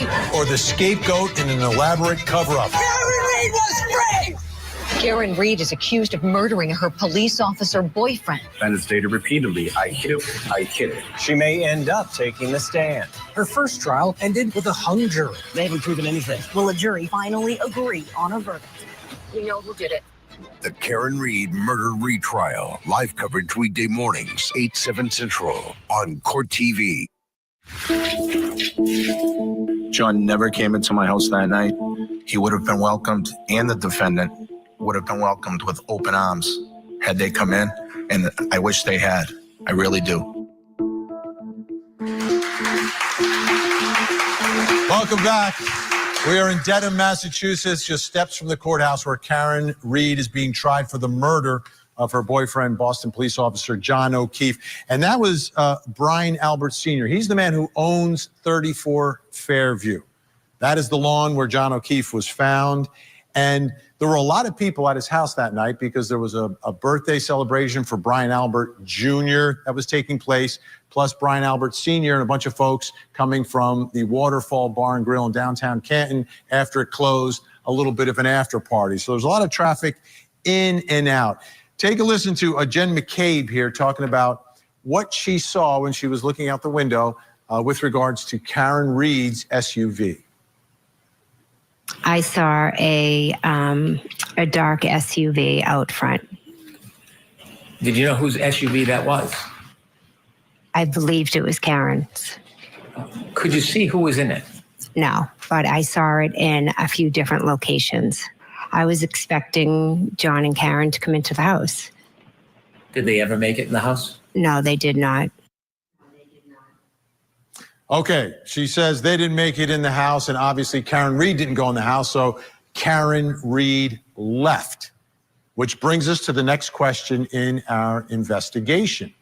And it is, who was at the house after Karen Reed left? An important question because these are people who could either see John O'Keefe on the lawn or could be potentially, like the defense has alleged, part of this cover-up and murder of John O'Keefe inside the house.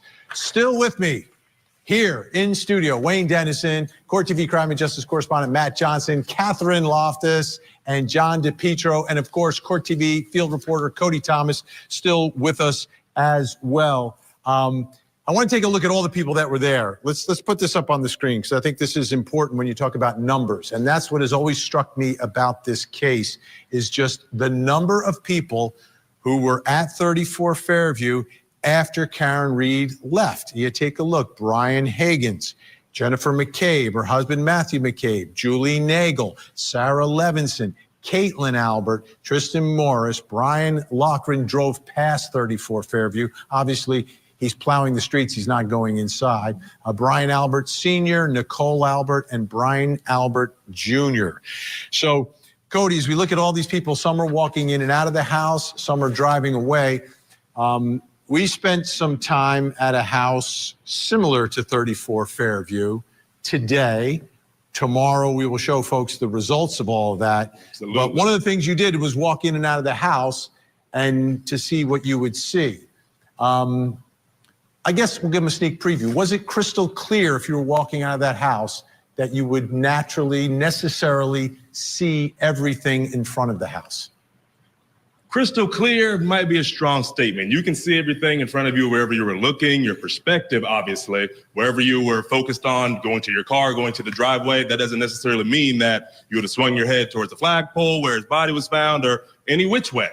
So, I mean, of course, the whole yard was open, the whole neighborhood was open, but depends on where you were looking, depends on where your attention was when you're walking out the front door of that house, where you were leaving. Okay, and you're going to see that tomorrow night, folks, because we went to a house that is very similar to 34 Fairview, slightly inverted, but in this case, you're allowed to invert the video. So we'll just do that for you tomorrow night. So all these people, Matt, so many people, I don't know if we're going to hear from all these people, but they were all there, and none of them can help prosecutors prove this part of the case, that John O'Keefe's body was on that front yard. I definitely want to hear from the homeowners, right? At least them. And I'm wondering if the defense has any plans to call them if, Hank Brennan does not. But it's where you went is a much bigger yard than where 34 Fairview is. I have to tell you that it's only about 7 feet away from the curb where that huge curb is. And that's another question into itself. If she did a 3-point turn and all of the pieces are allegedly in the yard, how come her car didn't get stuck in that curb? That's a different question. But it's so close to the street where these cars would have been picking up people and dropping people off and parking themselves. How come they didn't see anything? And the house is just 30 feet from the curb as well. I mean, it's very, very close. I don't know. Does the jury understand? If none of these people are testifying, they're all there, and obviously they can't testify about seeing something they didn't see. If I'm a juror, what do I take away from that? You've got 11 people at the house, and no one's coming in here and saying, I saw a body on the front yard.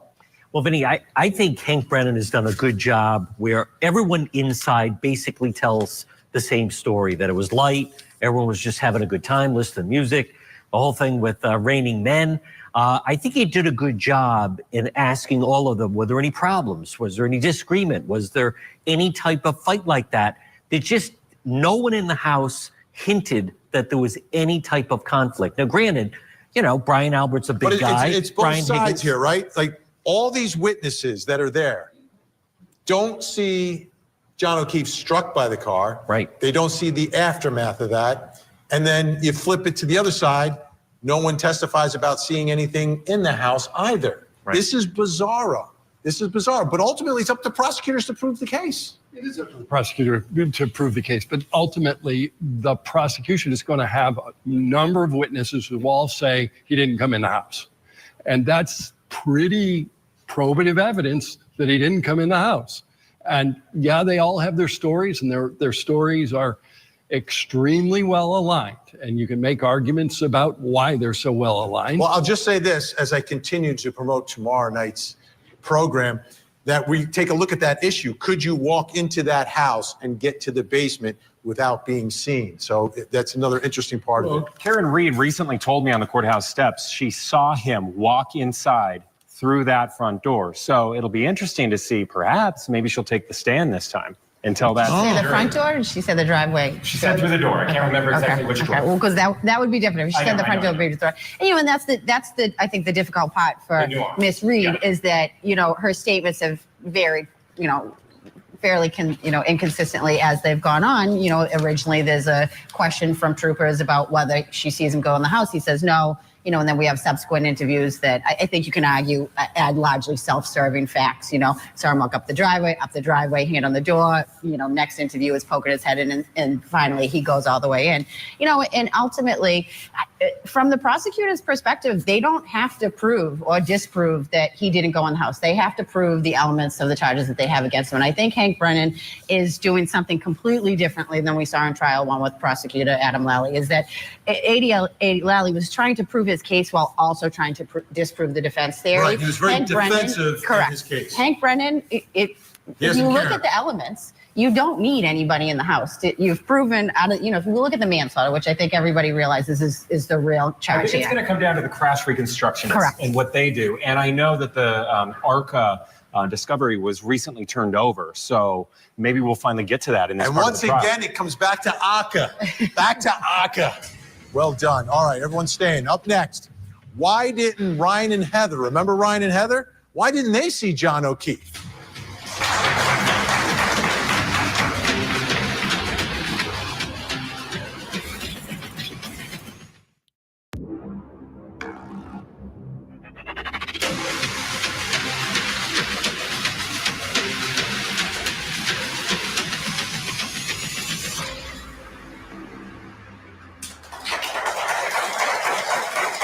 We are live in Dedham, Massachusetts with our continuing in-depth coverage of the retrial of the century, Massachusetts versus Karen Reed.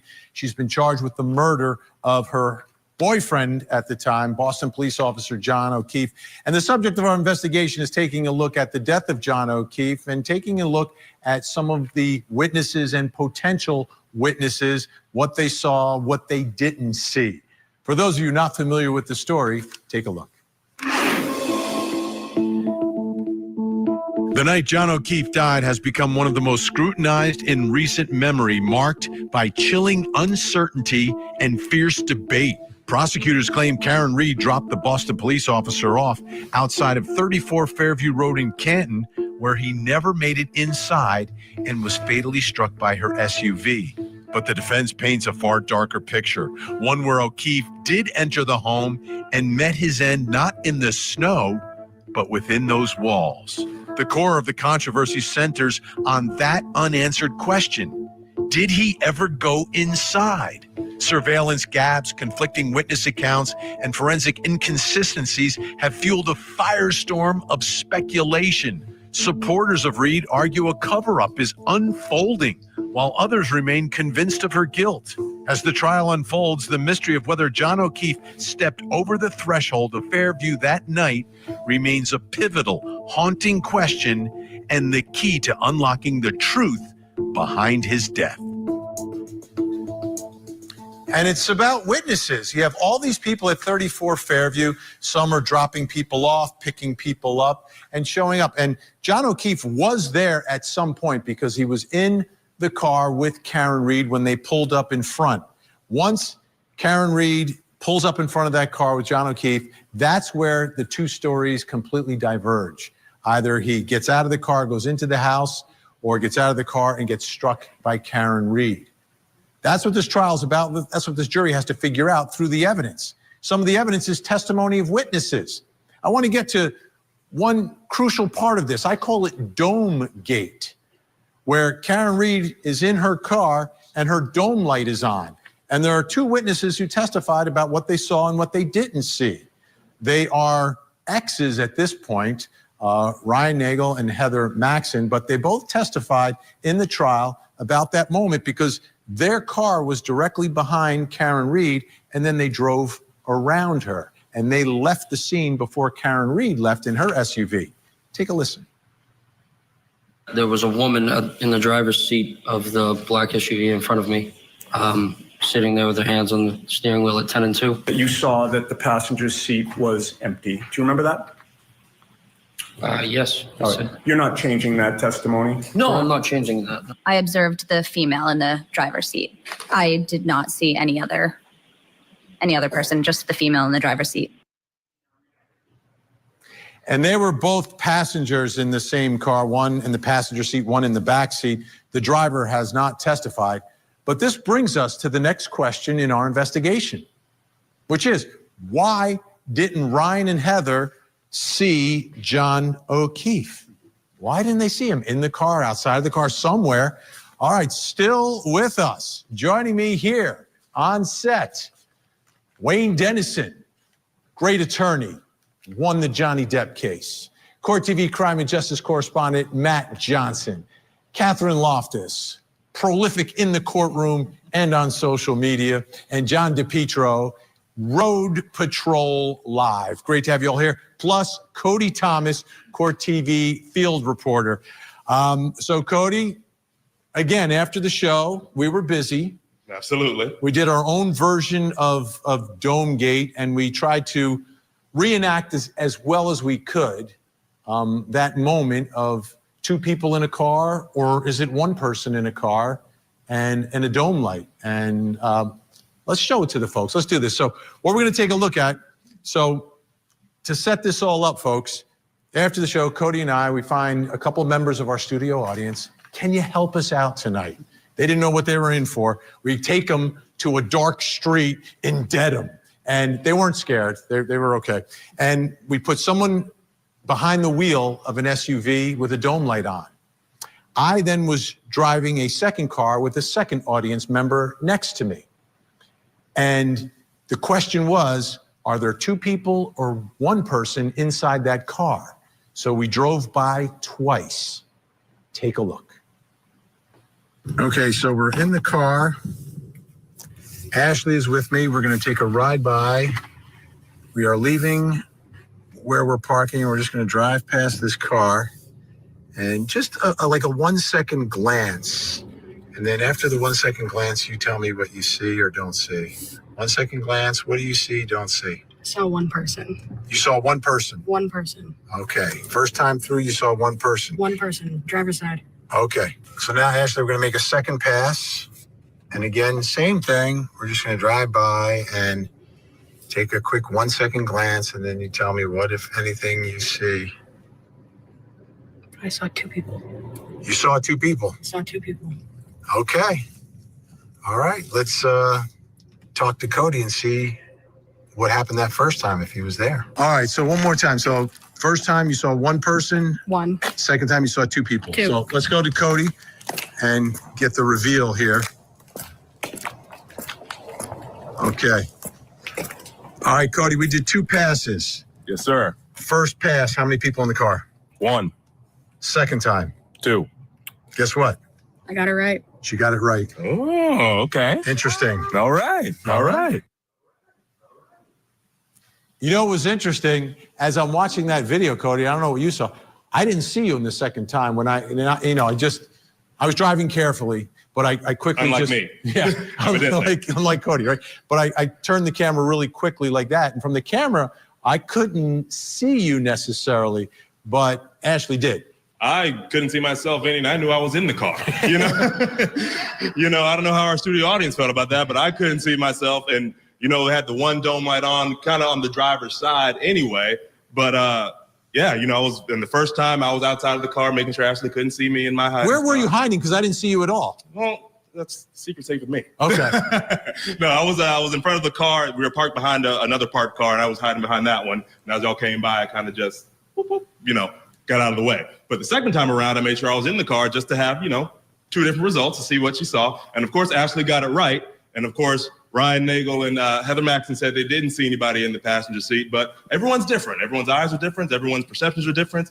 If they've been drinking, that makes things a little bit different. So, and we know Ashley was not drinking. We do absolutely know. Our lovely member Ashley was not drinking here. we test everyone beforehand. Okay, so why didn't they see John O'Keefe? Where is he?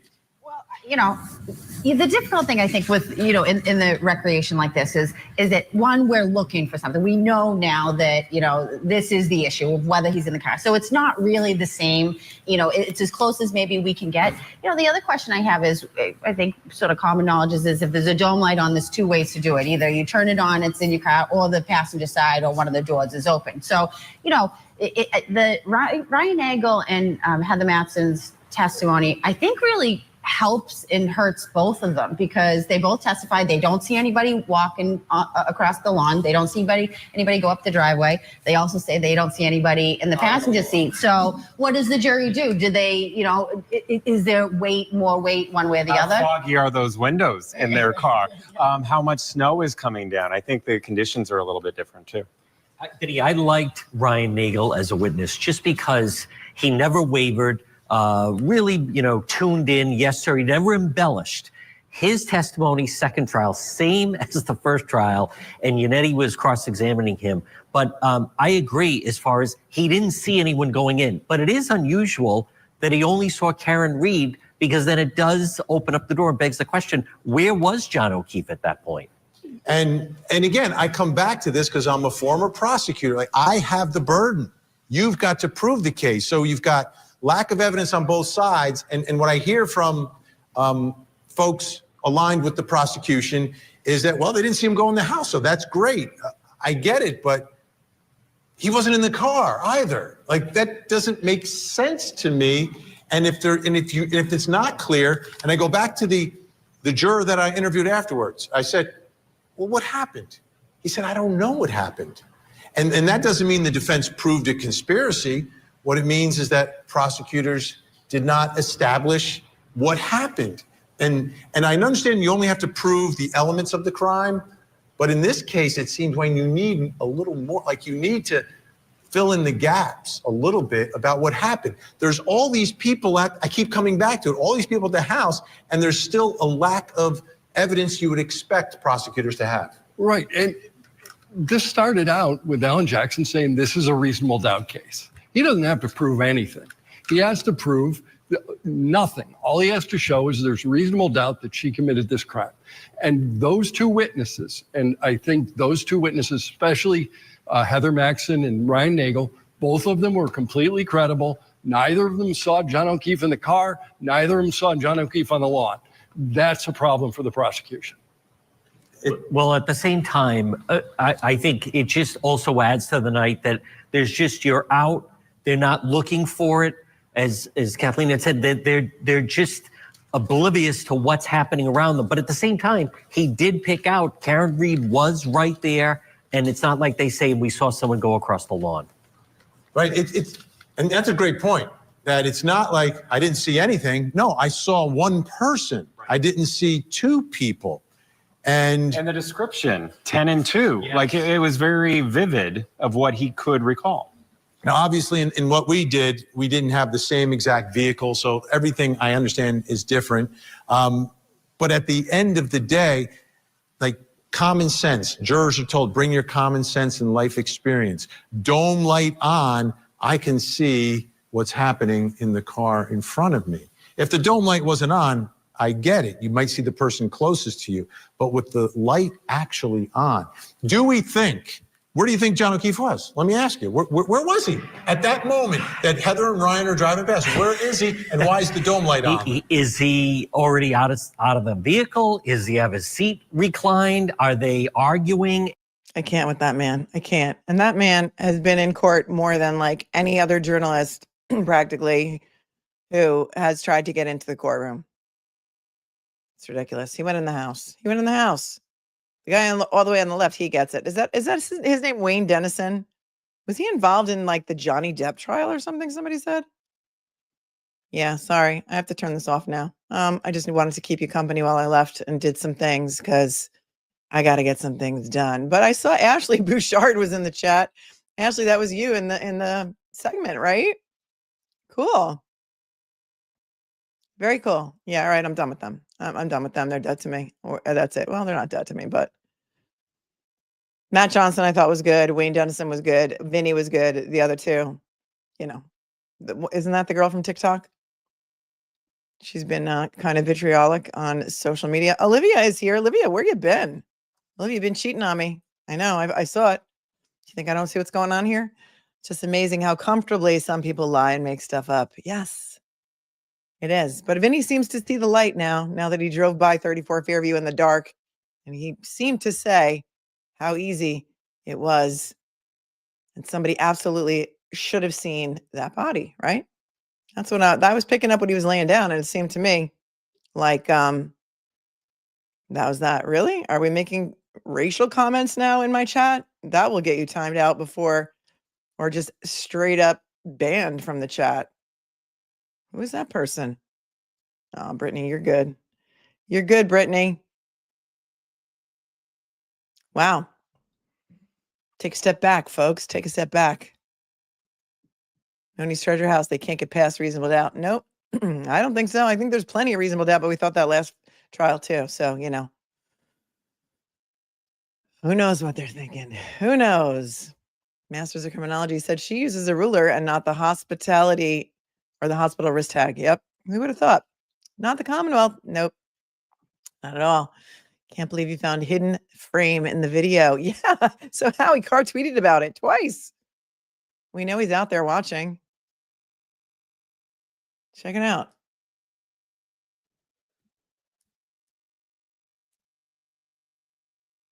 You know your famous one. All right, hang on.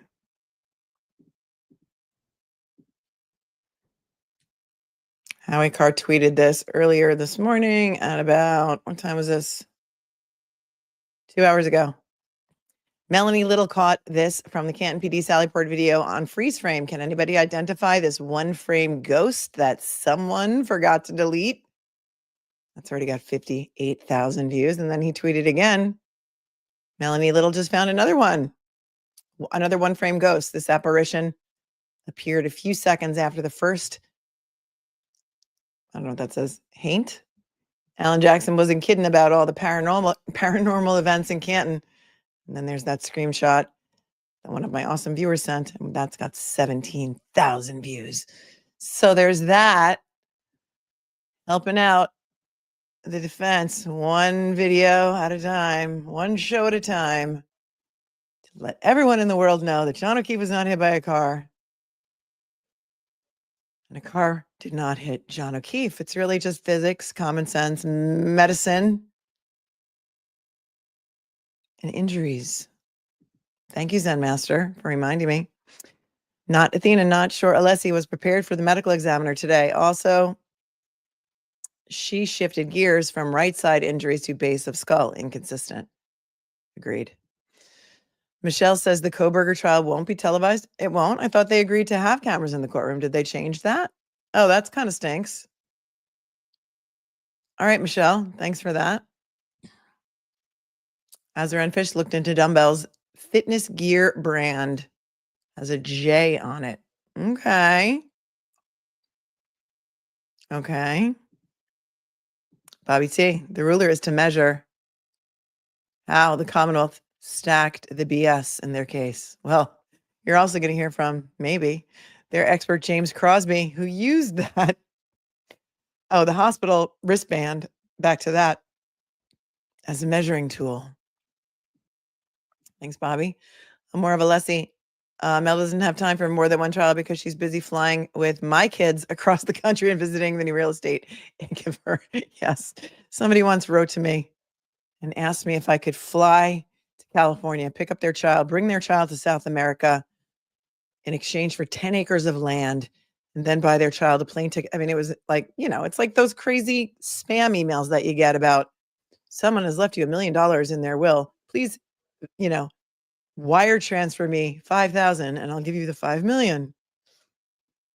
Sammy's mom, thank you for your super sticker. Red's daughter says Bev needs to retire to the Cape and open a pub called the Side Bar, since that's where she likes to. Well, I don't know. I am not going to disparage any people any people on my channel because you know, nobody needs to defame anybody. Try and control yourselves. I know it's hard. Koberger will be televised by Zoom. Amanj, my thought on Vinny's show. Tell me if I'm wrong. Well, you're entitled to your opinion. I'm not going to tell you if you're wrong. People that were drunk leaving really had nothing to do with the murder. Brian Albert and Brian Higgins waited to put John outside. I have no idea. I can't say if you're wrong or right. But what I am saying is that under the Commonwealth's theory, John O'Keefe was hit and did not move after 12:31 or 12:32 when he clicked his phone shut for the last time. That he, according to the Commonwealth's theory, would have been on the lawn, and then those people should have seen him. I think that's what the experiment was about. Thanks for your super chat. Hankersore is here and became a member. Becky, I wonder if when Karen's found not guilty, the feds step in and get all who are involved and bring all the vile killers to justice. Unless somebody flips and is an eyewitness to what happened, I don't know that there's any evidence to be able to prove a case against anybody else. But Becky, that's what we collectively hope, I would imagine, right? I'm trying to join as a member, but YouTube's being a pain. Liz, a lot of people are having problems with YouTube today. It is not just you. There's a link in the show notes to this video. You have to close out your chat to get there. If you're on your phone, sometimes it's better from a laptop. Sometimes it's impossible on an iPhone. I wish I could solve all the world's problems and all the technology problems out there, but sadly, I'm a one-woman show and I can't. Helena from Sweden's head has popped off at least 10 times today. Thank you. Tazo would ask that Catherine and John do not speak anymore. Thank you. Becky said the seat reclined. According to crime scene, none of John's DNA or fingerprints in the car, only at the back outside the Lexus. So far, that's what we're hearing, Becky. Thanks, JBAZ, for becoming a member. Athena says, I think you meant to say Koberger will be televised. I don't know, so many conflicting stories in the chat. Sometimes people come in here and try to just trick me with misinformation, so I don't know what to believe anymore. Koberger case will be live streamed by the court. I thought so.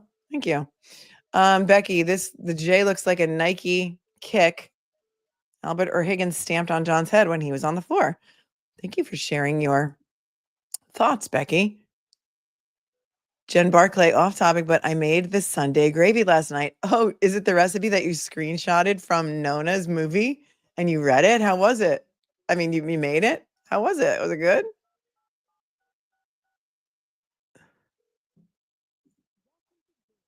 Well, I thought I heard. Oh, you are now unmuted. Enter your. All right, so I'm told you want to see me. I'll see you at sidebar. Followed by pound. So I'm told you want to see me. See you at sidebar, just like every other time they come back from lunch. Nothing has changed. The more things change, the more they stay the same. Right? Same shit show, different day.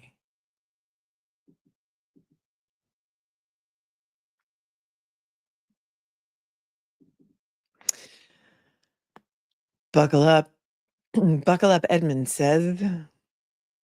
John left Karen's SUV and vanished like the Sallyport videos. Yeah, or he ran up the driveway and was hidden or obstructed by Jennifer McCabe's big giant truck in the driveway. Thank you, Navy Pearl, for suggesting Vinny's show, and so therefore I showed it. See, I'm here to please. I'm here to help.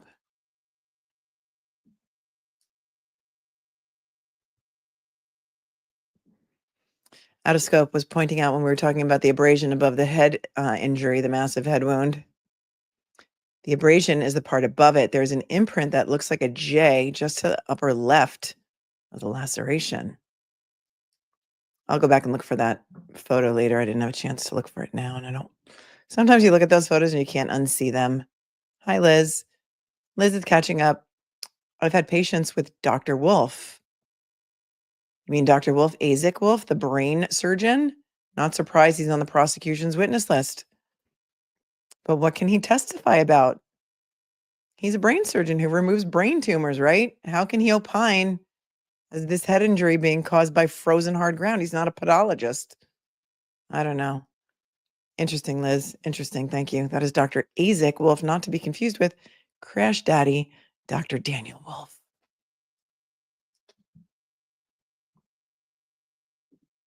And we're still waiting. Still waiting.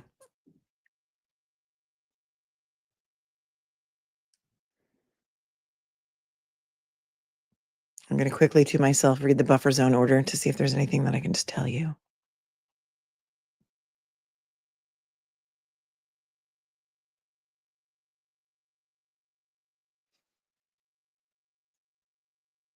Okay, so it says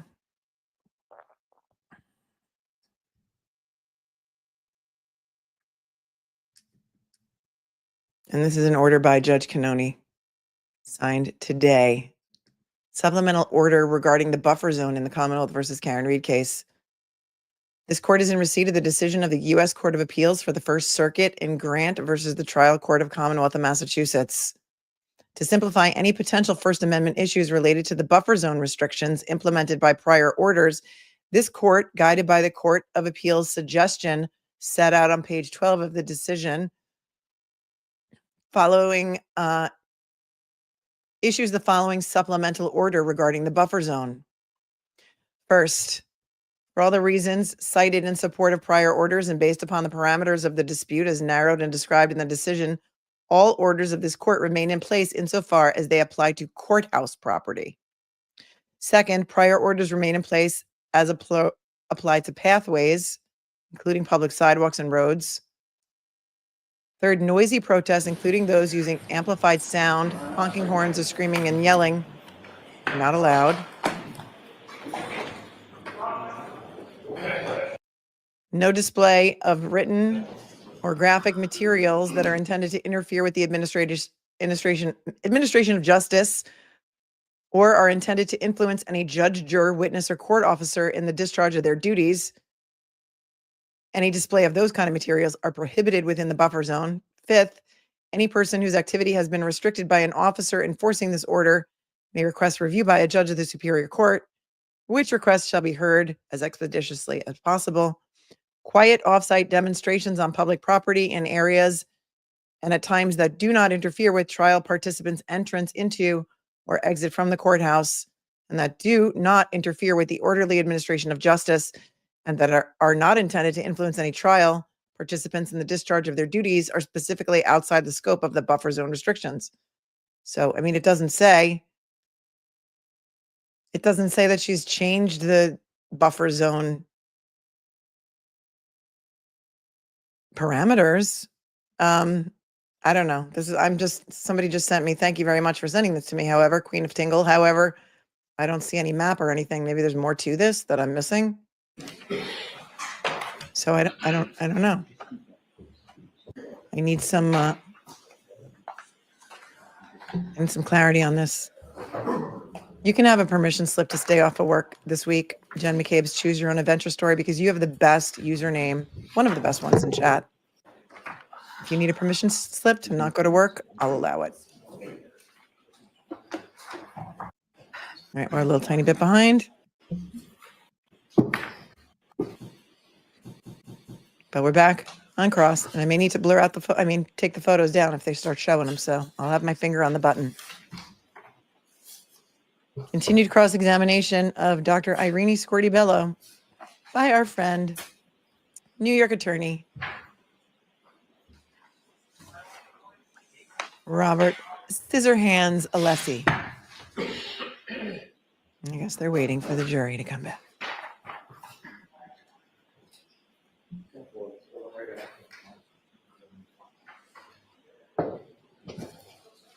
Blackbird says J-shape impression or mark could be from a weight bar clamp. I know we may never know, but piecing things together feels like a little more justice. I know. I agree. And I love that so many people are newly interested in this case and trying to put it all together, and I love that. Thank you, Mark Kislowski, for your $10 super sticker. I appreciate you so much.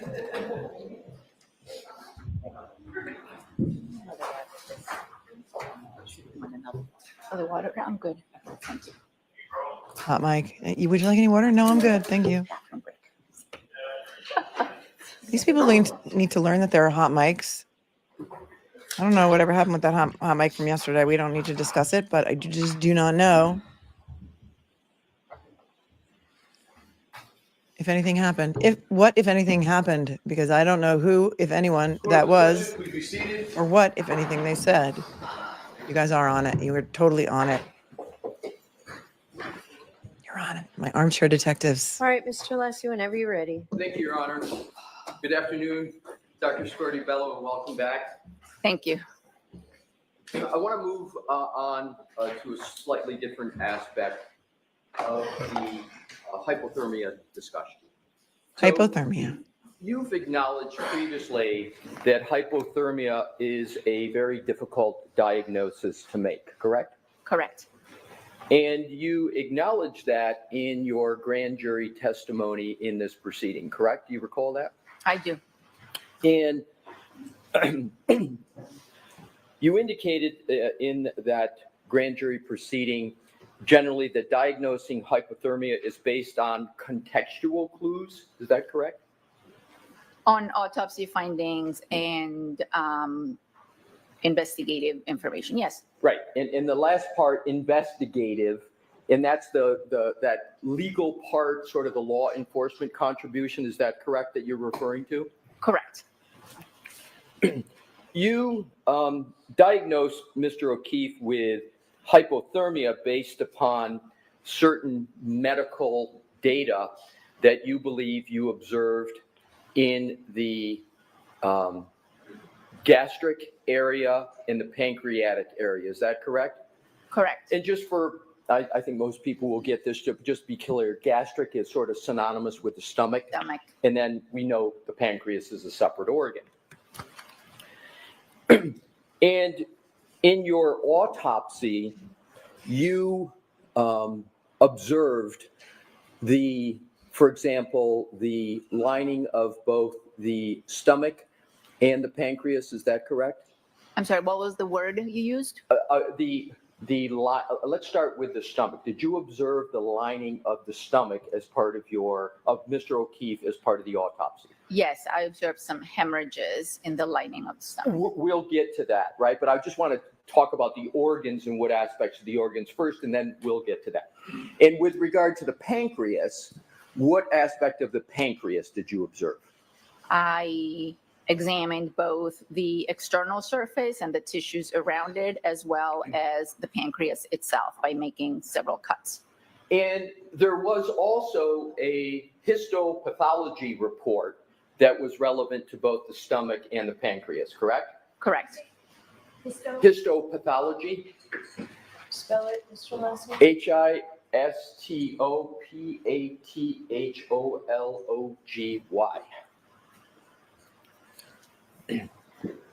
So that histopath information informed your hypothermia analysis, is that correct?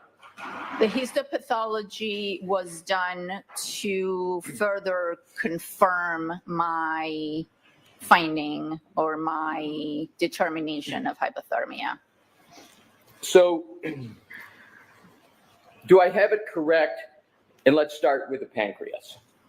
That you noted the pancreas was congested and diffusely hemorrhagic. Do I have that correct? And you feel free to look at your report, please. I will.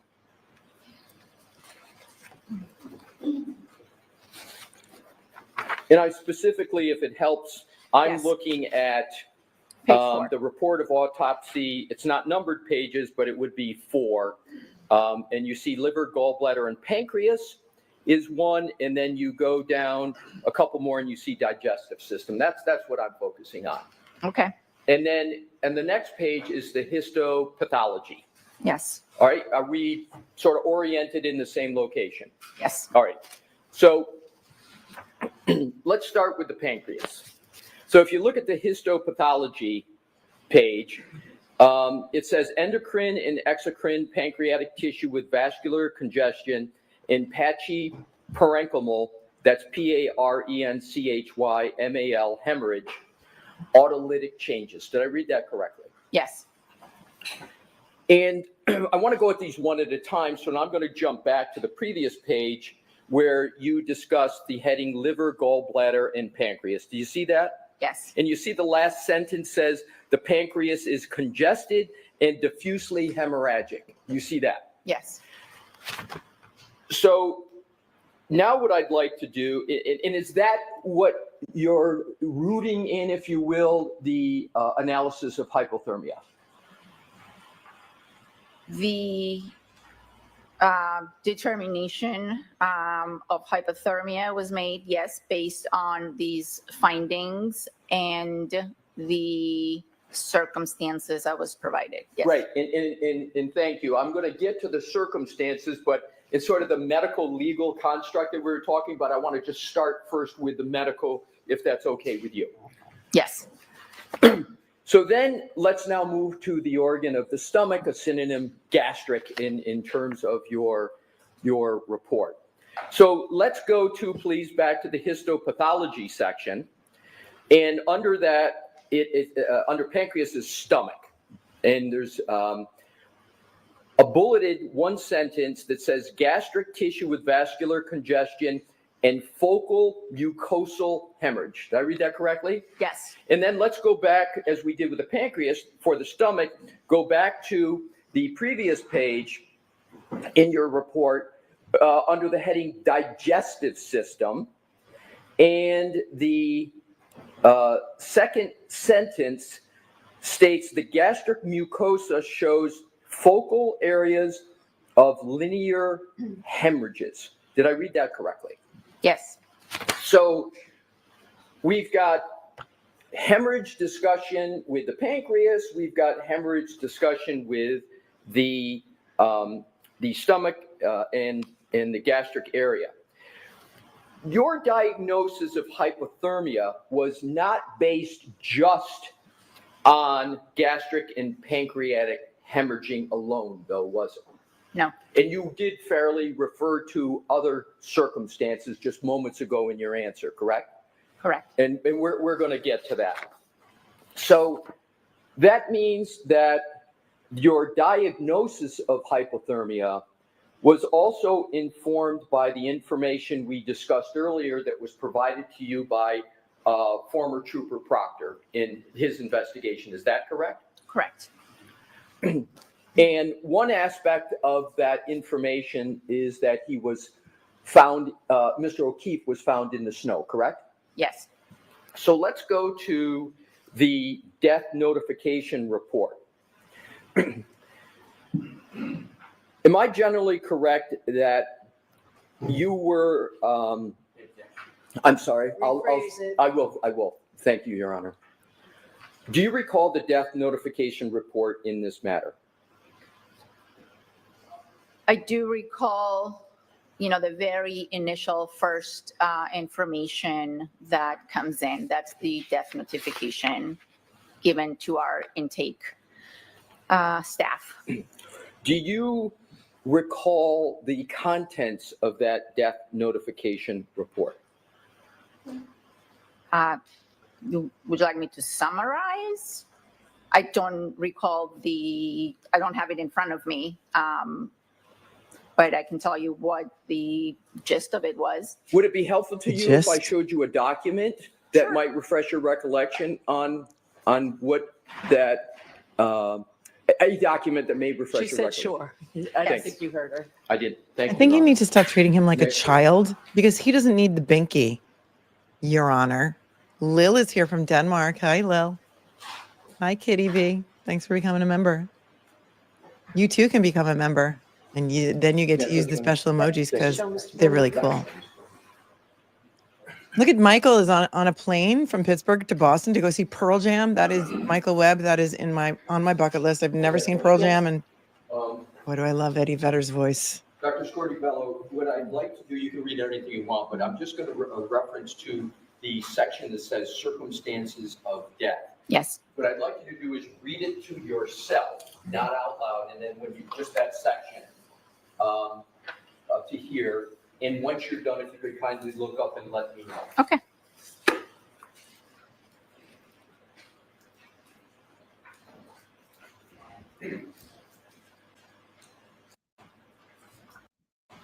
Oh, well, if I move over, we can see his face a little bit. There we go.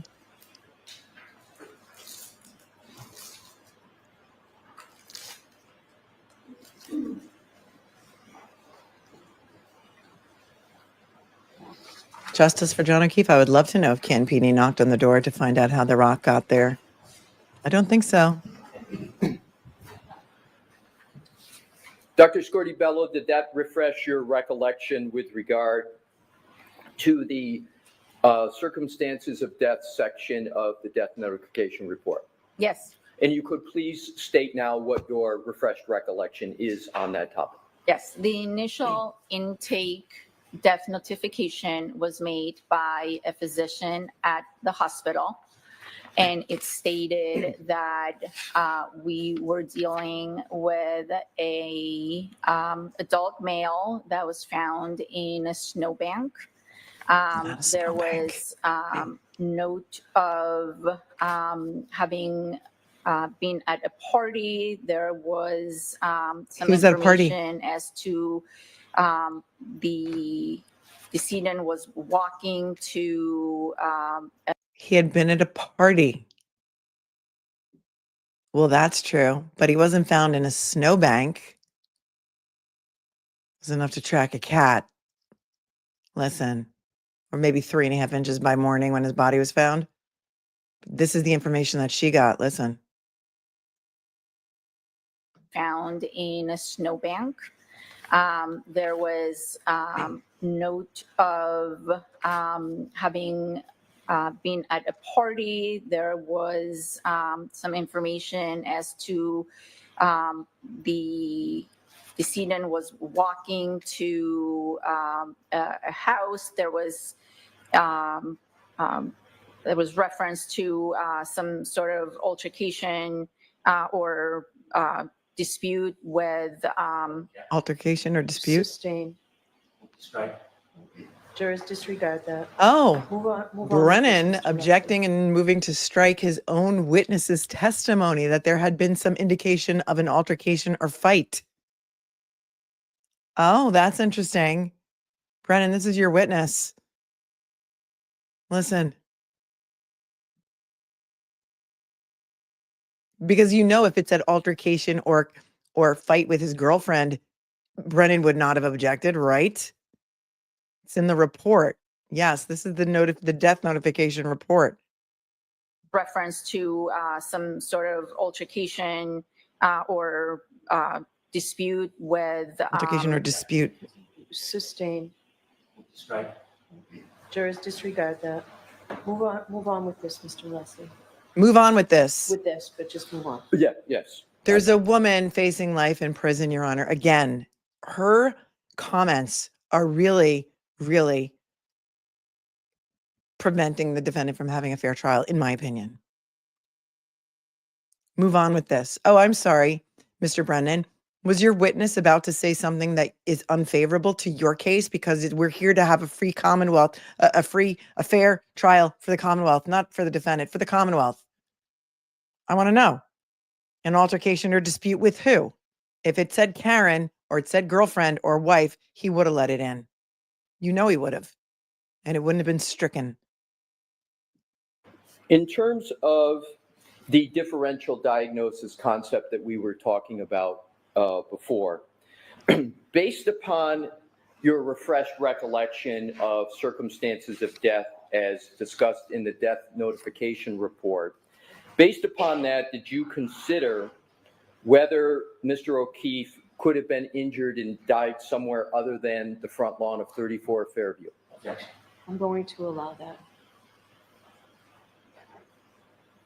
initially, no.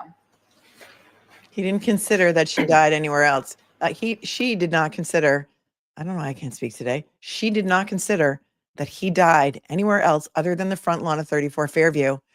And she said, initially, no. Okay. At any point, did you consider that he may have died somewhere else than the front lawn?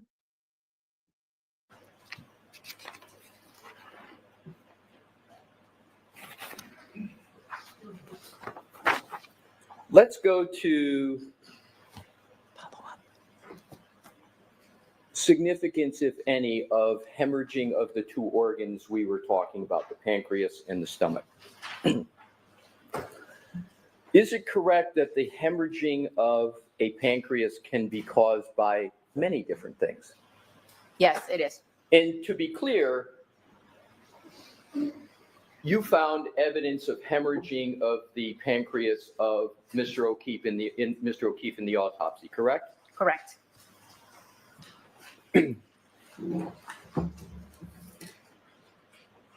Thank you, Delilah. And is it for your cash correct app. before the grand jury you yourself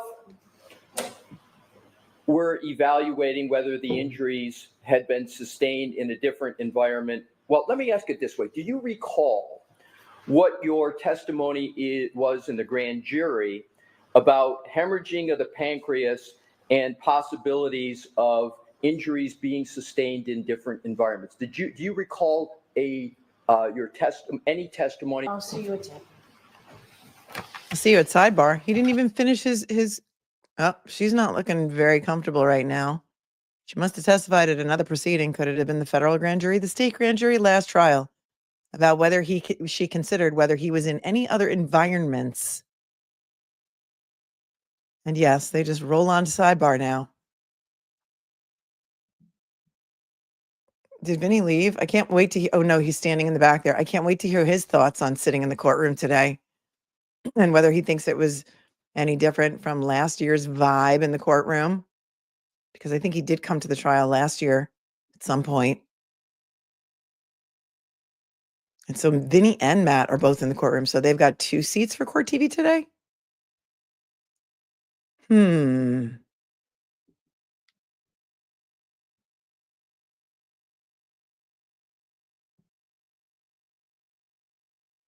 Hello, Miss Marple. She says, do Lady Macbeth's comments make it into the court transcript? Yes, yes, they do. As do the sidebar conversations. They're just not made public.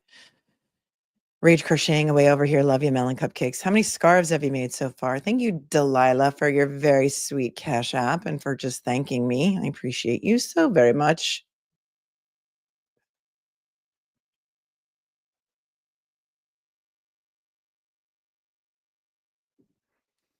Little Munchkin Snarky Dog says, if only the truth wasn't being hidden.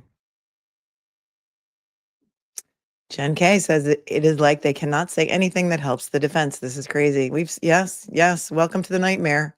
The Hunger Games. There's a woman fighting for her life because, again, if she's convicted on murder too, she's facing life in prison with the possibility of parole after maybe 15 years, maybe. And that's basically the way this goes. You know, Hank Brennan objects when something's going to be bad for his case. The judge enables him. She's an enabler, in my opinion. And there are many things that could cause a pancreas to hemorrhage. Correct, my medical friends? I'm not a doctor, but in my 3 decades as a civil litigator, I certainly have analyzed thousands of medical records, tens of thousands, and dealt with expert witnesses in every field of medicine. Cindy RN says today is National Law Enforcement Day. Moment of respect for Officer John O'Keefe. Thank you for all you do, Melon Mods. I'll allow it. Let's have a moment of silence. Let's see some prayer hands in the chat.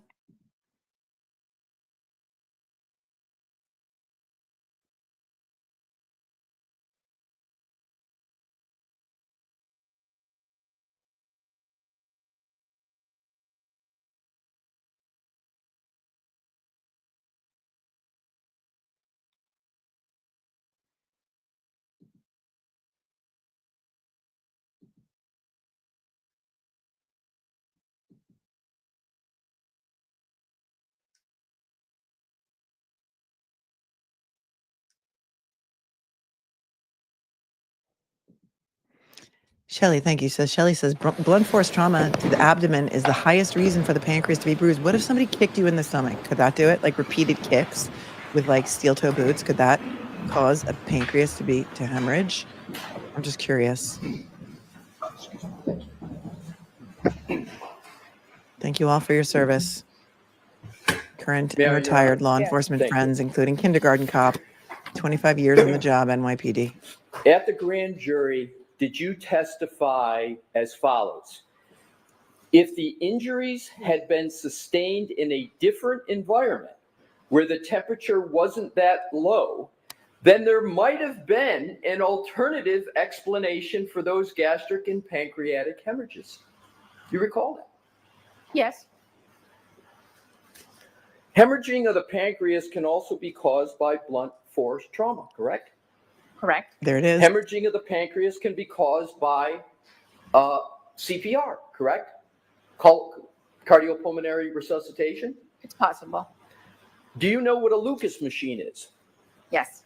And a Lucas machine is an automated CPR machine, correct? Correct. And it's a rather large device, correct? It gets strapped down to the chest of someone. So instead of someone having to exercise, etc., you put on a Lucas machine that goes over the chest and it automatically does the compressions, right? Correct. Lucas machines can cause hemorrhaging, correct? Yes. And in fact, wasn't a Lucas machine applied to Mr. O'Keefe? I believe so. Wow. And wasn't the Lucas machine applied from when the first responders came to the scene and he was in the ambulance continually and through when he was in the hospital? Yep. I believe so, yeah. So when a Lucas machine is used in resuscitation efforts, you'd actually expect to see some hemorrhaging, wouldn't you? Where? In the pancreas. In the stomach? In the pancreas? Would you expect to see it there? Not in the mucosa of the stomach and not as extensive in the pancreas. Let's talk about and pick the pancreas first. So you would agree that from the use of a Lucas machine, Yep. you would expect some degree of hemorrhaging in the pancreas, correct? Not always. But it's possible. certainly possible that a Lucas machine causes hemorrhaging of the pancreas, correct? It's possible. And now let's move to, and there was evidence of hemorrhaging in the pancreas of Mr. O'Keefe, correct? Correct. Now let's move to the stomach. Isn't it possible that a Lucas machine could cause hemorrhaging in the stomach? Personally, I have not seen it in that context. But do you rule that out? I can't rule it out. I can only tell you my experience. So your personal experience is you don't believe you've seen that, but you can't rule out that a Lucas machine causes hemorrhaging to the stomach. Is that correct? I don't believe a Lucas machine causes hemorrhage to the mucosa of the stomach. Right. I'm not yet at the mucosa of the stomach, which is a subset of the stomach, right? You're talking about the gastric rugae. Talking about the inner lining of the inner stomach. lining, and another name for the inner lining of the stomach is the gastric rugae, R-U-G-A-E, correct? Yes. So I'm just talking about the stomach in general, not a subset of the stomach. Is it possible that a Lucas machine could cause hemorrhaging in the stomach? Not in the stomach, around the stomach, in the soft tissues of the torso. Okay.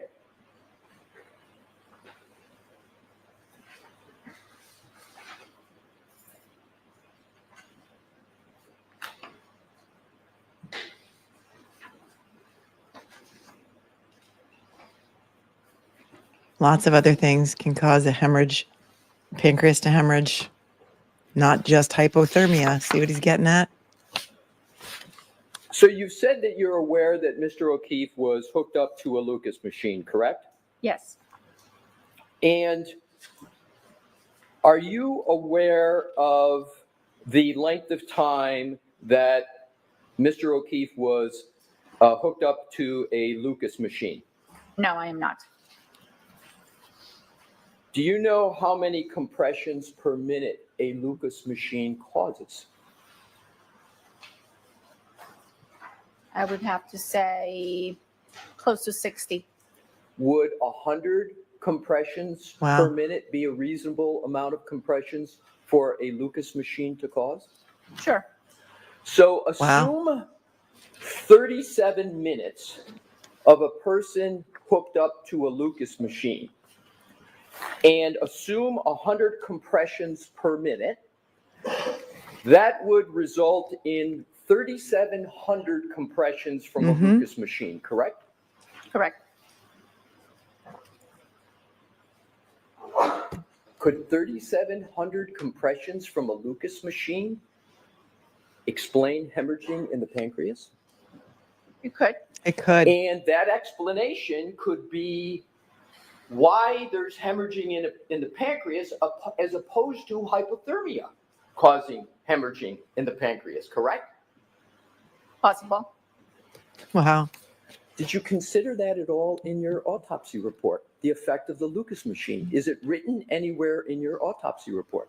I do consider changes due to cardiopulmonary resuscitation. The rib fractures that were observed were attributed to CPR. But not the machine. Usually we will see some amount of hemorrhage in the soft tissues, but in this context, with the gastric findings, the pancreatic findings, and the information that he was found in the snow with a body temperature of 80 degrees, my opinion was that those hemorrhages, along with the gastric hemorrhages and his body temperature, were consistent with hypothermia. My question was, does your report state anywhere the words Lucas machine? No. She probably didn't know about it. She did not consider it. And you agree that a Lucas machine could cause hemorrhaging to the pancreas? It can cause hemorrhage in a lot of tissues. But including the pancreas? Including the pancreas. The backpedaling's not going to work, doctor. You've been outsmarted by the great Alessi Scissorhands. She believed the cops, says Sweetie Pie. Yep.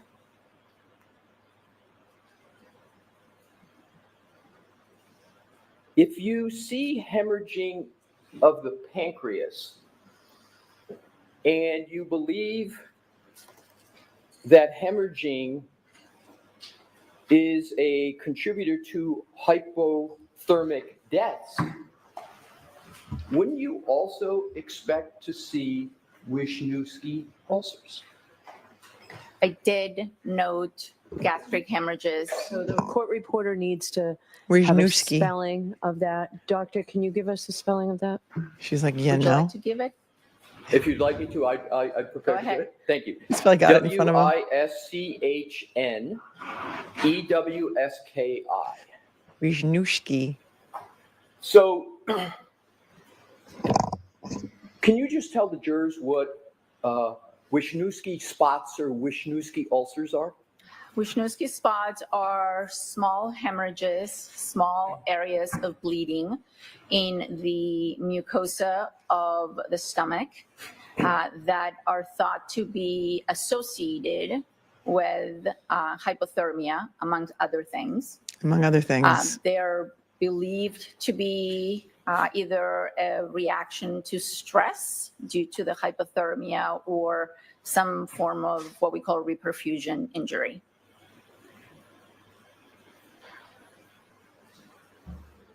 Among other things. Talk about the other things. Is it correct that if someone is believed to die, at least in part, from hypothermia, that in 90% of the cases of death from hypothermia, you would find Wisniewski's ulcers? I do not know the exact number. Well, he does. That's why he asked you the question. He knows. He also has a pharmacist's license or degree, right? Is it that you're not recalling what the percentage is for the percent of cases for death of hypothermia that you would expect to find Wisniewski's ulcers? I don't. Do you recall? Hold on. Move on. The objection sustained. So Okay. you're Move on? asking it- Yes, go Okay. ahead. Thank you. When the lawyer outsmarts the ME, this is what happens. There The were judge doesn't no like it. Wisniewski's ulcers present in Mr. O'Keefe. Is that correct? I believe there were. Can you point anywhere in your autopsy report where the word Wisniewski appears? Oh, excellent. I did not call them Wisniewski spots. I called them gastric hemorrhages. Right, so you didn't use the term Wisniewski and you didn't use the term ulcer, correct? In your report at all? No, I used gastric hemorrhages under the title of hypothermia. Do you believe that all hemorrhages in the pancreas are Wisniewski ulcers? You mean the stomach? I want to start with the pancreas. Wisniewski ulcers are, the term is used to describe the gastric hemorrhages. Right, so I wanted to clarify that. So now I want to move to the stomach. Okay. Do you believe all hemorrhages in the stomach are Wisniewski ulcers? Not all of them. Therefore, there can be Wisniewski ulcers and not be hemorrhaging, correct? Just by logic? And not be hemorrhaging? Correct. You can have a Wisniewski ulcer but not have hemorrhaging. You could, but ulceration would manifest in what we call hemorrhage, the actual appearance of it.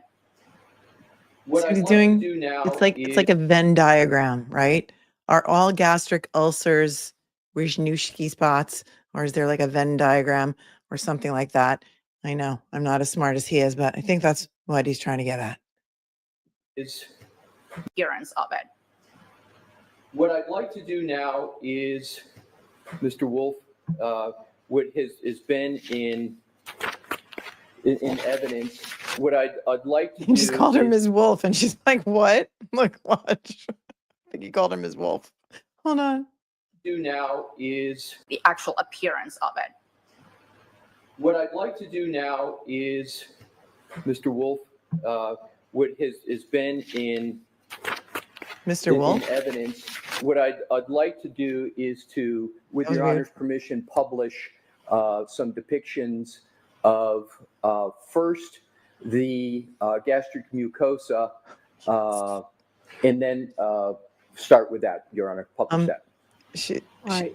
So this is the one that we have not introduced into Photo evidence warning? Okay, thank openly, you. but it's sidebar, right?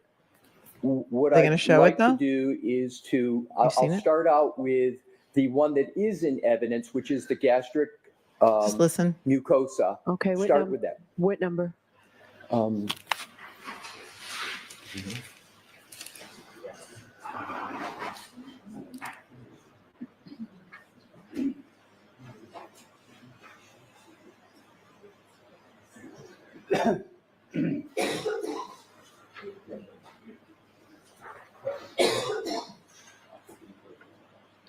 Your honor, it just a Okay, so that was the one I was referring to that we did at sidebar, not in open court.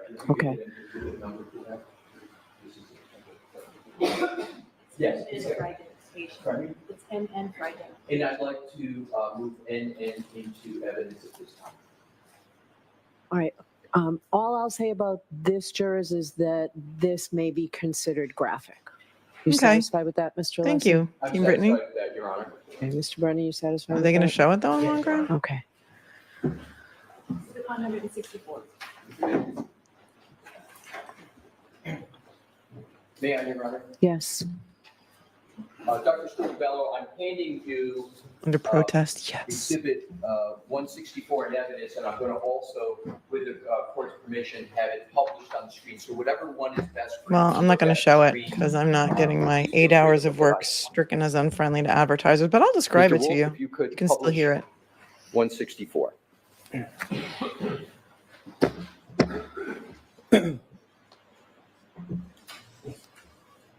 Dr. Scordie-Bello, do you recognize 164 as showing it. the, well, you describe what 164 is. This is a picture of the stomach of Mr. Keefe They're not showing it. after it was removed and opened and the contents were removed. And what you're looking at, this pink red surface is the mucosa. That's the lining of the stomach. And you had used the word rugae before. These are the folds. The stomach has a lot of folds. And what you can see here are small areas that are redder than everything else. That's hemorrhage, that's blood. And these are the gastric hemorrhages that I described. Right, so those are the. Law and what crime you doesn't just seem to be showing it. showed there's darker areas, there's just a few of them. That is what you refer to as hemorrhages, correct? Wisniewski's was correct. Well, you didn't use Wisniewski's in your report, correct? You referred to them as hemorrhages. Correct. Okay. So what I'd like to do now is to, if I may approach, Your Honor, Yes. for the chalk. Maybe other channels were showing it, but not Law and Crime. They didn't show it on the stream. I went off camera, but they didn't show it here. Okay, cool. So maybe some people who said it was going to be graphic were watching a different stream. With your Honor's permission, may I show Dr. Scordie-Bello the chalk that's marked for identification? Is that that? Yes, and let's see what she answers before we use it for more Alright. questions, okay? Yes. Outside of the grossness. Yes. Dr. Scordie-Bello, It's a very would you valid please point. take what's identified as Exhibit M and see if you can identify what that depicts. Yes, this is a picture of a stomach. Again, the mucosa with hemorrhage. Hebatoba. Remember the Hebatoba, Swiss Miss? You need a Merck manual. Yes. Yes. I'm sorry. What did Jim say? Your Honor, can we take, look how the captions picked up Your Honor, E-U-R-O-N-A. Like, is that a word, Eurona? I think, do you think maybe one of the jurors looked like they were going to vomit? Wait, listen. Something went wrong. Please try again. Okay, I'm not talking to you.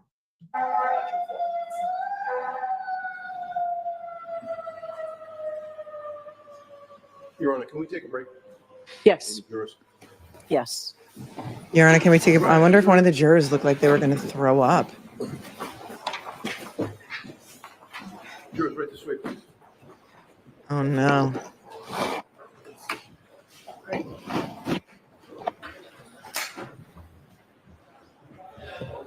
Break for the jurors. And maybe somebody got sick or somebody looked like they were about to get sick. No, I cannot look at your commercials. Thank you, but no thank you. Fans back. Lightning. I think your name went by really quickly, but I think it was Lightning Dave said, are they saying free Karen Reed with the sirens? They are. Dedham Fire Department is backing Karen Reed. Biatch 14 says 414. Is it possible to add a slap emoji? So every time Bev makes a comment, we can use it. Well, the one that we have for her is the sigh emoji because she was last trial. It was much worse. She would heavy breathe into the mic constantly. We also have We Are Outraged. We have a couple of Twilight Zone emojis, Lies, Lies, Lies by the Thompson twins, a leaf blower, solo cup. Some new additions from yesterday. Derek Carney made us a how dare you emoji and a Chloe emoji. There's Chloe's head. Anyway, Chloe, Cora, whatever it is that you'd like to call Chloe. There's the Binky. There's the rubber duck for Rich Schiffer because what the duck, man. And then we've got Boss Baby because Hank Brennan is like a boss baby. Sue O'Connell said, yeah, maybe a juror suddenly got sick. A juror requested a break. It could be. That must have been really graphic because they didn't show it on Law and Crime. Thank you, MN Coffee Mom, for your super sticker. Kathy says the judge looks so annoyed. Alessi is blowing up her case and career at the same time. LOL. Remember that the sticky note by Helena Rafferty on the Hidden Sallyport videos? There was a little sticky note that said, no tampering, LOL. That's the way the camera records. Who's laughing now? Helena Rafferty. She announced her retirement. She is the current police chief of Canton. Kelly says, I'm behind, but every time I hear Alessi say no objection to Commonwealth evidence, I picture him rubbing his hands and grinning like a cartoon baddie. Bring it on. Reed's bite is bigger than Chloe, says Bev seems overly annoyed today. Bet she's PO'd about being overruled about the buffer zone. Her face is unhappy. Constitution prevails in some parts of Massachusetts. Ms. Marple, we covered this earlier, but yes, your rage crocheting and her comments do make it, into the record. Is Bev ruling that the murder/death site is the snowbank? There was no snowbank. There was no snowbank at 6:04 a.m. when that 911 call was made. We all know because we listened to the weatherman. We've also seen photos. We know that there was less than 4 inches of snow. And we know that when everyone left 34 Fairview that night, and at the time that Karen Reed allegedly struck and killed John O'Keefe with her car, there was only enough snow to track a cat. That is what the weatherman said. Noah says, you keep me company as I deliver these packages. Free Karen Reed. You're the best, Mel. Oh, Noah, you're the best. You're the best. I don't know who you deliver for, but if it's Amazon, you guys come to my house probably 3 times a day, in addition to DoorDash. So thank you because you keep me moving as well. And you're doing the Lord's work there, getting everybody their packages. And we seem to have a very large, this trial, especially contingent of mail carriers, delivery drivers. We've got a huge contingent of nurses in the chat. We have a lot of entire construction sites that are listening to us while they're on scaffolding. Many nail salons and hair salons are playing our coverage on televisions, and shout out to every one of you. In addition to Howie Carr. Hi, Howie. Will Wallace says, altercation with who? I will start calling the feds every day in protest of this frame for murder by the Commonwealth. OMG, another sidebar. I cannot recommend that you call them at all. And so I won't recommend that. But thank you so much for your 10. And the altercation in that report, I would love to know too. Because you know if it said Karen or girlfriend, it would 100% be allowed by the judge. And of course, Hank Brennan would not have objected to his own witness's testimony. People say every day there's questions. Is this normal? Is this no? Nothing about this trial is normal. Nothing. Prosecutors throughout the country, outside of Massachusetts, have said they never, ever would have charged this case. They never would have brought this case to trial. Defense attorneys nationwide are horrified. Listen, the attorneys who practice in Massachusetts are reluctant to talk about it, and you can see why. They may need to find themselves in front of Kim Jong Canoni, Justice Beverly Canoni one day, and they don't want to piss her off. Nobody wants to be persona non grata in her courtroom, right? 2 guys from Quantico Ice Cream Company. Well done. All right, you guys need to start making me laugh, Snark Tank, because I need some laughs right now. And that did it. I really hope there are questions regarding any signs of frostbite. Someone in those conditions for that long and wind and temperature should have signs all over exposed skin. I looked it up one day, when I fell into my Google rabbit hole one day in the exact conditions, and it said frostbite could set in like within 30 minutes. Like that's how fast it happens. Anyone in the chat ever have frostbite? How long did it take? Thank you. 2 guys from Quantico Ice Cream Company. Say what became a new member? That is, and if you don't get that reference, is because Jen McCabe said that the FBI accosting her outside by her car near her house was no big whoop. It was like, when the ice cream truck used to come around when you were a kid. Even though she lied to them about being Jen McCabe, she said, no, I'm Nicole. Ran inside her house. They called her as soon as she got in. And she said, okay, I'll talk to you, but I need 10 minutes. Because, she said she needed to brush her teeth.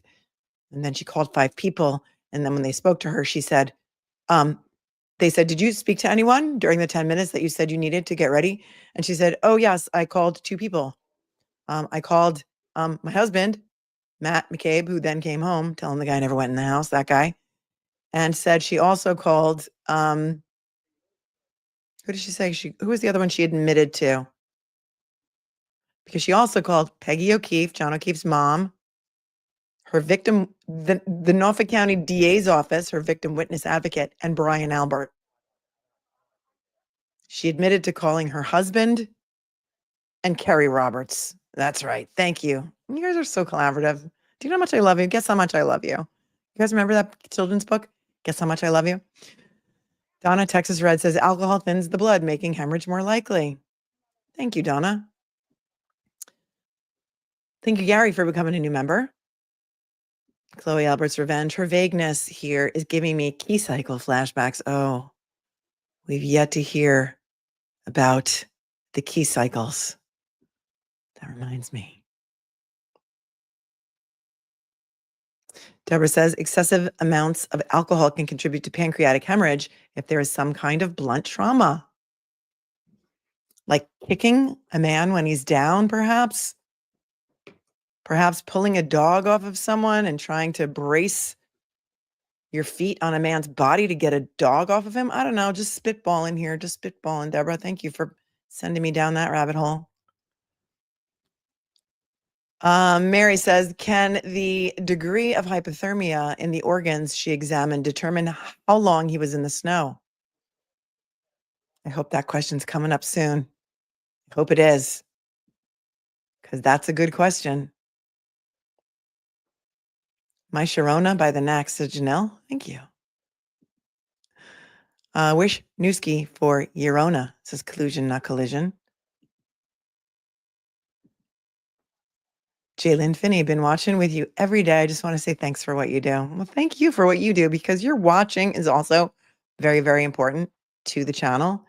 And so, it'd be so nice as if you guys put your DNA on the like button. Put your DNA on the like button, because we're getting close.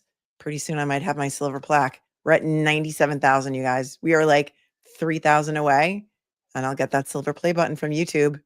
It's YouTube's 20th anniversary today, and wouldn't that be a great year? I mean, not today, this year. Great year for me to get it. And the subscribe button is also free, and if you put your DNA on it, I promise you, Ken PD won't get it. Neither will Proctor or the MSP. So thank you, because the viewers are what makes this channel great. And the mods are what keeps us in business. And the mods are who make all of you want to watch this channel, because we try and create a safe, empathetic place for people to watch trial coverage such as like this that can be very, very triggering. Best gun losing detectives said, well, I thought my state, Florida, was bad. And here, Massachusetts is saying, hold my White Claw. A lot of White Claw in this case. Thank you, Stephanie Flynn. Persona non grata shouldn't matter if doing the right thing. Any lawyer not doing that is in the wrong. Not doing it for that is in the wrong. Yeah. A lot of people are afraid. A lot of people are afraid of the Alberts. If you live there, a lot of people come I hear from people who live in the area, and they're like, I can't speak out about this. I can't come in your chat because I live in Canton, and what's going on here is really scary. People are afraid. Big Haas, Mel, my wife, Mrs. Big Haas, loves you. Hey, Big Haas and Mrs. Big Haas. I love you guys too. And Manj, I own a pet sitting business where we stay at clients' homes, so I'm always traveling. I'm with a dog, Mr. Bagels, right now, and I swear he doesn't like pets. I love when you guys send me pictures of your pets watching my show. It's awesome. I love it. I love Mr. Bagels, and I love his name. Carrie Rapolo, Melanie, did Alessi ever point out the lack of head wound on the doctor's report, the autopsy drawing, because it's kind of huge?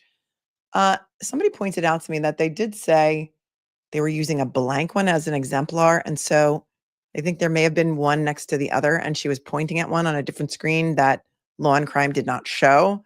So later, if I have time, I will go back and watch a different stream and see if they showed two different diagrams, because I think we may have just missed it because we're watching Law and Crime. Thank you, Carrie. Amy, autolysis, the breakdown of tissue after death, can mimic acute pancreatitis in its gross features. I wonder if she did the microscopic examination. Amy, that was a very intelligent comment. And that will also be a great question. Thank you, Melanie, with 3 E's, for becoming a member. We have a lot of Melanies on the channel. Not just me. Joanne, off to work for 12 weeks with broken hip. You're off work for 12 weeks with a broken hip, can watch every day from the UK. Oh, Well, we're sending you all the healing vibes, Joanne. And being bedridden for that long is, I know, it can get depressing. So I'm glad that we're here to entertain you. Collusion, not collision. Can we do the math? Normal body temperature, 98 degrees, temperature outside, times hours until 80.1 body temperature. I bet someone smarter than me can do it. That's not me. I don't know how many. Thank you. Collusion, not collision. Melanie says, would love to know what the trial newbies think of the judge. Anyone? If you're new to the trial and you're watching this judge for the first time, let us know what you think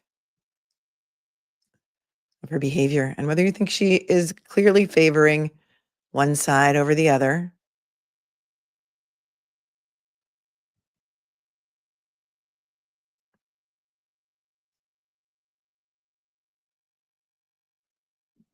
Jennifer is in her 3rd trimester pregnant and says, you're my go-to. Melanie helps me out when all I can do is lay on the sofa.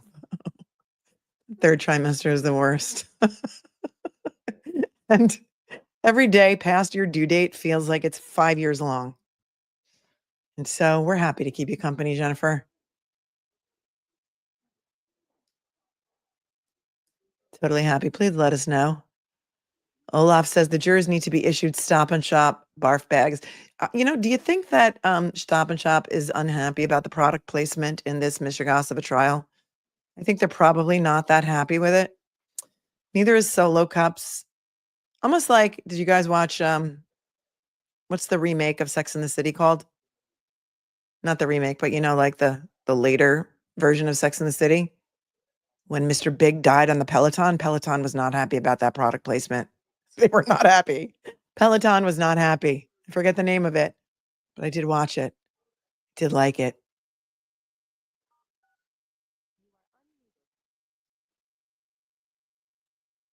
They're unmuted. We're on real time, so you may be watching it. Sometimes if you're on your TV, it's a couple seconds ahead. When people say they're back, it always makes me think that they're telling me to shut up, and don't tell me to shut up because it'll just make me pause it All right, and talk Mr. more. Alessi, you can continue where you Have you left met me? Thank you, Your Honor. Have you met me? Yes. Just like that, and just like that. Thank you. Oh, it's coming back on May 29th. Sorry for the spoiler, but Mr. Big died on a Peloton. Dr. Scordie-Bello, you have in front of you, which has been marked for identification as MN, and you were discussing that. Do you recognize that document? You can sort of start over to reorient. You recognize that? I recognize what it is, yes. And what is it? It is a picture of a stomach, of the mucosa of a stomach with multiple hemorrhages. And does that exhibit fairly and accurately depict a stomach with what you have referred to as multiple ulcers? Yes. Your Honor, I offer that into evidence. I object to me as a child. I'll you know what, if I can use it as a public, a chalk Yes, you publication. can. Yeah, that's what I'll do, Your Honor. Thank you. So you can have it displayed. Thank you. And again, I'll leave this hard copy with the court reporter, and we'll use the. Oh, so it's not in evidence. It is not. It's marked for identification. Yes, marked for identification, and we're with it.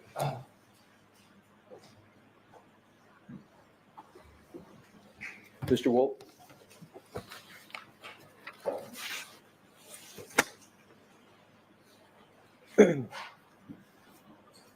Dr. Scordie-Bello, is that the depiction that you were just describing at your witness stand? Yes. And could you please, with the laser pointer, state what you see in this depiction?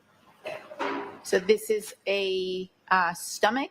This is the mucosa, the folds of the stomach. They're not very folded in this particular picture, but you can see these distinct areas that are that have a darker coloration. That's blood. These are hemorrhages.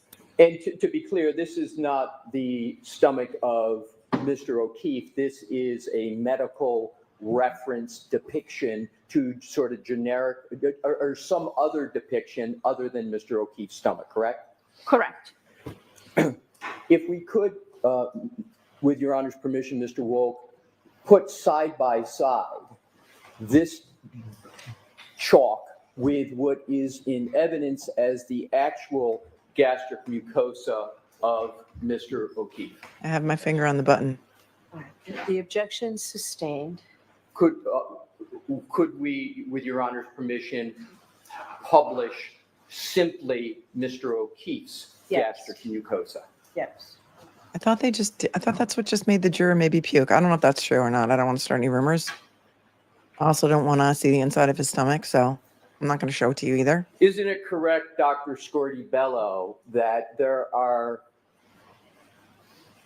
much less dark spots in this depiction of the gastric mucosa than there were in the chalk that we just displayed? In other words, that green depiction of what I'll just refer to as a generic stomach. Is that correct? That is correct. So you can take that down, Mr. Wolf. They didn't show it, so that was good. Isn't it correct that for hypothermia in the presence of Wisniewski's ulcers or spots, that you have to have a predominance of the stomach covered by the spots for them to be Wisniewski ulcers? I think there's different levels and different grades. Thank you, AJ Mama. In hypothermia, particularly death from hypothermia, wouldn't you expect to see a predominance of those ulcers, meaning they take up most of the stomach lining? Isn't that what you would expect to see? Not always. I have seen that. I have also seen cases with much fewer spots, as you refer to them. But isn't the majority of the cases that you have seen where someone has actually died from hypothermia that the ulcers predominate, take up greater than 50% of the stomach? Yes. And what percentage of the, and I'm trying to avoid putting it up again. So what percentage of the gastric mucosa of Mr. O'Keefe would you estimate is taken up by the ulcers that you have identified? I would say somewhere between 10, 15%. Just 10 and 15%. Thank you. There it is. Now, if we could look to the issue of continuing with hypothermia. Let's go to frostbite. Frostbite, here we go. Do you note any evidence of frostbite on the deceased, Mr. O'Keefe? No, I did not. No frostbite. Do you know what the weather conditions were in Canton, New York on the early morning? Canton, Massachusetts. He said Canton, New York. My apologies. Do you know the weather conditions in Canton, Massachusetts, starting at midnight on January 29, 2022, going through 6 a.m. on January 29, 2022? It was very cold. There was a blizzard coming. They called it a nor'easter, right? Correct. And when you say very cold, in addition to very cold, do you recall whether there were gusty winds? I believe so. And do you understand that when there's a very cold temperature in Fahrenheit and you add gusty winds, that is called, when you apply the two together, that's called wind chill, right? Correct. And with wind chill, doesn't the phenomenon of wind chill mean that the wind combined with the temperature brings the actual temperature down And in addition to bringing it down a temperature and a wind chill calculation, it also has a physical effect on the body, correct? Wind chill. Doesn't wind chill also cause greater effects than if there was no wind? Correct. So in medical terms, the wind synergizes with the temperature and exacerbates the effect on a human. Correct. And with a wind chill, isn't it correct that you would have a greater chance of frostbite than if there was no wind chill effect at all? Yes. So, you saw no signs of frostbite on Mr. O'Keefe, correct? At the time of my examination and at the time of autopsy, no, I did not. Would it Did you just see go away? frostbite at any other time with regard to Mr. O'Keefe? I only examined him at the time of autopsy. So at the only time you examined him, which is at the time of autopsy, you had zero signs of frostbite, correct? Correct. Dr. Scordie-Bello, now that you have gone through this part of your examination here today, would you like to amend in any way your opinions as to whether hypothermia was any cause of the death of Mr. O'Keefe? No, I don't. I still believe that there were hypothermic signs. Hypothermic signs, correct? Yes. Doesn't make it a cause of death, though. I'd like to move to another topic area, please. Yeah, he knows she's being obstruction. She's You obstructing did not include in your autopsy in any fashion any discussion of whether Mr. O'Keefe's injuries were consistent with a motor vehicle accident, did you? No, I did not. All right, I'm going to play that again. This could be the most important sentence of this entire very long cross-examination. You did not put anywhere in your report that these injuries are from a motor vehicle accident, did you? No, I did not. Let's listen to it again. Discussion in your you did not include in your autopsy in any fashion any discussion of whether Mr. O'Keefe's injuries were consistent with a motor vehicle accident, did you? No, I did not. No. Even though that's what you were told by the troopers? In fact, there were no injuries consistent with a motor vehicle impact on Mr. O'Keefe, correct? Objection. Sustained. Did you evaluate it all in your autopsy whether Mr. O'Keefe had any injuries consistent with a motor vehicle accident? Objection. I'll allow that.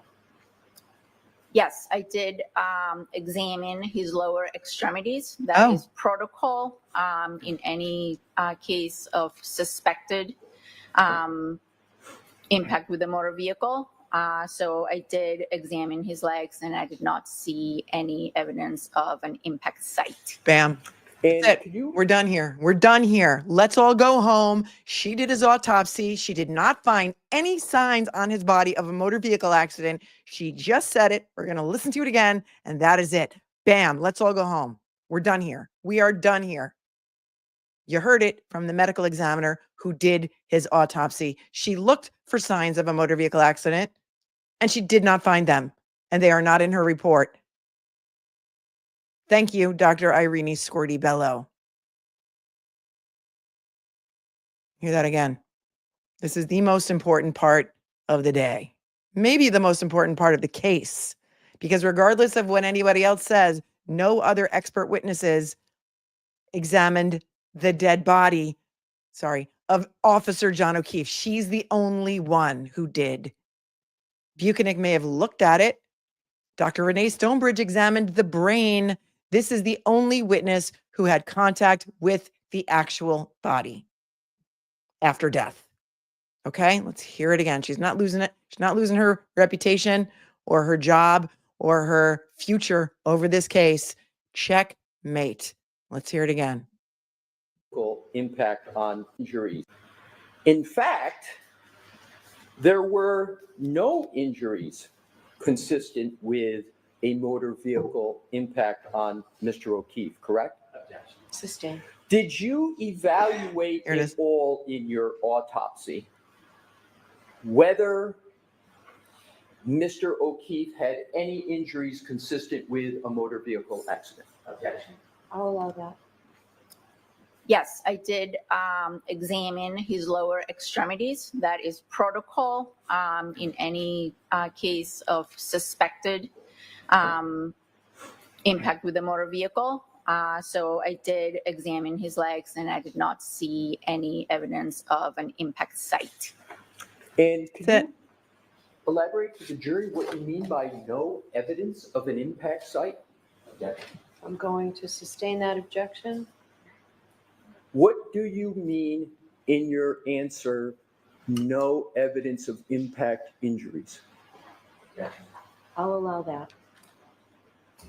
Tell us. What I look for is some sort of bruise, either on the outside of the leg or bleeding on the inside after the skin is reflected in the soft tissues, or any fracture of the bones of the legs. I did not observe those things. That was going to be my question. You did not observe any of those things, correct? Mic drop. Mic drop. She's not losing her career over this case. They tried to strong arm her into changing her manner of death to homicide. She wouldn't do it. She stood her ground. To please. I don't think we need any more. I think we can stop here. Face of the decedent in your analysis that you discussed on direct examination of that area of the decedent. She's like, didn't I just give you every single thing that you need from me? Do I really need to be here anymore? What else do we need to talk about? She found 0 signs of a motor vehicle accident and she looked for it. She looked for it because the troopers in the room told her he was hit by a car. Say it. Say it. Say it. And she wouldn't say it. Let's see where else he's going. We also know there was no frostbite, so how could there be hypothermia? The pancreas hemorrhages could have been caused by many other things, but that's not the most important thing. I feel validated right now. I've been screaming this into the closet since I started listening and digging into this case in January of 2024. This man was not hit by a car, and a car did not hit him. I have handled thousands of motor vehicle cases in my 3-decade-plus career, and you do not get a pedestrian versus motor vehicle accident without lower body injuries. You just don't. You don't have to take it from me. Take it from the medical examiner. Thank you. I feel validated now. You talked about ecchymosis. You recall that? Yes. In medical literature, there's a synonym for ecchymosis. It's sometimes referred to as raccoon eyes. Is that correct?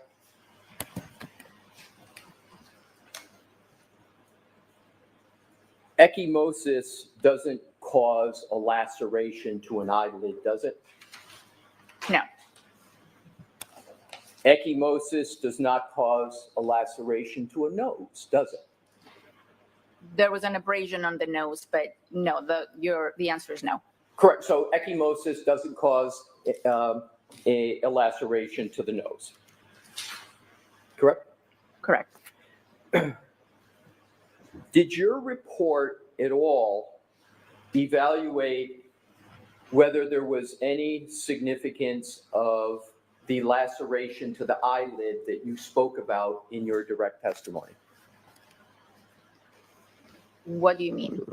Other than just noting that there was a laceration to the eyelid, did your report at all evaluate the potential significance, if any, of that laceration to the eyelid?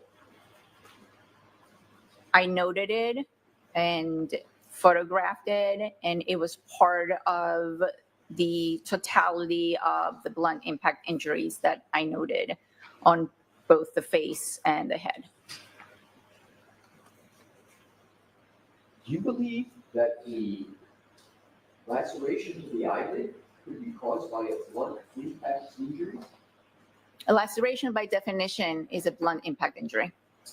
Do you believe the eyelid laceration was caused by a blunt impact injury from falling backwards and hitting one's head?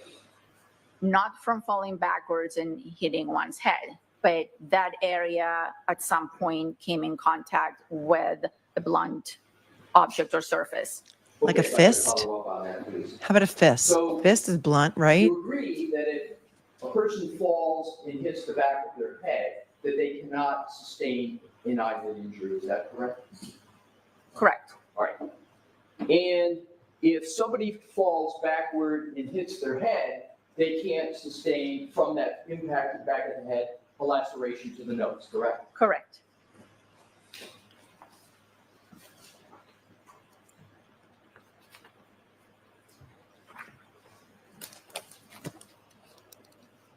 So if we could, Mr. Wolk, and with your honor's permission, publish which is already in evidence, which are depictions. Let's start out with, please, the laceration to the right eyelid. I don't want to see it if they're going to show pictures of. Dr. Scordie-Bello, I don't is think this they are. the laceration to the right eyelid that we've been talking about of Mr. O'Keefe? Yes, it is. Yes, it is. And that injury could not be caused by a fall backwards and one hitting their head, correct? No. I'm sorry, we'll just need, and then I'm going to repeat the question. They're not showing the photos, which I'm very happy about. This is law and crime. Props to law Can and you crime. state your answer again? Let me read. That injury to the right eyelid, that laceration, could not be caused by someone falling backwards and hitting their head, correct? Correct. Bear with me one moment, Your Honor.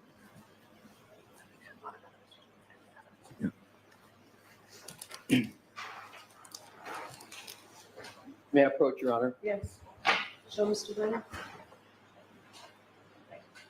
Alan just walked over and whispered something to Bobby Scissorhands, and Your Honor, I erroneously assumed that that picture was in evidence, and I would like to now properly lay the foundation if I could. Dr. Scordie-Bello, you see what's in front of you. Can we mark this? So, Mr. Brennan, are you objecting to that coming into evidence? Okay, so let's just put it in evidence. 165. Thank you.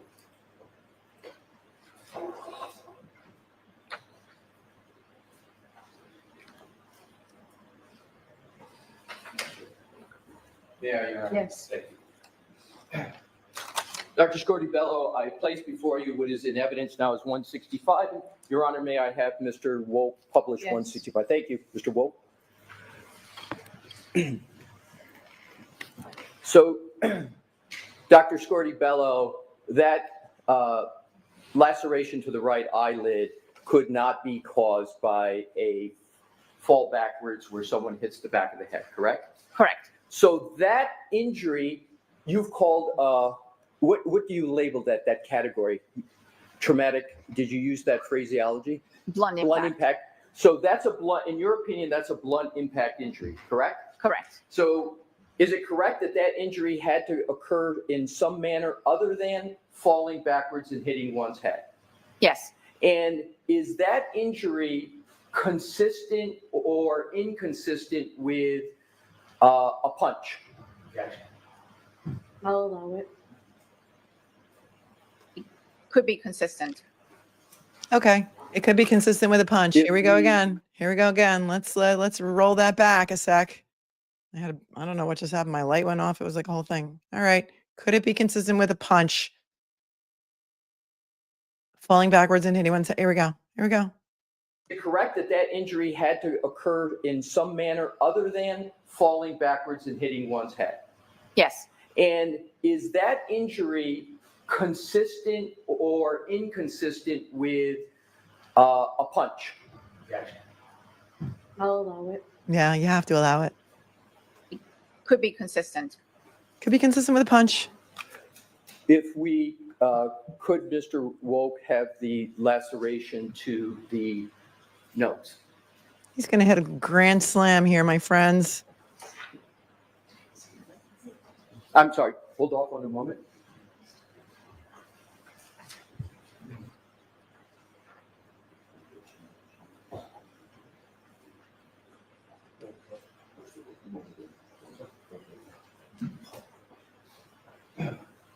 Your Honor, Mr. Brennan has agreed to stipulate that this going. Okay, so like we can mark it. Grand slam, a hat trick, a trifecta. 166. Oh, thank you.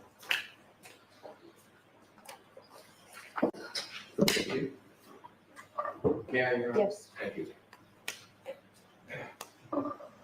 Dr. Scordie-Bello, I have put before you what is in evidence is 166, and Your Honor may, Mr. Wolf, publish. Yes. Thank you.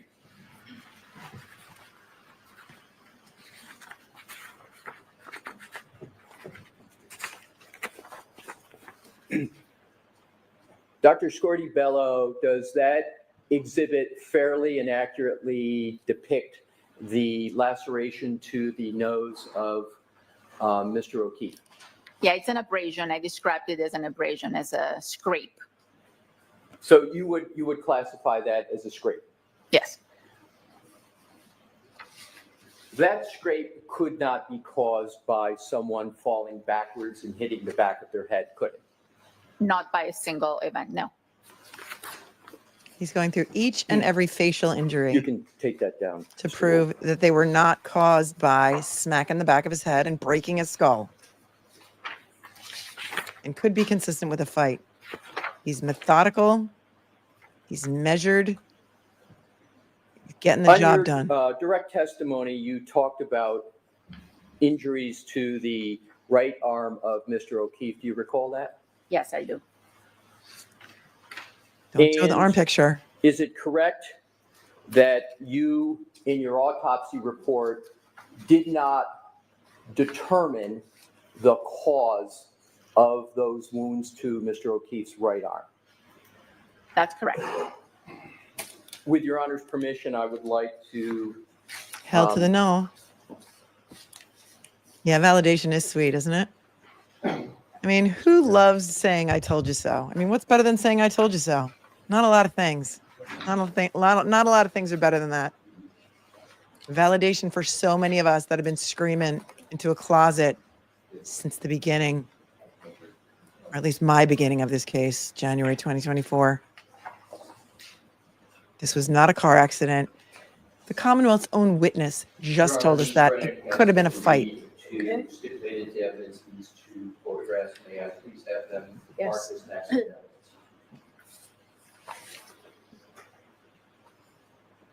Yeah, let's get this party started. Pink, good one, resisting arrest. Exhibits 167 and 168. Don't you show that on picture again. Don't you do it. I'm going to do the same thing, if I may, Dr. Scordie-Bello. I'm going to leave these with you, but I'm also going to, with the court's permission, have them published. Okay. Whatever one best allow you to answer the question. Your Honor, may I have Mr. Wolf publish those two? Thank you.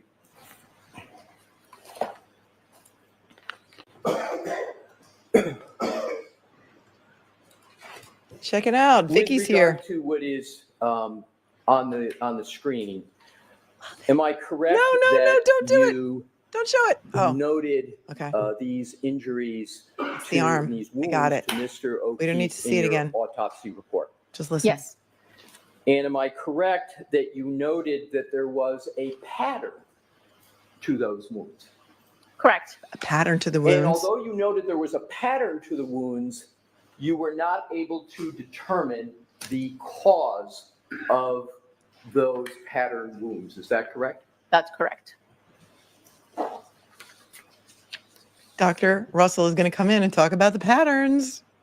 Pattern methodology, remember? Are those injuries consistent with a dog bite? Based on her answer to the last question, ask something else. Ask something else. Ask another question, sustain. Have you ever seen dog bites on a dead body? Shout out to the public Can defender's you office in LA. Identify any cause of those injuries that would be consistent with what is depicted on the screen. Okay. So can you answer that, doctor? I cannot.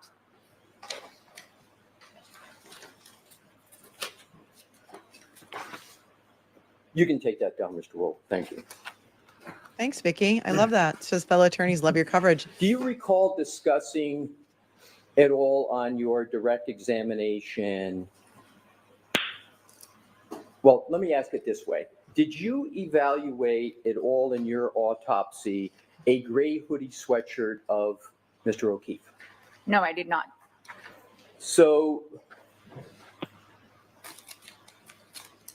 were you aware that there was clothing associated with Mr. O'Keefe when he came as part of the autopsy? He did not have any clothing that came to us. The clothing was removed at the hospital and was packaged and I believe submitted as evidence. Wouldn't it be important to see the clothing? Of Mr. O'Keefe, a t-shirt or a hoodie didn't make its way to you? No. Isn't it important to look at the clothing, doctor, when you're making your determinations about causes and manner of death? Doesn't the clothing have a lot of clues on it? Joseph Scott Morgan said the clothing is so important. It gives so many clues about what happened. So many clues. I wonder if he's changed his opinion, Joseph Scott Morgan. Remember I had him on my show? He wouldn't commit. To reach a determination as to the manner of death of Mr. O'Keefe, correct? That is correct. So you have doubts about the manner of death of Mr. O'Keefe, and you consider those doubts reasonable? Sustained. Sustained. Reasonable. Did you consider those doubts reasonable? See what he's doing here? See what he's doing?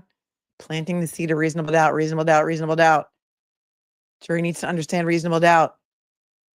Hank doesn't want them to understand that. That's why he's objecting. Listen to that question again. Of Mr. O'Keefe, correct?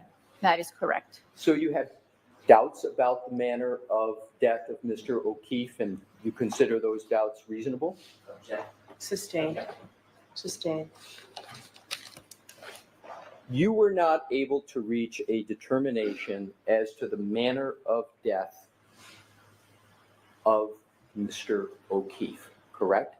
Correct. And manner of death, as you've testified, includes the circumstances surrounding death in addition to the medical analysis that you performed. Okay. I'm sustaining it, asked and answered.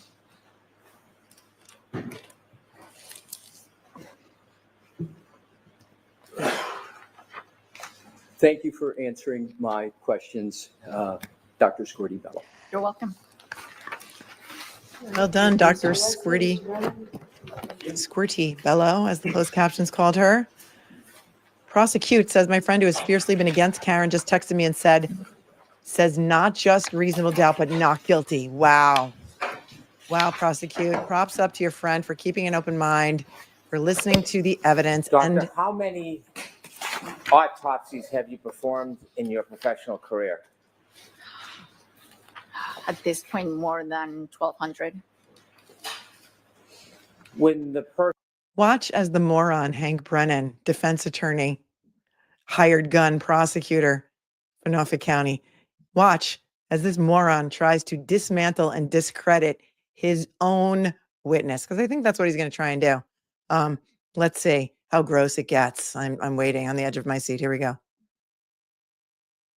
person is brought to you, are they usually clothed? It depends on the circumstances. If a person comes directly from their residence, they may or may not be clothed. If the person comes from a hospital where they went first for treatment, many times the person is unclothed. They may be wearing a hospital gown, but in most cases that clothing has already been removed. If that clothing has already been processed, Is it common that it would be brought to you for inspection?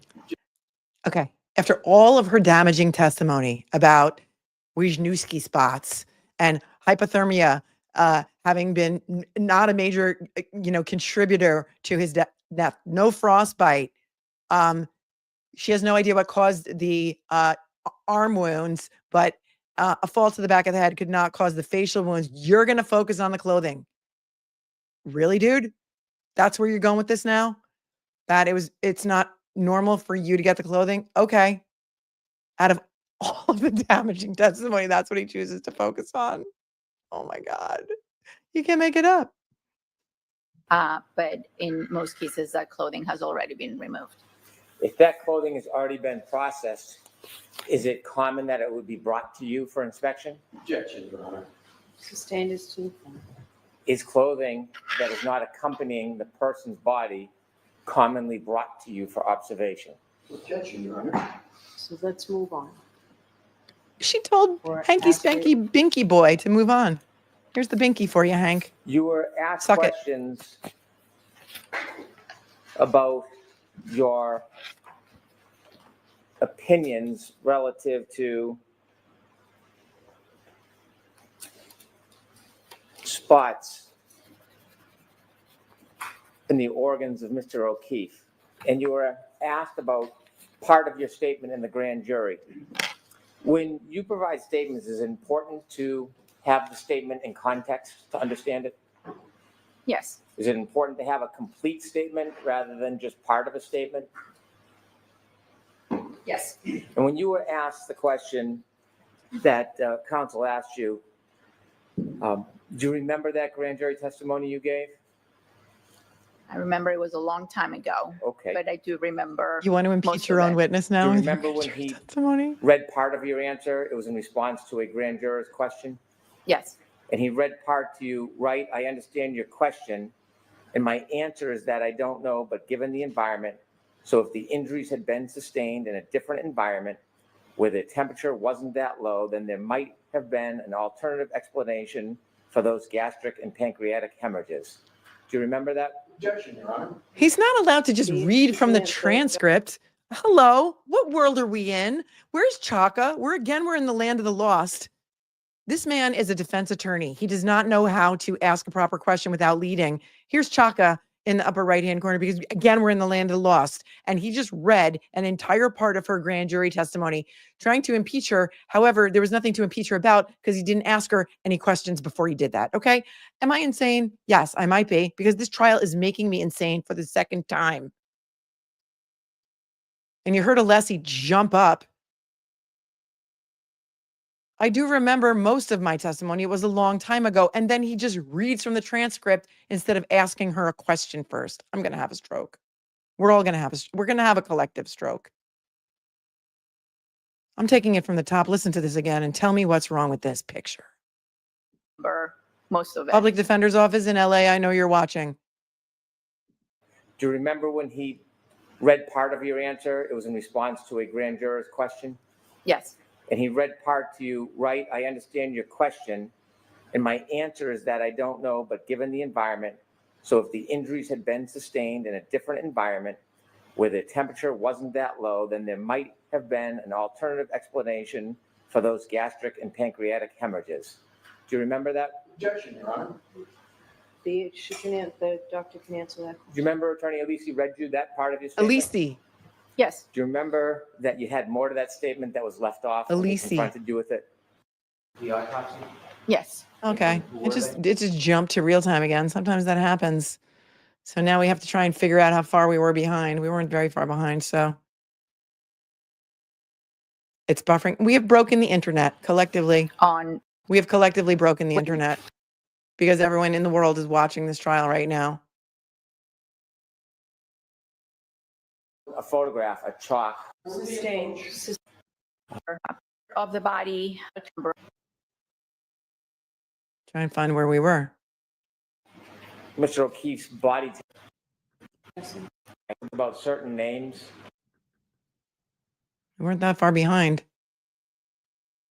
Ask the appropriate question, refreshing recollections. Yeah, you got to refresh your recollection, you moron. Remember that grand jury testimony you gave? I remember it was a long time ago. Okay. But I do remember. We're gonna hear it again. Most of it.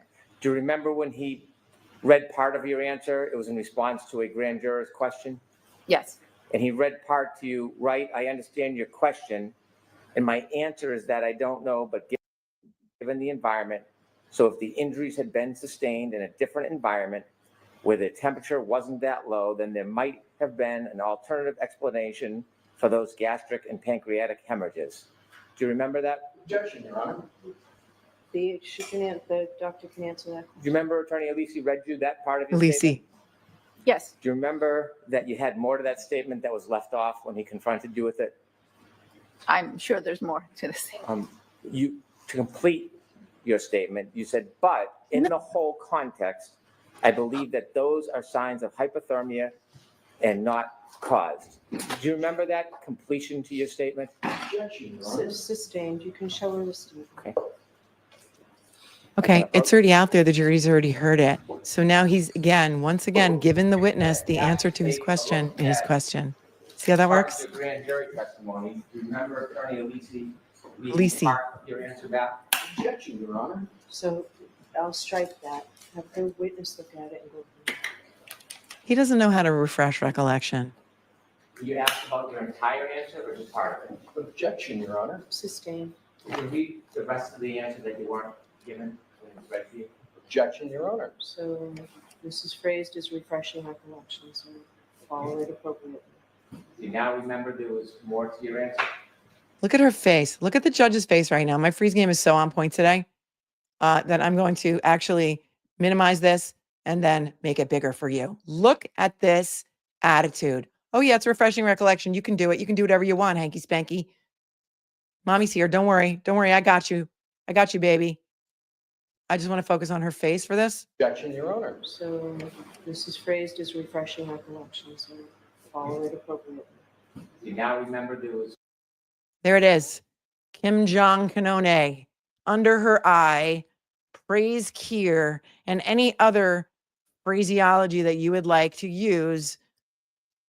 May the Lord open. Derek Carney, your Jabba the Hutt video is looking pretty accurate right now. Look at the face. more to your answer? You can make this up. You can't. You can't make it up. Yes. Could you share with us the rest of your answer? Without reading Objection, it, Your Honor. without reading it, turn the paper over, please. Turn the paper over, please. She could not be any more disinterested and annoyed. I don't think we need to look at the witness. I want to look at her face the entire time if we can. And we're going to do it because I'm in charge here. I'm the boss. I got the button. Ask the appropriate questions to them. Do you remember the part that was left out? Objection, Your Honor. Sustained. Does it refresh your memory to the rest of your statement? He has no idea how to question a witness. I'm sorry, what was your question? After looking at this, does it refresh your memory to the rest of your statement you made to the grand jury? Yes. And could you share the rest of your statement with the jury, please? The rest of the statement was that I have to take those findings in the context which was presented to me. So in the case of this particular case, those hemorrhages, the context of a body found in the snow, I believe they were due to hypothermia. Is your answer more complete in context? Objection, Your Honor. Sustained. You were shown a photograph He has of no idea how to try a two case. I'm individuals sorry, that but I'm were not sorry at in all. the room at the time of autopsy. Do you remember that photograph? Yes, I do. And you were asked about certain names? Correct. You said that there would be a log identifying names? It would be a log, yes. A log. Do you remember exactly who logged in to that autopsy? No, I don't remember their names. May I approach? Show Mr. Alessi. Oh, now you have the log for who was present during the autopsy? Great. Let's hear that it was Proctor and Connor Keefe who said he was there by himself. Didn't he? Yeah. Your Honor, if we need sidebar to explain, we just need a moment to take a look. I can move on and we'll come back to it, Your Honor. Thank you, Mr. Brennan.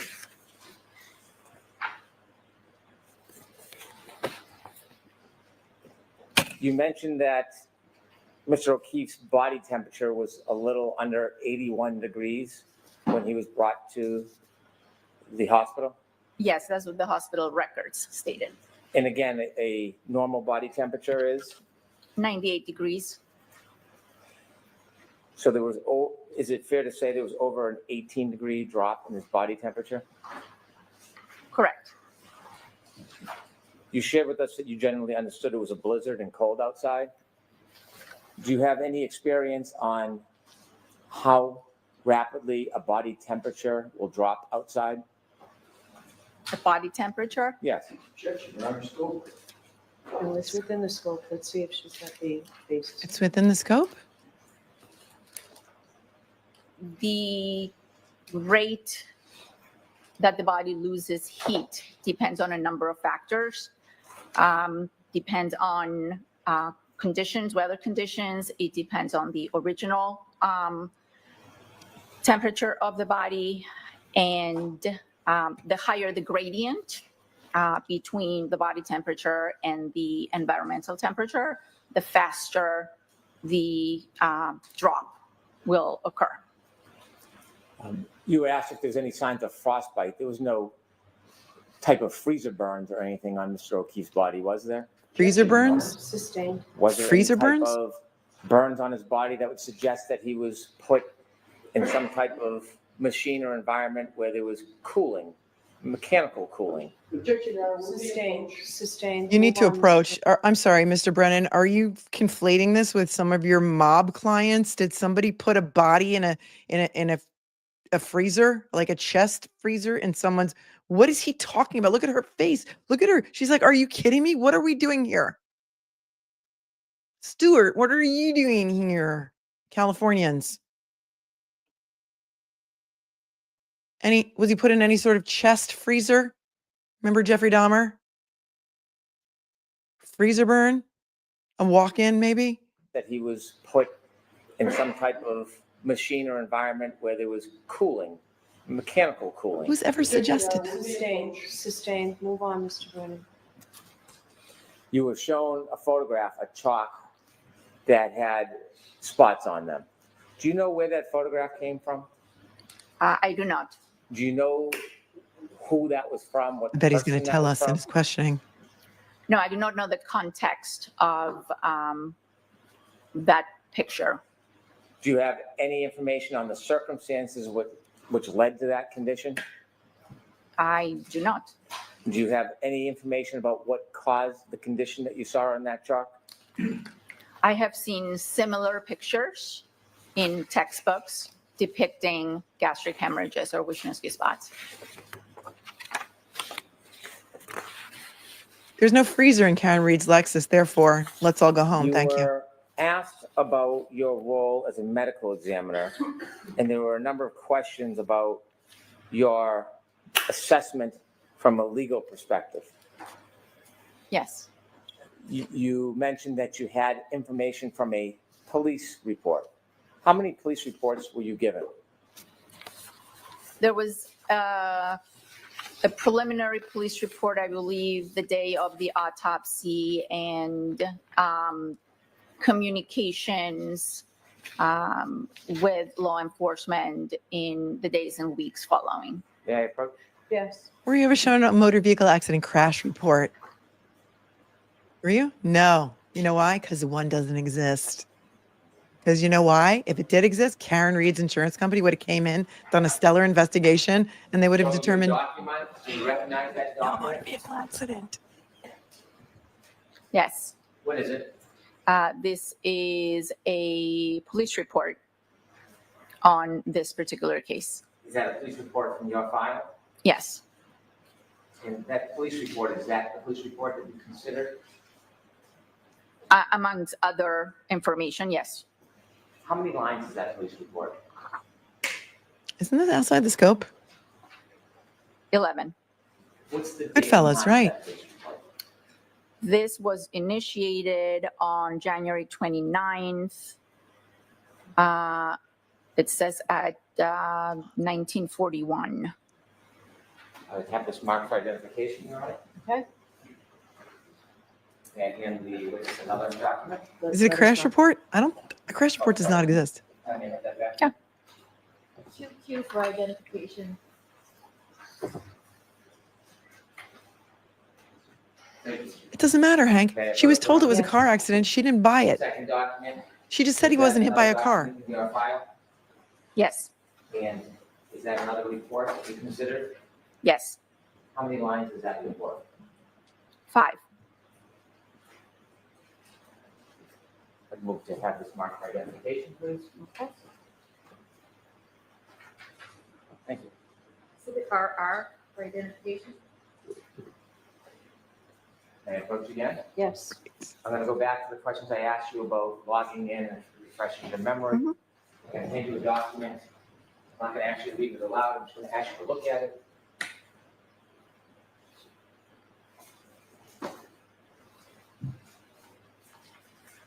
Does it refresh your memory? He's trying to bully her. on who attended the autopsy? Yes. And who were they? I believe one person was Mr. Keefe and the other one was Mr. Corner. No, Mr. Connor Keefe. His name is Connor Keefe. So no, that's the same guy. Who's the second guy? Proctor? Can someone correct the Are you record? part of the criminal investigation team? No, I am not. Did you go to the scene and evaluate any evidence? No, I did not. Did you do any of your own detective work or investigation in this case? No, I did not. So when you were asked questions about your role as the medical examiner in your medical evaluation, But she didn't say of Mr. Proctor. She O'Keefe's said body, she you were said the Connor. Didn't she say Keefe and Connor? Oh, now I have to hear it again. I believe, attended the autopsy? yes. And who were they? I believe one person was Mr. Keefe and the other one was Mr. Corner. Mr. Connor. His name is Connor Keefe. The decedent is O'Keefe. I didn't hear it wrong. Are you part of the criminal investigation team? No. Did you go to the scene and evaluate any evidence? No. How is this helping you? Investigation in this case. No, I did not. So when you were asked questions about your role as the medical examiner in your medical evaluation of Mr. O'Keefe's body, you were also asked whether you considered any part of the legal aspect. Do you remember those questions? Yes. You would ever, well, let me ask you. Isn't a medical examiner sort of like a medical detective? It's their job to figure out how the person died and what caused it and what the manner of death was. So you are kind of like a medical detective, and there's some things that you should just not take everyone's word for, right? He's not helping himself. He's shooting himself in the foot, in my opinion. But let him go. Go on with your bad self, Spanky. Like the little rascals. Spanky, Alfalfa, and You Darla. submitted the death certificate on April 14th. Correct. I want to talk about some of the things that you may or may not have You can't known fix about it. or considered at the time you wrote your death certificate or filed your death certificate. Were you informed or were you aware that before you filed your death certificate, there was information in the investigation that police spoke to a first responder by the name of Timothy Nuttall, who reported Oh, yeah, we remember him. that the defendant, I'm going to allow it. that the Really? defendant said, I Stop. hit him, I hit him, Stop. I hit him. Were you aware Stop. of that? I'm sorry. How far into leading questions are we going to let him go? Listen, Brennan, no matter how many times you repeat the phrase, I hit him, I hit him, I hit him, I hit him, I hit him, it doesn't make it true. It doesn't mean that she really said it. And the fact that the judge is now going to allow this leading question of the medical examiner is insane. Listen to the question again. The defendant spoke to a first responder. There was information in the investigation that police spoke to a first responder by the name of Timothy Nuttall, who reported that the defendant, I'm going to allow it. that the defendant said, I hit him, I hit him, I hit him. Were you aware of that I became aware of it at some point. during your 90-day window? I believe so. Were you aware that there was another first responder And she still didn't call by it the a name car of accident. McLaughlin, who provided information that the Okay, this isn't, I can't even believe, first of all, there's so many things wrong with what's happening right now that I cannot adequately verbalize them. So I'm going to let this finish while I digest this insanity that is unfolding before our very eyes. Even though you heard all this, it still wasn't a car accident, right? And even though you heard all this, it still wasn't a homicide, right? And it still wasn't even accidental in your mind, right? You still couldn't determine the manner of death. Yep. Now he's going to talk about what Katie McLaughlin said. by the name of McLaughlin, who provided information that the defendant said, I hit him, I hit him, I hit him, I hit him? 4 times. Yes. Were you aware of statements made by the defendant? To What is worse Ms. than a McCabe, kangaroo court? that she Ms. said, may I McCabe? hit him? Did I hit him? Objection, may we approach, please? Yeah, you better approach. You better put this fire out. Cute, sweet. Wow, he got all that stuff out though, didn't he? That's what he wanted to do. He wanted to get all that stuff out. Ooh, let's see the posse right now. Let's see the posse convening. I want to see what they're doing over here in their huddle. Hold on, let's see. They're not happy. And I'm not happy. And I'm not even involved in this case other than sitting here screaming at you, with you. I'm screaming with you, by the way, not out. You do understand that, right? Okay, here we go. Watch as they go to. Now they're talking amongst themselves. Nobody's happy. Even look, Mr. Woke, the guy who took over our good friend Craig Bates's job at the tiny desk, he's not happy either. This kangaroo court of proceeding, it's a step below workers' comp court at this point. If you know, you know. And what's worse than a kangaroo court? Give me some good names. Joanne just passed my head on the road. So jurors, I want to let you know that like other evidence that was let in previously, this is not coming in for the truth of what's in the statements. It's coming in so that as it goes to Dr. Scordi-Bello's knowledge and state of mind at the time of her report. Thank you. At the time of your death certificate that you filed, were you informed that a Jennifer McCabe had reported that the defendant said, did I hit him or could I have hit him multiple times? Objection, Your Honor. I'm going to allow it. I don't believe I knew about Miss McCabe. Did you learn that Ms. McCabe reported later that the defendant, while speaking to first responders, reported that she had hit him? Did you know that? Objection. I was aware of that information later on. Were you aware of the investigation regarding alcohol consumption? He's off the rails. Chip, the taillight, baby, it's off the rails. Were you aware that the police or Massachusetts State Police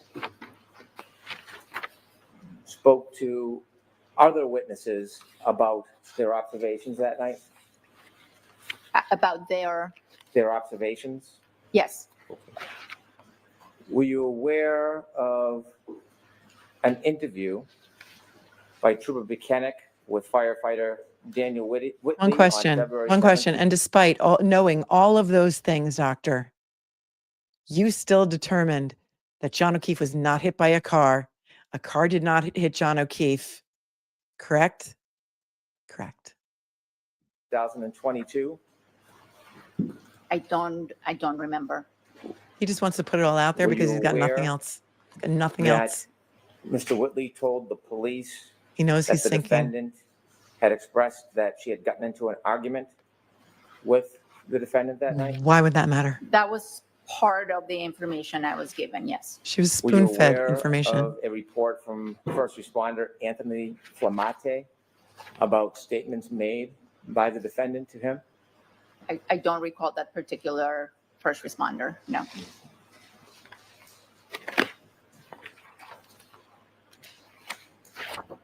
Thank you, Ms. Black, 1909. Were you aware of statements provided by Kerry Roberts to the police that the defendant had called her, citing Kerry, John is dead? Yeah, I was given that information. And the questions of did I hit him? Were you aware of that? How did that factor into your Were you finding that he was aware not hit by a car? of information that He's the captain of the Titanic at troopers this had an point, yeah. opportunity to go and speak to the defendant? Yes, Were you aware of the statements that she made to the troopers? not in detail.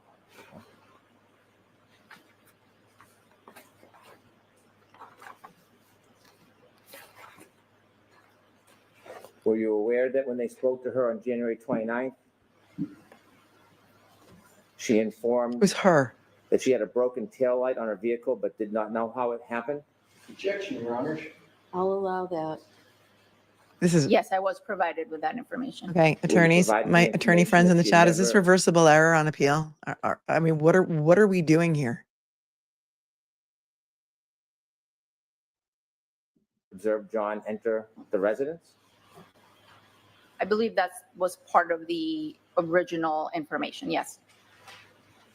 Were you aware that she informed relative to the broken right taillight, she didn't know how it happened? Yes, I was. Were you aware that And you still members didn't of think the he was hit by a Massachusetts car? State Police obtained John O'Keefe's phone and did a forensic data analysis on it? I was not aware of that until much, much later. After you filed your report? Correct. Were you aware of location data that was obtained from John O'Keefe's phone before you filed the death certificate? Location data? No, I was not. Were you aware of healthcare data on John O'Keefe's phone before you filed the death Healthcare certificate? data. No, I was not. Were you Healthcare aware of data. battery temperature data on Mr. O'Keefe's iPhone before you filed your death certificate? No, I was not. Were you aware of voice messages left on John O'Keefe's phone from the defendant before you filed your death certificate? No, I was not. Were you aware of text messages between the defendant This and is John so O'Keefe outrageous. before you filed your death certificate? No.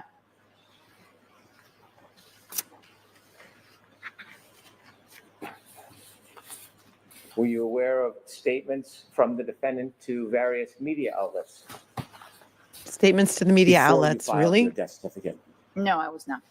She didn't make any statements to media outlets in the first 90 days, jackhole.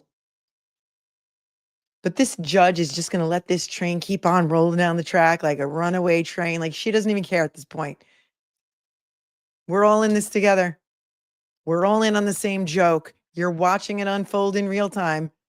But at the end of the day, this medical examiner says John O'Keefe was not hit by a car. Right?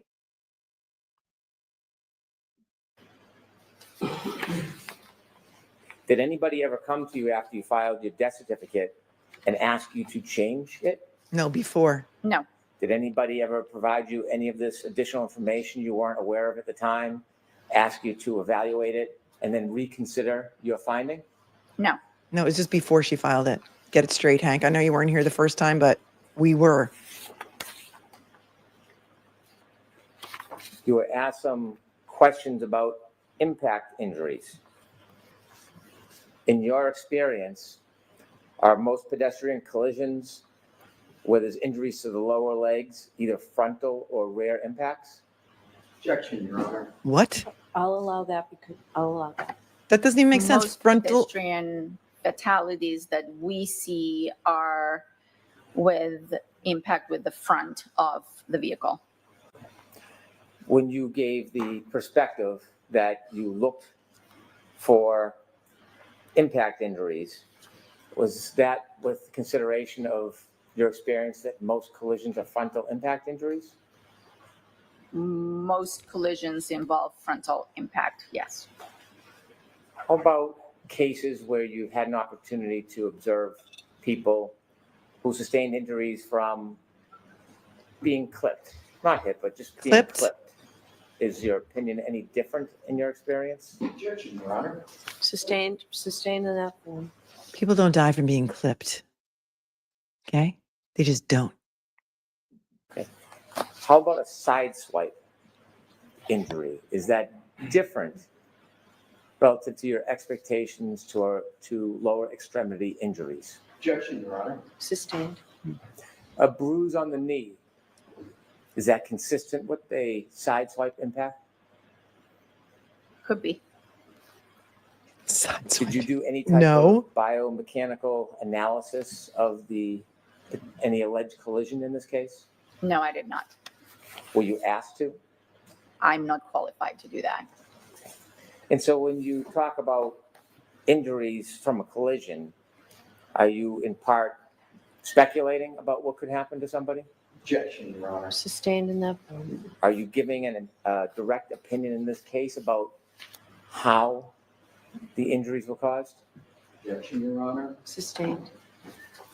You were asked questions about a nose laceration. Yes. And you offered that was not consistent with falling backwards on the head alone. Correct. You were asked if that was consistent with a punch. Correct. Objection, Your Honor. That's not the testimony. That's your objection, Mr. That is, Your Honor. There's no question. Did you provide an opinion that it could be consistent with a punch? I did provide that opinion. Could Yes. it be consistent with That was so sweet. I have to broken play it again. I did provide that opinion that it could be consistent with a punch. Yes, I did. Oh, yes, I did. Watch me. Watch me say it again. Keep asking me. I'll keep giving you the same answer. Mr. Binky Brennan. Did you provide an opinion that it could be consistent with a punch? I did provide that opinion. Could it be consistent with broken glass? It's possible. Could it be consistent with sharp shards from broken plastic? Broken plastic? Could it be consistent with first aid? I'm No. sorry, what was Could it? it be consistent with first aid treatment? Anything is possible. Do you have any firsthand knowledge of how the laceration on the nose happened? I do not have firsthand knowledge. Did you know at the time you filed your death certificate that there was plastic pieces of taillight found near Mr. O'Keefe's body Bullshit. around 5:45 p.m. on January 29, 2022? I do believe some of that information was communicated to us, yes. Thank you. All right, Mr. Alessi.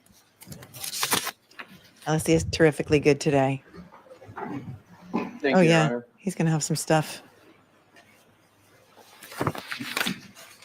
Dr. Scordi-Bello, this Attorney Brennan just asked you questions about alcohol consumption. Yeah, let's do it. You had the opportunity to evaluate the medical records of Mr. O'Keefe, correct? Correct. And you had, in terms of the medical records, information with regard to the medications that Mr. O'Keefe had taken, is that correct? I believe I reviewed those records at some point prior to issuing my report, yes. Do you recall the list of medications that were in the medical records that Mr. O'Keefe was on? I do not recall. If I were to show you a document, might that refresh your recollection as to the list of medications? I'm going to allow it. Is in connection with alcohol too, you said, right? Correct, Your Go right Honor. ahead.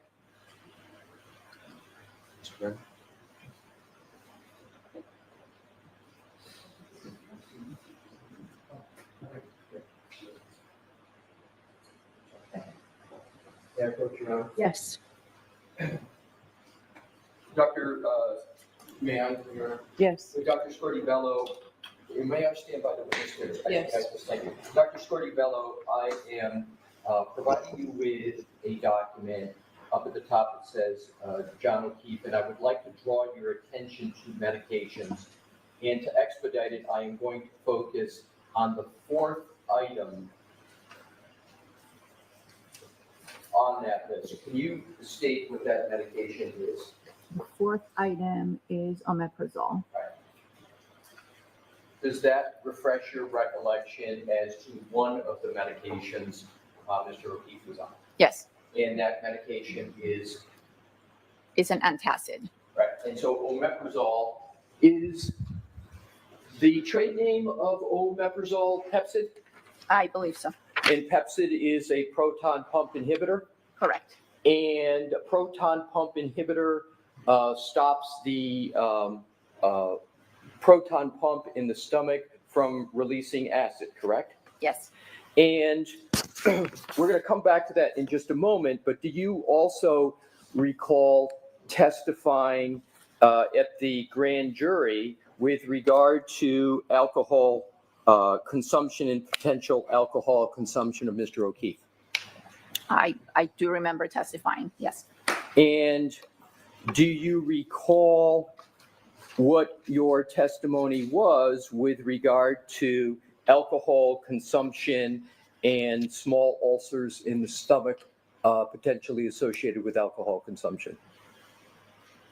Alcohol consumption, I don't recall my exact words at grand jury, but alcohol consumption can lead to gastric ulcers. Mm-hmm. Alcoholism? What about alcoholism? Alcohol consumption can lead to gastric ulcers. And what medications can treat gastric ulcers? Well, they don't treat them, they prevent them, but that would be a proton pump inhibitor such as omeprazole. Right. So, isn't it correct, therefore, that the ulcers that are observed in the stomach of Mr. O'Keefe that we talked about, the gastric mucosa, could have come from ulceration due to alcohol consumption? It's possible. As opposed to hypothermia, correct? Correct. We know he was a big drinker. Sorry, guys, it's true. In those text messages we read at about 4 p.m., he said, or at 5 p.m., he said, I just got sober an hour ago. And then they were going out to drink again. We knew that he was a big drinker. And those stomach ulcers could have been caused by heavy drinking, not hypothermia. Thank you. Full stop. Goodbye. Game over. Read it and weep, Brennan. Read it and weep, because you had to go on with your big bad redirect. So far outside the scope that look what just came in. Oop, there it is. The gastric ulcers that she found in his stomach could have been caused by heavy drinking. That's the reason he was on omeprazole, perhaps. And that would be another reason that his pancreas could have been inflamed, right? Because of these ulcers in his stomach. It doesn't necessarily mean hypothermia. Thank you very much. Peace out, amen, goodbye, under her eye. I'm going to play that again because it was so good.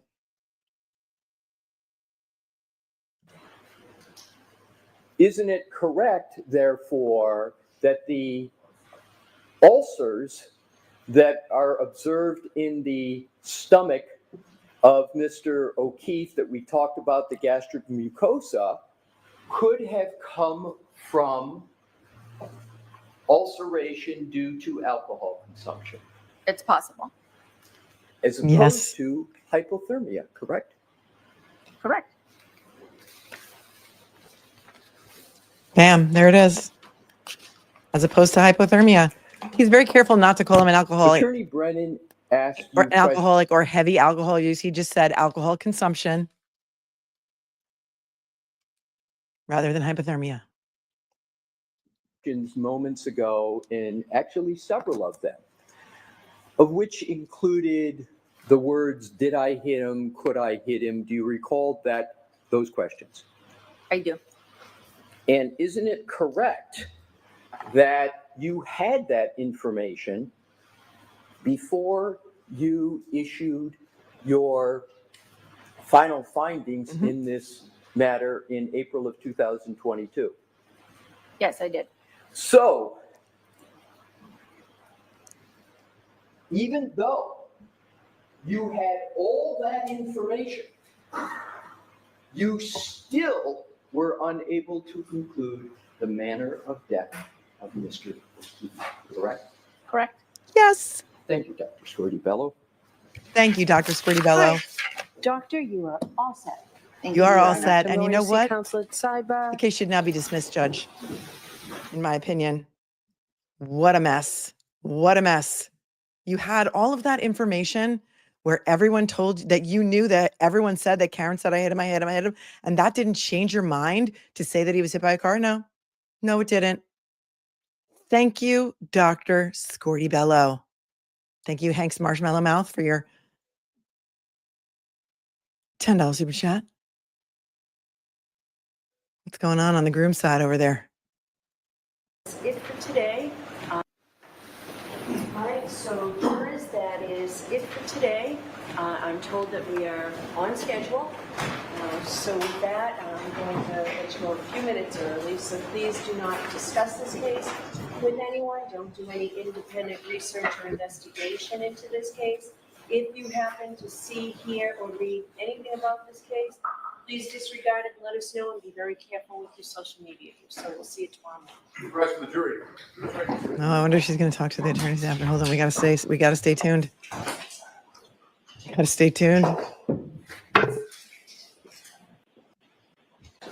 All right, so Mr. Alessi, I'll hear you. I'll hear you, Mr. Alessi. Dodo court. Thank you, Your Honor. The topic I would like to raise with Your Honor is the timing and nature and significance of the information that the defense has received from the firm Aperture. And Your Honor may recall there are two individuals on the witness list that we understand are to testify in this matter. First is Dr. Judson Welcher, and the second is Shannon Burgess. And are they testifying in reverse order, though, than what you said? My understanding is, Your Honor, yes. Okay. My understanding, Mr. Brennan has the best information, is that it's proposed that Mr. Burgess testifies first and Dr. Welcher testifies thereafter. Okay. So the Commonwealth has established in reports right up until not established, they had stated in the reports of Aperture, particularly the slide presentation of Dr. Welcher, a trigger called 1162.2. That's the key cycle. They have associated in the report of Dr. Welcher with a specific time. And that specific time that they have associated with that trigger is 12/31/38 to 12/31/43. And we have been assuming that information, and this is from best memory, but I believe it's slide 137 or so, where this statement is in the slide. And so we have proceeded with our defense. We have proceeded with the work that has been assigned to ARCCA based upon that time period. On May 8th, not too long ago, Your Honor, we received an amended report of Shannon Burgess that pushes that time period. I'm just going to get it. It's the time shifting theory. They've shifted their whole entire theory now. Although it was dated May 8th, we received it actually on May 11th. And in that report, Today's the 15th for posterity. Mr. Burgess states that he is making an amendment, and he is now stating that that infotainment trigger of 1162.2 is further back in time. Of course he is. It is past 12/31/43. Do you have the time? I'm going to get the exact time, Your Honor. Wow, their whole It is timeline is changing. 12/32/16. And Your Honor may recall that the seconds, literally seconds, matter in the analysis of many factors. I won't go into them other than to say I went through and developed testimony with regard to the cross-examination of Mr. Whiffen. He had a timeline. He talked about much human volitional conduct. Suffice it to say that that information is literally by seconds determinative in some ways of various analysis. So we basically commissioned, if you will, ARCCA to be looking at matters based upon the infotainment trigger 1162.2 of 12/31/38 to 12/31/43. As of May 11th, we received information that has changed that. Now, Your Honor, that Trial's been is going on a since Rule when? 14 violation, among other issues, but I wanted to start there. It's a Rule 14 violation. It's obviously, as I stated, an amendment of a report of a significant matter. And also, with regard to the defense's ability to provide a defense, we have to be able to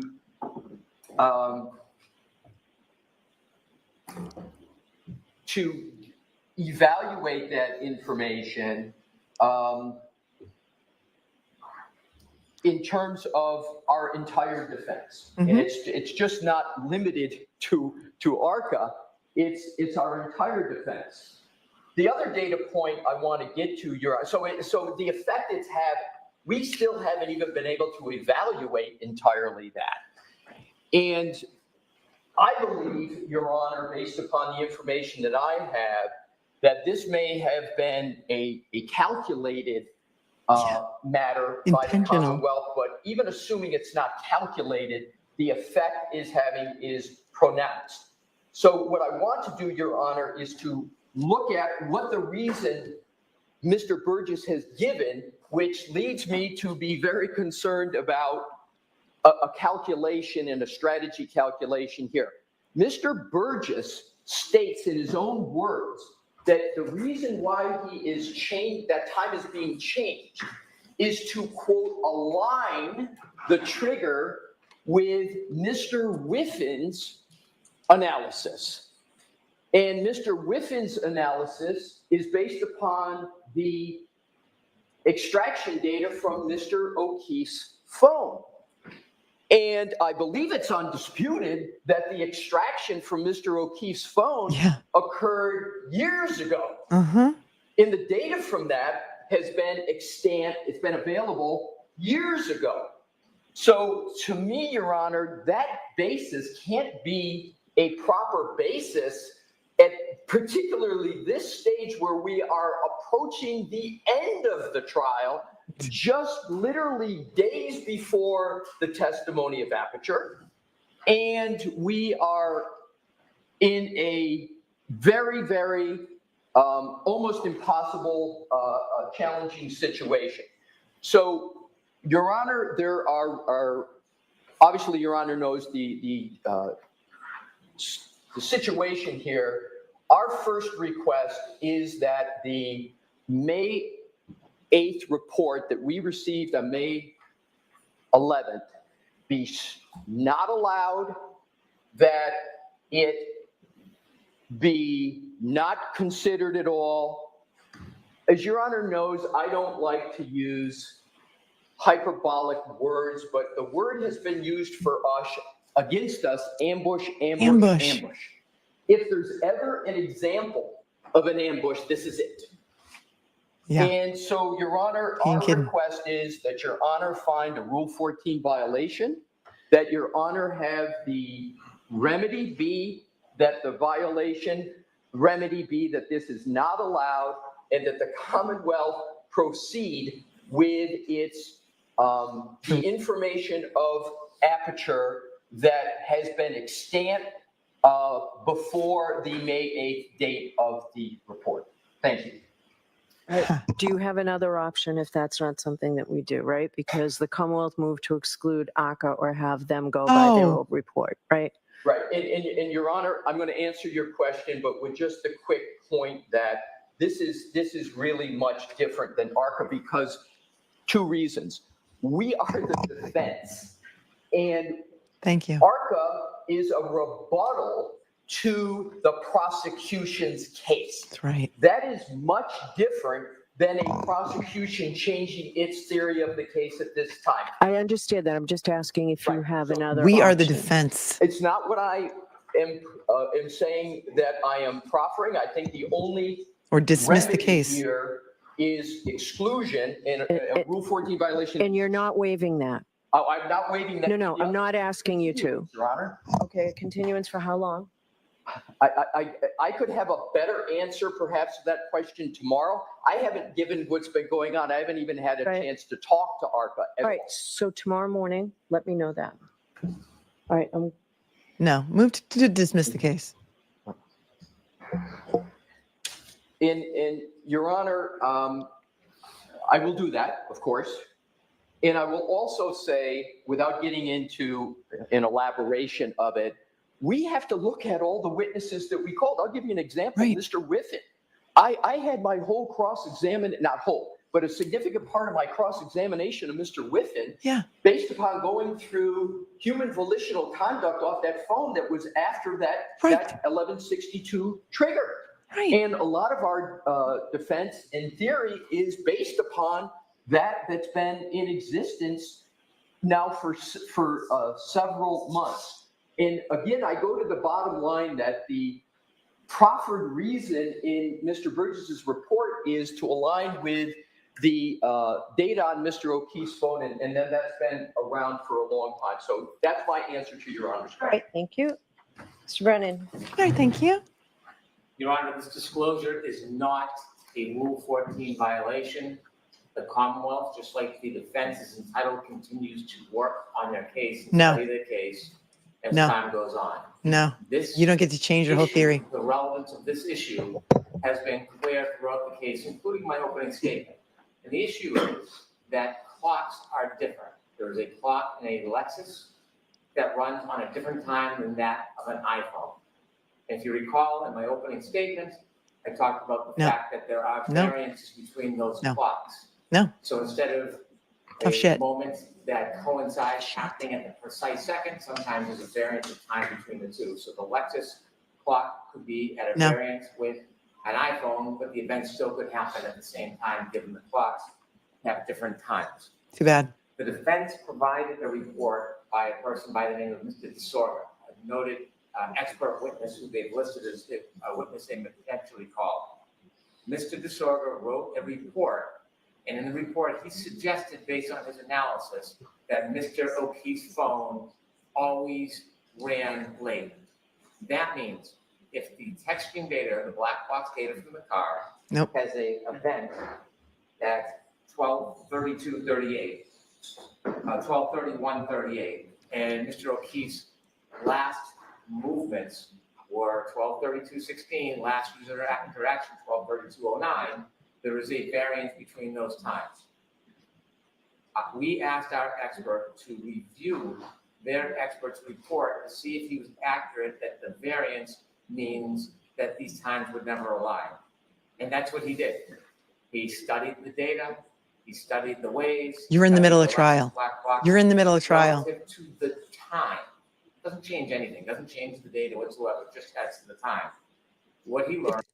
The time is the most important part of your theory because Karen was home by 12:36 connected to the Wi-Fi.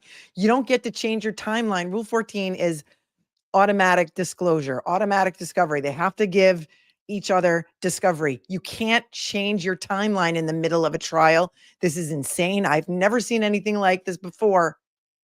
The judge in New Mexico would dismiss the case. This is insane.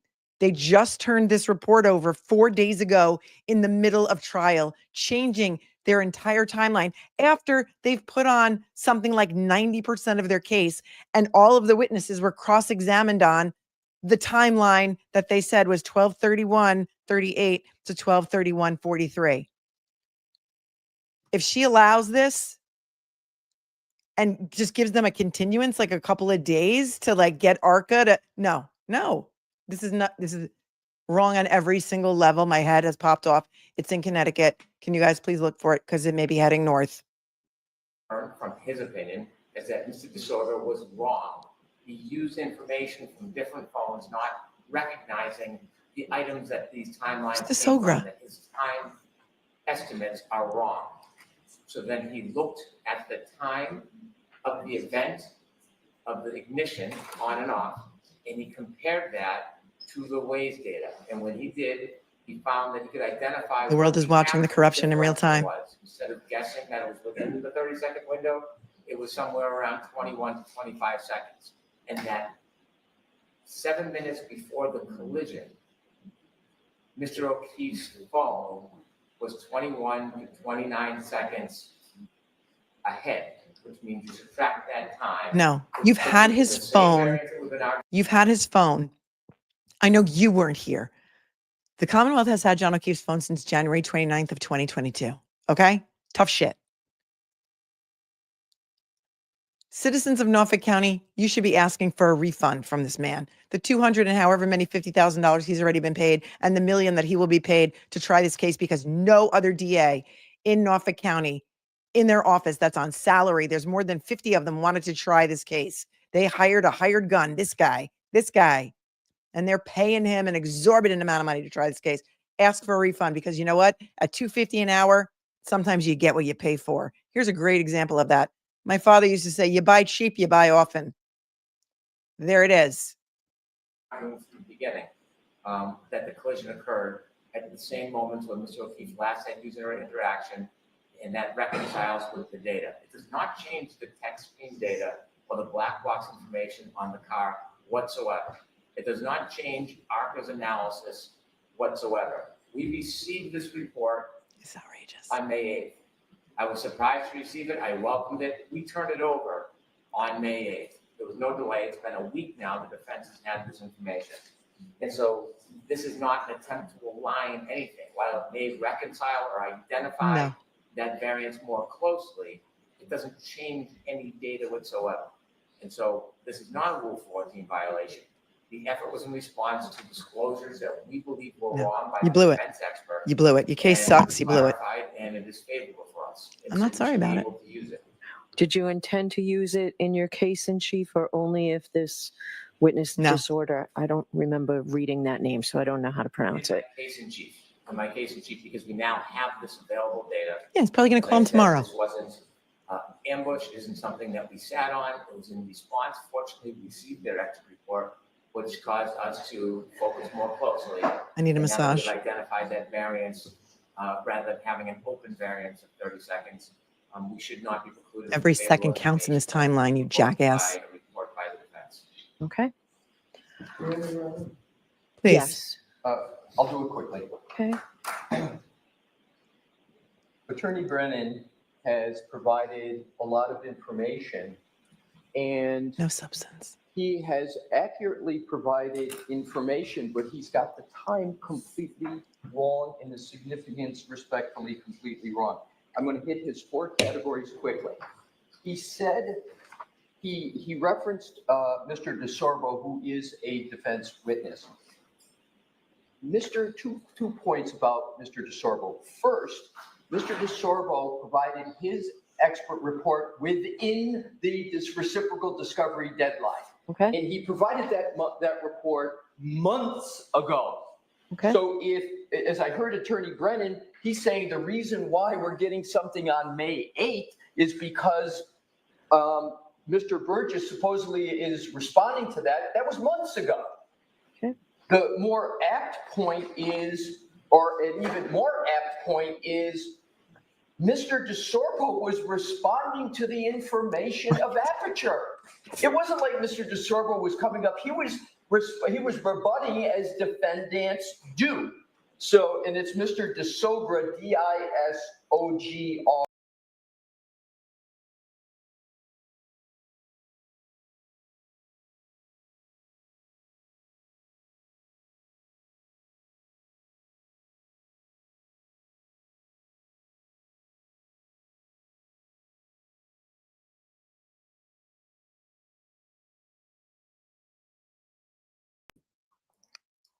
Okay, I swiped myself out. Hold on. Is it twice today? Hold on. I stopped it at exactly the right part so we didn't miss a thing.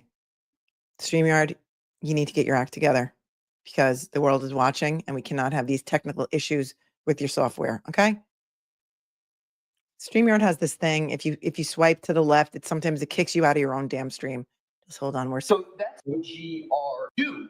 So he was rebutting as defendants do. So, and it's Mr. Disogra, D-I-S-O-G-R-A. Again, D-I-S-O-G-R-A. So that's an important point with regard to Mr. Disogra. Now I want to go to Attorney Brennan's comment about clocks are different. I agree with Attorney Brennan on that. The shortcoming for Attorney Brennan's argument, however, is that the clocks are different concept has been in existence in this case for over 6 months. I can give you by memory Mr. Whiffen's report of December of 2024, where his report went into the different clocks and what their significance was. Yep. So that is almost 6 months ago, at least 5 months ago, the issue of different clocks has been in existence in this case. So therefore, the issue of different clocks dates back to then. But even more fatal for the Commonwealth's argument is that Mr. Burgess himself issued his report and talked about the difference in clocks. He already knew it. He already had it. Did he testify to that last time? Did he testify? Aperture was not part of the first. All right, I thought Burgess was, no? No, neither. Okay. No one. Oh, Judge, you're really showing your lack of knowledge of the first trial now. No, Burgess wasn't. And none of the Aperture witnesses. You had Trooper Joe Paul for accident reconstruction, Your Honor. Do you remember Trooper Joe Paul? Yes. How could you forget Trooper Joe Paul? Wow, the judge doesn't even remember that they weren't involved in the first trial. No prejudice here because Karen Reed is getting a second trial. So, no big whoop. Let her spend more money to have all of her experts redo their reports and redo their experiments based on a late disclosure, a late Rule 14 violation that they just got 4 days ago, changing their whole entire timeline because they knew their case was tanking because all of you out here on the internet that are watching pointed out every single discrepancy in time. After this stream is over, I will likely be deleting the chat for that exact reason. So enjoy it here while it's here. It probably won't be there on replay. Testify to that last time? In clocks. He already knew it. He already had it. Did he testify to that last time? Did he testify? Aperture was not part of the first. All right, I thought Burgess was, no? No, neither. Okay. No one from Aperture was. I knew Your Honor. Aperture was, and I thought he may have been something. The name just sounded Neither familiar. Burgess nor Welcher were Okay. part of the first trial. But The name they were sounds familiar. retained. Aperture was retained, I believe, in October of 2024. Okay. And at best for the Commonwealth, Aperture had, and Mr. Burgess and Dr. Welcher had Mr. Whiffen's report that talked about the clock differences. So the clock differences cannot be, as the Commonwealth is proffering, some sort of new information that caused Aperture to provide a new report. This variance that Attorney Brennan talked about, it's called the clock drift. A more layperson's term is a variance of time. Mr. Burgess, in his original report months ago, has a whole section on clock drift. That's not a new concept Clock drift. for him. He talked about time He's drifting. just changing the drift. Okay, so what I'd like to do, because I want to address the other issue and I don't want to keep people here. I really, too really, long, really can you want to wrap leave. it up, Mr. Alessi, or is that? In 60 seconds. Okay. Thank you, Your Honor. So. She's already made up her Your mind. Honor, the last point I wanted to make, and I think I heard Attorney Brennan correctly, is he said he was surprised that he got this report dated May 8th. That's what I heard. So if the Commonwealth is surprised that they got it, that should mean, to me, Your Honor, be an outstanding, fetching reason to not allow it because they're surprised to get it. And I can lastly say this, Your Honor, there's nobody that's more surprised to getting this than the defendant when we got it on May 11th. Okay, thank you. The other issue about. She's already made up her mind. It's a Lyle Lovett song. It's an excellent calling song. Your expert on rebuttal, On the Mr. Spotify Brennan, playlist based on the below. late disclosure of the ARCCA materials. What's your argument on that? I won't iterate the entire past, but Your Honor has found discovery violations. Your Honor has found that I want to phrase this properly, efforts of the defense were improper. And inevitably, we've now received an extraordinary amount of discovery on the most important issue in this case, well beyond the discovery deadlines, without any excuse. And the court, understandably, has overruled government suggestion and has stated that it's going to allow the defense to proffer 2 expert witnesses in a very complicated field, in an issue that is the heart of this case. If you're going to allow them to testify, despite the fact that we have not had adequate time to review and to prepare and to address it. The Commonwealth has the burden of proof. The Commonwealth has an obligation to prove its case beyond a reasonable doubt. And this isn't simply late disclosure of some evidence. This is a massive amount of evidence of the most critical issue. And so we provided this information to Dr. Whiffen. As you know, he was away. He did not get a report until maybe May 7th. He did not have a chance to look at it until May 9th. They had a deadline to turn over the ARCCA, the addendum to the ARCCA report. And I don't remember the deadline right now, but I think that was within the deadline, right? Work, effort, and expense has gone into preparing our case for the jury. Okay, you're the Commonwealth. We don't care about your expenses. They apparently have an unlimited budget because they hired you and they're going to pay you like $1 million. It's the defendant who has limited funds, sir, not you. Effort and expense has gone into preparing our case for the jury. He is still in the process of reviewing the materials.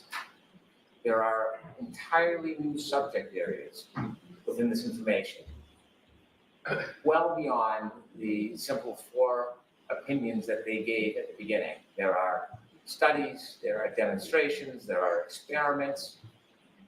This requires not only review, but an analysis, testing, vetting, and then preparing testimony to address the claims made by the defense experts. Not to get into a battle of disparagement, but our expert has found extraordinary issues in his first reviews of material. And some of those concerns lead him to need, in his opinion, to actually conduct his own tests to demonstrate the failures of these ARCCA witnesses. That's going to take time. You've heard from the ARCCA witnesses themselves. With the amount of data they received, they estimated they needed 5 weeks. And they were given 5 weeks despite. And they did it by May 7th. And that's what the judge said they could do. May 8th was the deadline. Thank you, Frankie. We did not get the report until May 7th. And so we believe we are entitled to have our expert review all the materials, do his testing, provide opinions. None of that is going to happen anytime soon because he still has not finished reviewing all the materials. There's many, many gigabytes. He is in a difficult schedule. He is away tomorrow, Saturday. We were going to try to begin to prep at the end of the weekend. There is no way he's going to be able to testify anytime soon and have all of this validation and vetting and testing. So what is it exactly you're proposing? So what we would like to do is have him testify about what he has prepared that he's had adequate time to prepare. If either of these ARCCA witnesses testify and they introduce new opinions, new testing, new demonstrations, he should be able to continue reviewing the materials, actively engage his own testing now. So by the time the defense case is over, he will be prepared to come back and address the new issues, not the older issues or regurgitate his testimony, but to address any new issues that were provided in violation of discovery orders, and so that he can then address the jury on those specific new issues. I see no other way of this expert fairly being provided, presented to the jury. Fairly. It's all about Unfair fairness for the prejudice cannot Commonwealth. be cured in any other way. We Disgusting. ask that he be able to continue his review, offer rebuttal opinions on anything that is new, and not to encroach on anything that's been previously provided. Can Burgess testify after Welcher? No, because Dr. Welcher relies on Shannon Burgess's information material. It will make no sense. I thought about it. It makes no sense to the jury, his presentation, unless Your entire Shannon case Burgess makes has no not sense to the provided jury. background. Why start making sense now? Right. Mr. Alessi, I'll hear you on this. Thank you, Your Honor. I think and I understand that it's very well understand the time of the day, so I'm going to do this hopefully efficiently. When we're talking about ARCCA and the information of ARCCA, it's very important analytically to put them in their two proper buckets.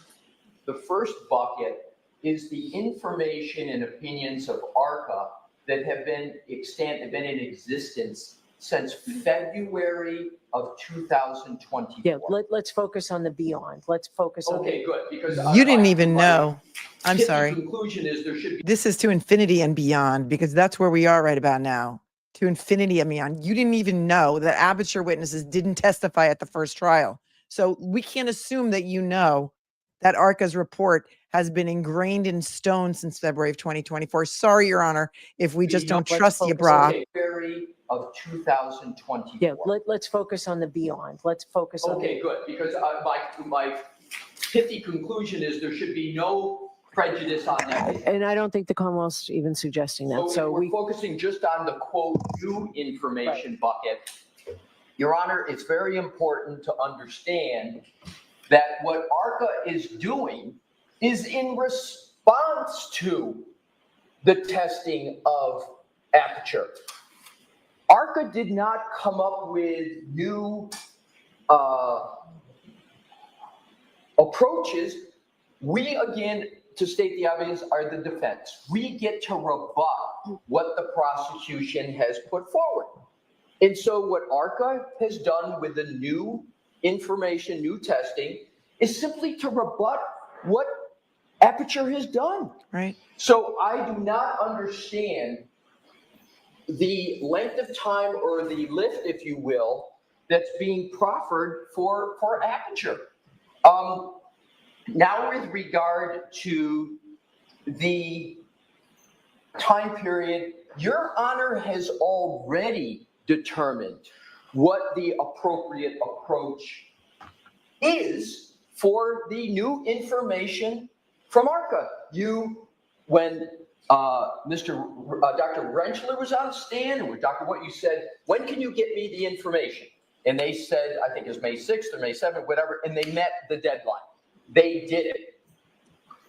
We proceeded along with the trial with that information. We complied with that request to continually try to claim that there should be ongoing remedies of something that's already been decided. I do not understand. So I did leave open. I did leave it open to address. You did leave open the time, but Your Honor didn't leave open that you were going to continue to address this matter as if the defense is making perpetual violations. There was a determination made, and then the question was the remedy. So I'm just addressing the Commonwealth, positing that somehow there's continuing violations. My final 2 points. What Mr. Brennan is seeking is improper. What it's seeking is the most extraordinary situation, which is have Aperture come before the jury, testify to certain things, have ARCCA have to come on, and then have Aperture come back and essentially have almost a rebuttal to a rebuttal as of right. I do not understand that process. Nobody I does. do not understand that proposal. It inverts the order of proof. It prejudices the defendant because it almost ipso facto gives a double rebuttal, surrebuttal to the defense. I believe, Your Honor, the final point is if Your Honor is inclined to give Aperture more time, and I haven't even heard a deadline yet for Dr. Welcher. It's still open. What I would recommend, Your Honor, is that we follow the proper order of proof. We determine when Aperture can conclude its review of the ARCCA work, and that there be a reflection that keeps the order, namely that the prosecution comes in with Aperture, Dr. Welcher, and Mr. Burgess, and then the defense, as part of its case in chief, puts on ARCCA, and we make the determination as to what happens there. Otherwise, what we're happening is here, it's almost a self-serving matter where the Commonwealth is getting to put on certain witnesses here from our witnesses and then have an automatic rebuttal. And Your Honor, I just think that's improper and prejudicial. There's another, and importantly, it's a burden shifting to the defense. All right, so I have a question for you, Mr. Alessi. Are you still thinking that if the defense puts on a defense that will take roughly a week and a half for that to take place? That is our best estimate still, Your Honor. And not holding you to this because obviously you have no burden. If ARCCA is part of that defense, when in that week and a half time frame would that be? We haven't made a final decision, Your Honor, but we're pretty close that it would be toward the end. Okay. All right. I needed all this information now, so I appreciate it. All right. Thank you. All right, thank you. We got nothing. Look at Brennan. He's pissed. He slammed something on his way up. So what? We're not going to decide any of that today. The Commonwealth just turned over. Hey there, Karen Retrial watch. Sorry, Jesse. Sorry. Bye-bye. Just turned over an amended report from apparently Aperture that changes their entire timeline. The whole entire timeline in the middle of the trial. That's right. You heard it. That's what they did. I have to digest this a little bit before I can even fully look. This whole thing is a mess. Before I can even fully shooketh. But we did hear the medical examiner say that John O'Keefe was not hit by a car. The car didn't hit John O'Keefe. And even though she knew from the troopers or whatever the police reports were, that Karen said, I hit him. And so did some other witnesses say that they heard her say that. She still doesn't think that John O'Keefe was hit by a car.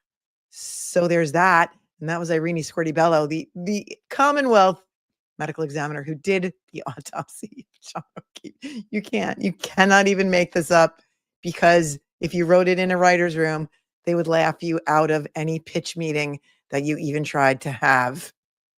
There's so many questions here to get to. Leo, thank you for your Venmo from early this morning. I'm just getting to these now. Thank you so very much.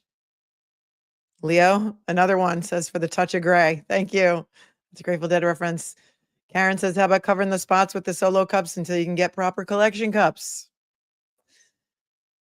Brianna says, hi, Melanie. My fiance Tony and I have been watching you since the first trial. Today is his birthday and we're watching you now. Can you give him a shout out? Thank you.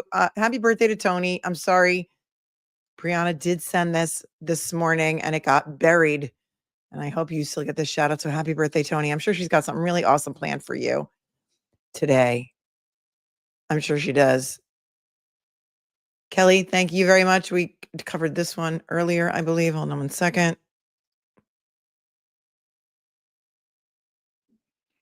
Philip, thank you for your Venmo, for a job well done.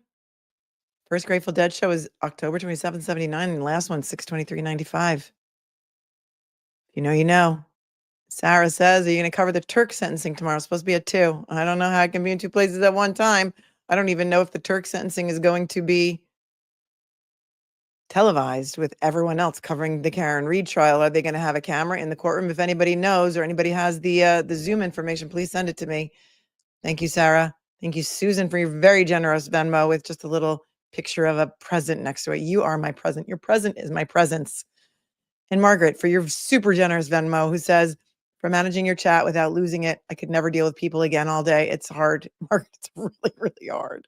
I'm not dealing with all of you, but dealing with this absolute miscarriage of justice. It hurts my soul. It hurts my soul, really. I feel it so deeply, and I'm an empath. So when you couple those things together, it is very difficult.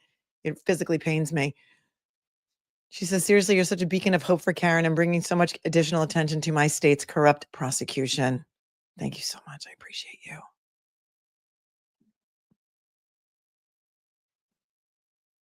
Jenny said, next time you visit, come to Terranea Resort. Oh, I've been there. I love Terranea.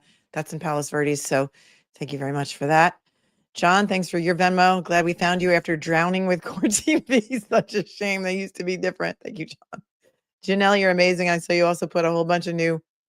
Oh, no, that was Janai who put in the new song request, but says, so happy you were validated. Finally, doesn't a small part of you want to be on Vinny's show with JC now? No, not even a little bit. Not even a little. Never, ever, ever, ever. We are never, ever, ever, ever getting back together on the same Court TV show on the same screen again. Andrea says, I'm screaming with you, not at you. Thank you, Melissa. Who's the federal agent looking fellow sitting up front in the red tie? I love you. Didn't notice, don't know. I don't know what side he was sitting on, but there are a lot of like higher ups in the court system that come and watch the trial. The chief I know of all the head of all the court officers, he's often in court, and so I'm not sure who you were referring to. Kathleen P, thank you so much. This, for some reason, is not letting me open your gift, but thank you for the Venmo. Paula says, I guess we know why Brennan wasn't going to call Dr. Scordi-Bello. Yes. What a gift she was. Thank you for your most excellent coverage. Lotsie's mom. Thank you. Thank you. Thank you very much. Paula. Beth, thank you for your very, very generous Venmo. Says, thanks, Mel. I'm taking care of my mom this week. I've been following the trial since the first one. Interestingly enough, the trial and your coverage of it is keeping me sane this week. Keep on keeping on. That's all we can do, Beth, is keep on keeping on. And I hope that your mom is doing better soon. Judy says, my BFF, Patty. Hi, Patty. Judy says, hi. Shout out to Patty. Stephanie, thank you so very much. She says, please subscribe. Melanie is wicked smart. We're all about having fun here. Hope we get to 100,000 soon. That was very generous. Thank you, Stephanie. I appreciate you. Mucho. Me gusta mucho. How long until the Commonwealth arrests? Says Just Irish. Alessi, acknowledged. Thank you for smashing the like button. I don't know. I don't know what she's going to do. Is she going to give them an adjournment now to try and like rebut this new report that they just got from Aperture? This whole thing is insane. It should be a mistrial, but I know the defense does not want another mistrial. They don't want to have to do this all over again. Karen's already $5 million in debt, plus all of the expenses from this trial. Her attorneys are working for free. They need to be able to represent other clients so they can make a living. I mean, this whole thing is a mess. I don't know. Sounds like now maybe she'll give everybody more time. I don't know. Kate says, I first heard you on STS and had to find you after hearing you defend an unpopular opinion, not a collision in that setting. And at that time, that was a long time ago.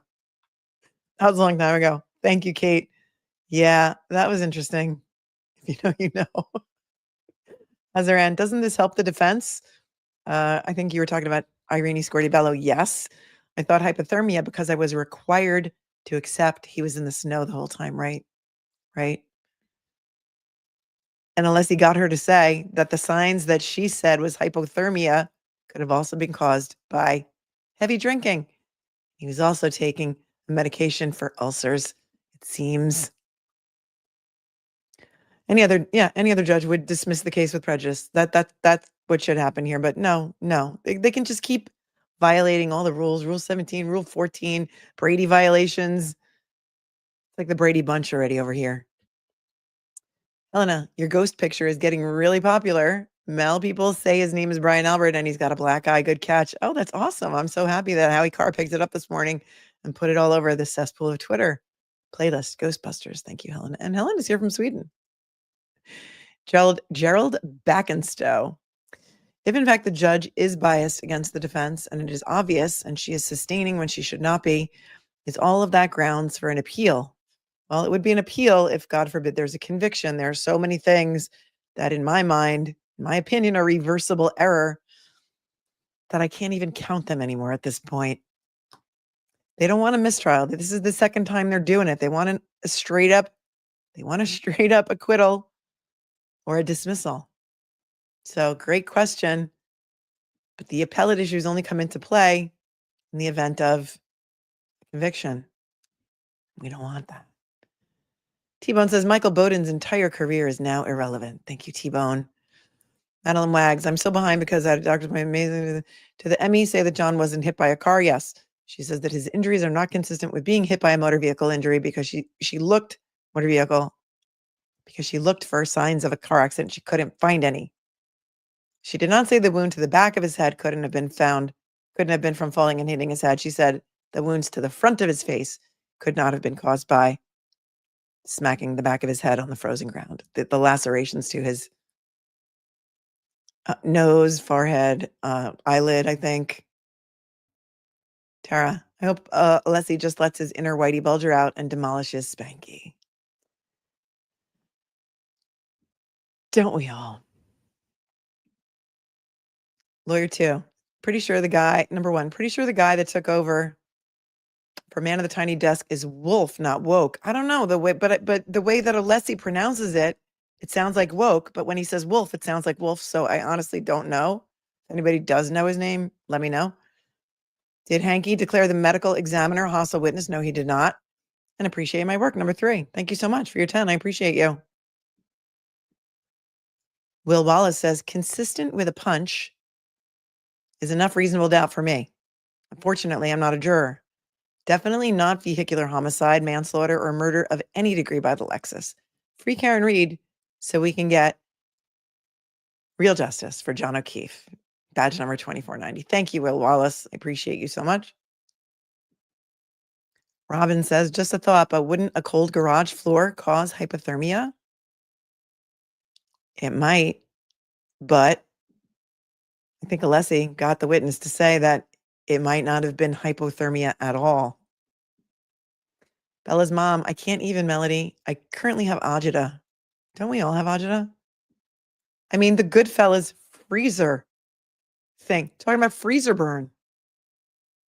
Hank Brennan asking his own witness, the medical examiner, you didn't see any signs of freezer burn, did you? Or any evidence that somebody put John O'Keefe's body in a freezer? What?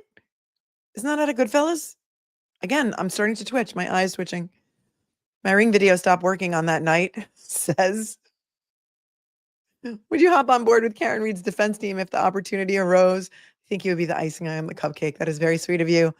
I would be honored, but I'm not coming out of retirement for this case or any other. I would much rather sit here and yell at my screen while talking to you guys. But thank you. Tennessee Grits, thank you for all you do. Blind Faith, Can't Find My Way Home. Great tune. Thank you for your 20. All of AJ's Nichols says, everyone's iPhone is on Apple time. It automatically changes for daylight savings. How did John's phone randomly get behind 29 seconds? I have so many questions about that, and I don't know who's got the answer to it. But this is the whole big thing they were arguing about after the jury was excused. They want to change their whole timeline. They have this key cycle, 1162. Everyone's reports are based on it. Their theory morphed from the last trial of 1245 impact to 12:31, and now they want to change it again because John's phone randomly is 29 seconds behind. They've had his extraction since January 29th, 2022. I don't know the answer to that. But if you play on the cesspool of Twitter or Reddit, you might be able to find it. Debbie Marie, I found you through Larry Foreman, the DUI guy. Thank you. I'm so glad I did. It's been great to watch you for this trial. Thank you. Thank you. Please, everyone watching, hit the like button and subscribe. It's free and it will help Melanie. Thank you, Debbie Marie. You're so sweet. Just me said, I'm very behind. Just watch Keefe's testimony. He testified he went to Sandwich, Mass, right? That is on the Cape, right? Alone to end the autopsy, to attend the autopsy. Perjury? Well, in order for it to be perjury, somebody would actually have to prosecute him for perjury. And in order for it to be perjury, it would also have to be proven that he intentionally lied. And I don't know if he did or if he just forgot. But we all knew that Proctor was there because I think Proctor testified about it. And I think it's in some initial police reports that we looked at. So I love your question. I love the way you're thinking. I do not think, in my opinion, that Connor Keefe perjured himself. He may have been mistaken. He seemed like a nice, honest young man that did not want to ruin his career for this trial either. Miss Black from Poland says, aside from Hank Brennan screeching, does this amended time harm the defense? If it was 12:32, Karen Reed definitely couldn't have hit him. She was at Meadows at 12:36. I'm confused. I have to go back and listen to that again. I think that they wanted to change their timeline to earlier. And the problem is we're halfway, almost, through the entire Commonwealth's case. And as Alessi pointed out, his cross-examination of Whiffen and other experts like Jessica Hyde might have been completely different. But again, this is the definition of trial. This is what trial by ambush is. Brennan's been screeching about it for a long time. Trial by ambush. This is it. This is what trial by ambush is. You turn over a report that the defense receives on May 11th. We're on day 15 of this trial. What was the date of opening statements? I mean, that's how far into this trial we are. So it's outrageous. It's insane. Mama of 6. Can the FBI come in on this case? They can do whatever they want to do. From your mouth to God's ears, the FBI can do whatever they want. Conservator, my husband had a great point with Dedham Fire Department going by the courthouse with their sirens on. It also proves to the jurors how loud they are. And how did the Alberts not hear anything that morning? That is a great point, except for most of the first responders have said they did not use their sirens when they went to 34 Fairview, right? They said they had all their lights on, but no sirens. But yes, I like the way you're thinking, and your husband too. You're both wicked smart. Mo says, it's so frustrating that the Commonwealth not only hasn't proven it, but are always worried about rebutting the defense. If you can't prove it, then dismiss the charges, right? It seems so obvious and so commonsensical, right? But we've seen the insanity in real time. And I'm so happy that you're with me, because if I was alone, I don't know what I would do. Because I would just be by myself screaming. It wouldn't be good for anyone. Helene Smith, the Commonwealth is reverse engineering the case. Yeah, that's exactly. And you know what? That's exactly what they did to Trooper Paul. They were like, here's a whole bunch of facts. Now reverse engineer theory to go with this set of facts. And that's what he did. And he really thought, I think, Trooper Paul really thought that I think that he thought that he was going to be the star of the last trial with his, his theory that would, crack the whole case wide open. And sad that everyone was laughing. New Hampshire woman says, my head is on Route 16 north in New Hampshire. Can you catch it? Somebody changed their name to Melanie Little's popped off head bucket, which I love. Marie says that I'm the best. No, you're the best, Marie. Cheryl with an S, Buffer Zone 2.0. Come join us. Free Karen Reed. That's it. I read the decision, Cheryl. Is anyone reporting on this? I would be happy to do a trial day recap with the lawyer. I've written him emails, but he probably gets 1 million and he never responded. So I know he's had Bettero on there, but I would be happy to. Everyone who is available and willing, go down to the Buffer Zone and support Karen Reed. I don't know if you can wear I don't know what the new rules are, because I read the decision and it didn't really. The decision to me did not state that the Buffer Zone parameters were changed. So I don't know if there's some other pages that I'm missing, but I've been here with you all day, so I have not had the opportunity to do a full-on deep dive. Brian M. says, Your Honor, the Commonwealth has no case, so let us make one mid-trial. Yeah, they're just going to keep on changing their theory until they find one that they think is going to land, and you're not allowed to do that. Sinbad, Here Comes the Snake, as a song choice. Thank you. Can jurors discuss daily testimony during breaks? No, they're not supposed to discuss anything about the case until the very end when they go into deliberations. That's a great question, Kim. Please explain what just happened in layman's terms. I think I just did, Danielle. I'm sorry that you put this in a little while ago. So I think I just did. If you have any questions after I already explained it, let me know. Thank you for your super chat. Brian, after this is all done, the Freedom of Information Act, all of the interrogation videos will be amazing. Janelle says, this can't be stopped by the feds. Anybody? Anybody? Thank you, Janelle. Athena says, I doubled over laughing when Hank talked about freezers and refrigeration cooling devices. I thought it was an episode from The Sopranos. Yeah, but wasn't that one of the, didn't something like that happen in Goodfellas? I don't know. I could be conflating all my favorite mob movies. It's quite possible. Didn't it happen in also, what's the show with Christina Applegate and Linda Cardellini, Dead to Me? Wasn't the guy put in a freezer at some point? Chloe Albert's revenge. Hank Brennan next week. Your Honor, look, I have this new evidence. She poisoned him and he fell and cracked his skull. And that happened at 11:55 p.m. Yeah, he's just going to keep changing it.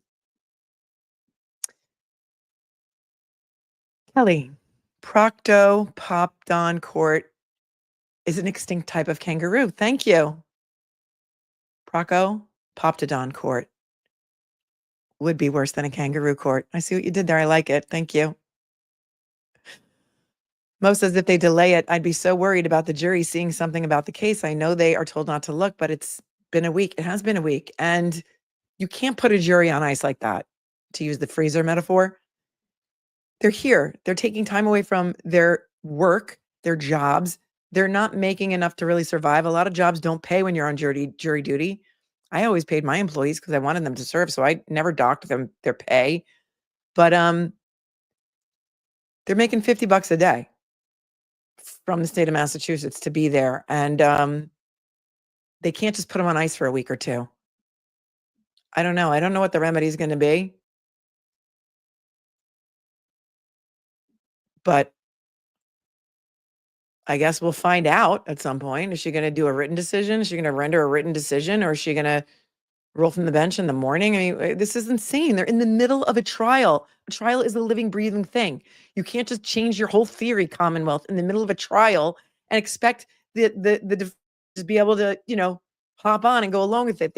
No, that's not how it works. Charity says, I don't know how we'd get through this without you.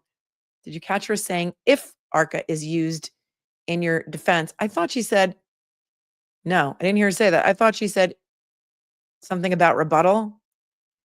But again, I'm getting like punch drunk because we've been sitting here 8 hours and 8 hours exactly. And I need to digest a little bit more of this, but we're going to apparently be back here tomorrow. So